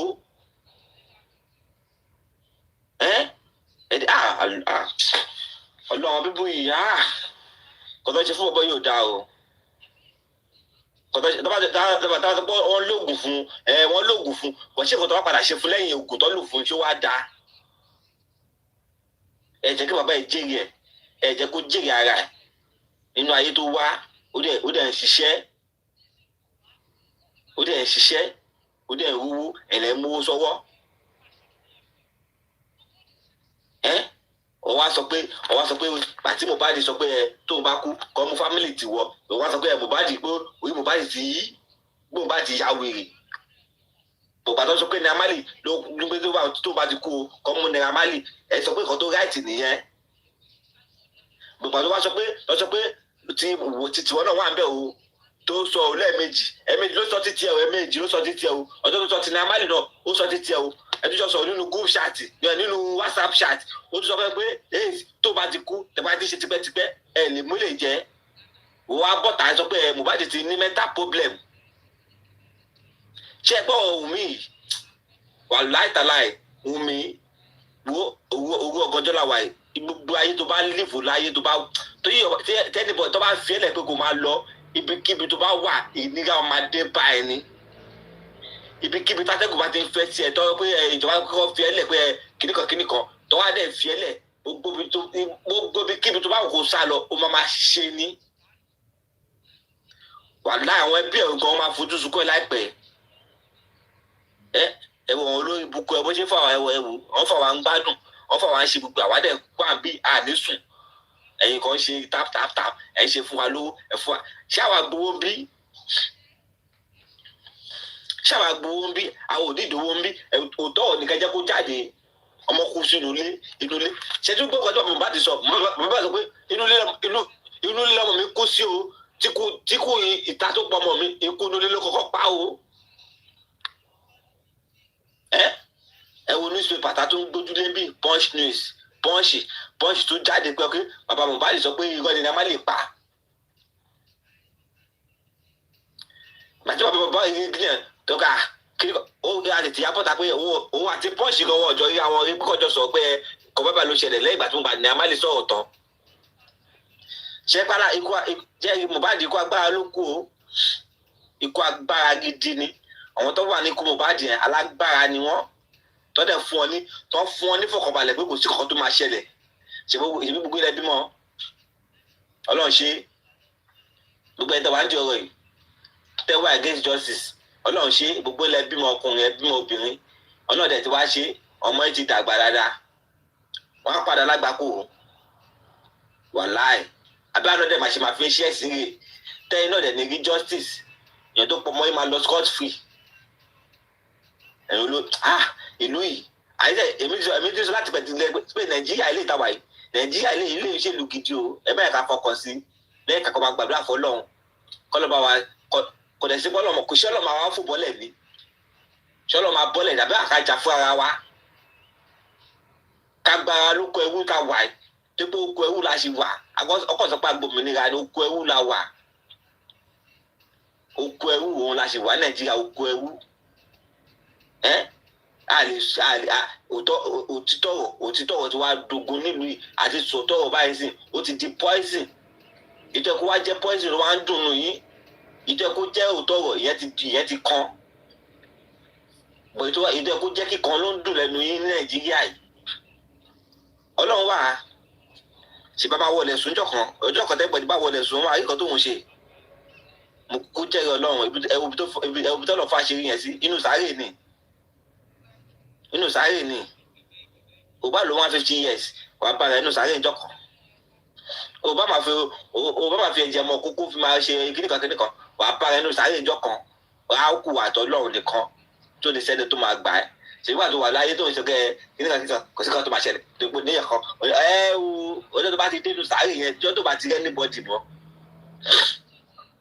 gbogbo ọdún gbójúlé ẹ̀ ìgbà tó wà láyé tó bá ti lè pè wọ́n mọ́ wàá mọ̀ pé yes Ọlọ́run ò ṣeré wàá mọ̀ pé òtítọ́ tọ́lọ́run sọ pé òun fẹ́ òtítọ́ ẹ̀ ló fẹ́ ìwọ tó ìbí ọ̀nù lọ gan sẹ́yìn irọ́ wàá dẹ̀ bá ẹ̀ ń bẹ̀ náà kò yan ṣé ọ̀rọ̀ kò ń ṣèpè kan tó bá fọ wọ́n ló wà ẹ̀ náà wọ́n ló wà tẹ́pẹ́ tó bá ti dénú sáré kan tó jẹ́ bá ti rí bẹ́ẹ̀ ni kò máa bá ṣèbẹ́ bẹ̀rù Ọlọ́run mọ́ ni Ọlọ́run náà kúkú bẹ̀rù náà tẹ́lẹ̀ ọlọ́kàn wo pé òun kò lè fi òun kò fẹ́ pa ayé rẹ́ mọ́ ni èmi sáà péjọ kanjọ kan ṣáà oníkàkú máa kẹsàn ẹ̀sùn àké wàhálà ẹ̀sùn àké tá a ké gidi tó ní sẹ́nìbọ̀ tó máa gbá anybody àwọn táwa ń bíbá náà ṣáwa ṣèbá náà bímọ tiwa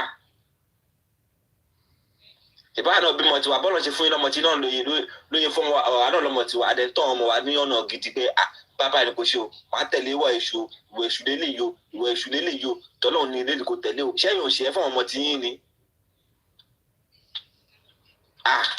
àwọn bíbí iná agbára gan o ǹjẹ́ àmọ́ kọ́ ọlọ́run máa jẹ́ ká ajẹ́ tí kí justice ni ṣé orí ìwà adájọ́ tó bá gbé sí dídúró ẹjọ́ yẹn àbí ọlọ́pàá tó gbé sí di kéèsì yìí padà tó wá sọ pé kíníkan kíkọ́ sẹ́tù ẹ̀ ọmọ ẹ̀ máa ṣòfò ọmọ gan o ó máa ṣòfò ọmọ o ní jèrè ọmọ ẹ o.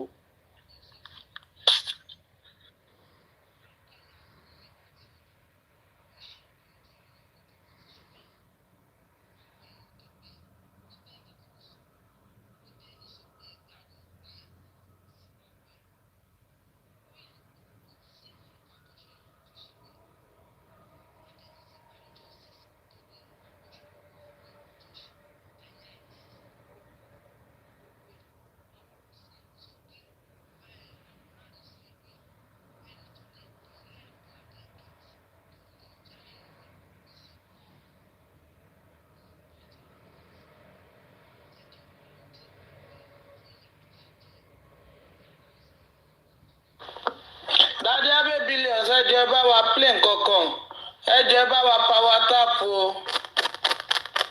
ẹ jẹ́ bá wa play nǹkankan Daddy Abe Billions.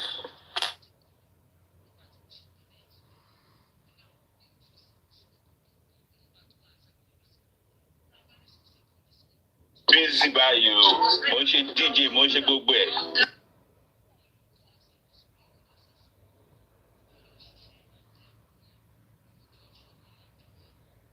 Spicy this how far?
This is a common sense. Remember, they jailed their money or put him in detention for 2 months for bullying and harassment. And as well. So I want to suspect the same apply to the people that was inside the house when he died, which includes Adura, the junior brother to Mohbad. Who read that is a girlfriend because they were never married. The same boy they call Trey that is going around with Davido, who wanted to send 2 million to Mohbad's father. He rejected it. Let us not forget that part. He rejected the 2 million. He didn't take it for him. Nigerian police rejected selective places.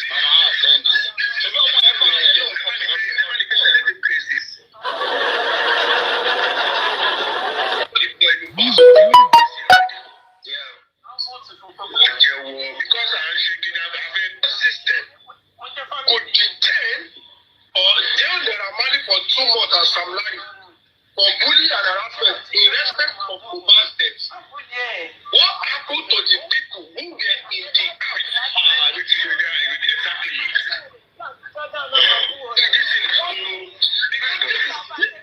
This is a common sense. Remember, they jailed their money or put him in detention for 2 months for bullying and harassment. And as well. So I want to suspect the same apply to the people that was inside the house when he died, which includes Adura, the junior brother to Mohbad. Who read that is a girlfriend because they were never married.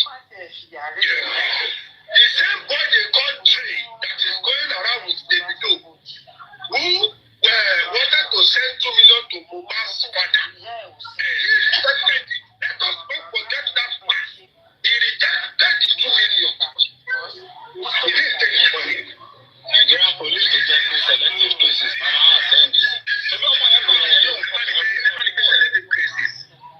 From the onset, before the boy even passed, what he was accused already. I don't know who remember. Someone was saying there's also person's mother knows police that are more papi, more George. You understand? These people don't buy the case already. There's no going back or forth. What my own way to just say is, I don't want to hear maybe in the next future one bastard will come outside say he have evidence of what happened to. I will be the one to destroy the family of the person. Brother mi ẹ má bínú ṣe ní cctv tó pariwo yìí pé kò ṣiṣẹ́ ẹ má gbàgbé pé àwọn ọlọ́pàá wọ́n release like 2 seconds video wey nurse tí nurse ń bọ́ta nínú ilé ẹjọ́ torí ọlọ́ kí ló ṣe fún fídíò yẹ gbogbo bàtà ọlọ́ṣẹ̀ Mohbad bọ́ta tọ́lọ́ṣẹ̀ lọ sí hospital gbogbo báyẹn bọ́ta lórúkọ lọ́ ra òògùn ṣé cctv camera tó káṣọ fún nọ́ọ̀sì yẹn. Àti ẹ̀dá sọ ìyá ni tó ìta tó wá sọ ti nọ́ọ̀sì yẹn jọ́ torí ọlọ́run ṣé kò káṣọ fún gbogbo báyẹn gbé Mohbad bọ́ta lóru gbogbo báyẹn lọ́ ra òògùn gbogbo báyẹn rọ́ọ̀ṣì Mohbad lọ sí hospital ẹjọ́ torí ọlọ́run ṣé ìyẹn lè kán ní ìbẹ̀rẹ̀ bá ti mọ̀ pé àwọn ọlọ́pàá wọ́n ti ṣe kí ni ọwọ́ ti kọ́ wọ́n nínú òyìnbó tàbí nínú òyìnbó téèyàn bá kú ṣé inú ilé yẹn ṣé wọ́n ní sí ilé ẹ̀pà tí òkú yẹn ti wà kọ́ fún lọ́sọ̀rọ̀ fáìsà ẹ̀ bọ́ bèrè òyìnbó mi ò dá ọmọ Yorùbá lè mí tí òkú yẹn tó ti mọ́rọ̀ dàlí ṣé wọ́n ní sí ilé pa wọ́n bọ̀ sí ilé Mohbad pa báwo sẹ́nitọ̀ ṣe lọ kí Wùmí tí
Hello. Àwọn tó àpá Mohbad kan àsùn.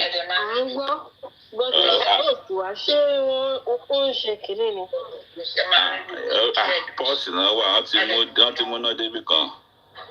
Wọ́n ṣe.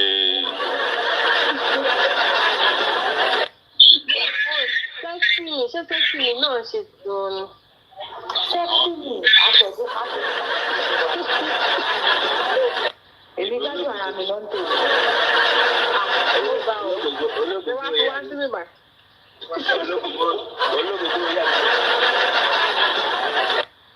Olóògùn yìí àti sọ wípé wọn lọkọ lé. Tàbí olóògùn tàtú nìyẹn. Ó ti yé iye olóògùn ààrẹ tó bí mi tọ́ka. Àyẹ̀kẹ́ tí mo gbóògùn.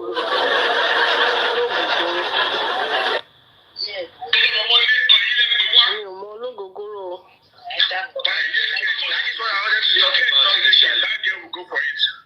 At what the innocent loss will go for it.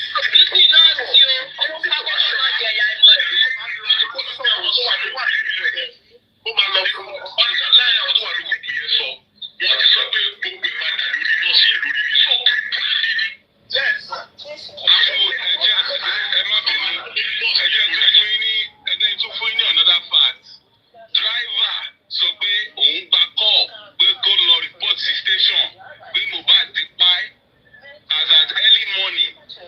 Àwọn wá sọ fún yín pé nọ́ọ̀sì wá hours after that call to treat somebody. So my question as a logical thinker, which timeline am I to believe? Am I to believe that Mohbad yìí ti pa ẹ́ kó tó pe nọ́ọ̀sì ni? And if so, can the nurse wá treat? The thing I wanted to say earlier is, if we look at Mohbad's wife mother, that woman is a she's a policewoman. And if you look at the whole thing from the beginning, he first started from going to police station to arrest wrong people. Now, if we want to talk about the way Nigeria runs, we know that we run in power. Take that for a cover up and to distress the Nigerian people who are asking to me a real question. Good. To me, I thought about it and I feel like, okay, what they are trying to do is, firstly, distract us so that they can bury some evidence. In case they even want to dig deep, I know that there are some things that have been covered up already. They cannot even get that again. But if we are to dig deep from start, the first thing was to arrest everybody in the house and put them in custody for questioning, and not that they call them to come and question. That is the mistake I'm seeing the police, all these police people doing. And I look at it, I say that it's because Wumi's mother is a police, and the police woman will also know that police. And if you also look at Iyabo Ojo's connection with other people too, because we are from the group chat, we are saying that he has connection with one CP, one IGP, whatever. He has connection with those people. And Wumi and Iyabo Ojo were like close, they have some close connection. I would not expect Iyabo Ojo not to support Wumi. Due to the agreements, we don't know what the agreements, we don't know what their plan is. But we know that there is something they have agreements on that they want to share. Because in the group they are talking about, let this person come quickly about Mohbad's property that is with him. So there's definitely something they wanted to share. They are planning about something. That's why they are covering it up. And if you want to even top it up, like to top everything up now, even after this evidence come out, they have not still invited Wumi for questioning, or all those people involved. They have not called anyone for questioning. There's no record of them being involved or in interview or interrogation or anything. So definitely, according to what this brother said, they are buying the case from start. We already know that. And we getting these justice that we're fighting for might be very hard because of people that are involved. It might be very hard. My brother, Emma Binu, Emma is a coco. Emma gbàgbé pé kó tó di pé wọ́n arrest the prime boy. Wọ́n kọ́kọ́ gbé wanted lé lórí with that low evidence. Nígbà tó tún arrest the prime boy tán, àwọn ọlọ́pàá tó sọ fún prime boy pé it's better for prime boy to confess because àwọn níbi tó ti fún Mohbad àwọn lé ọ̀bẹ lọ́wọ́ láì lé lọ́wọ́ wọ́n fẹ́ rọ́pò ọmọ yẹn ni o. Ẹ bá tún wá gbàgbé pé ìgbà tó lọ wú Mohbad ibi orí Mohbad ibi pósí ẹni pé bí ọrùn lẹ jẹ ibẹ̀ láti rí fresh ẹ̀jẹ̀ for you to know that nọ́ọ̀sì tó wálé kò ṣe kó wá gún Mohbad lábẹ́rẹ́ ó wá rọ ojú ibi tí Mohbad fi ṣèṣe ibẹ̀ ló wá tó ti yé yín jẹ́ ẹ bá wo ojú wù mí ní gbogbo táìmù gbà yẹn ojú yẹn gba bí ẹ̀sùn mọ́lé tó wá fi ìkorò tó fi ojú sákèsí ẹnu ọ̀nà Mohbad ìṣe nìyẹn gé sí méjèèjọ́ torí ọ̀nà ṣé kápẹ́tà ló lọ lólé tó lọ rẹ́ sẹ́kẹ̀sì ẹ bá tún wá gbàgbé nínú ìtàbí àdúrà ẹni wípé àwọn gbọ́ omi nínú ilé pé àṣẹ sí òjò ẹjọ́ torí ọlọ́run ilé lẹ́kí sórí ilé aláwọ̀ nílé lẹ́kí nítorí ọlọ́run. Mo fẹ́ continue níbi tẹ gbọ́dọ̀ dé mọ́mí, mo fẹ́ continue. What I want to say is, if we look at the time frame when they call the driver, when they call every other person, when the nurse come, it tells us that this nurse might also be someone that they planted. Because if you look at it, nobody, even me, as a nurse, if I'm a nurse and this kind of thing happen, I will not show up again.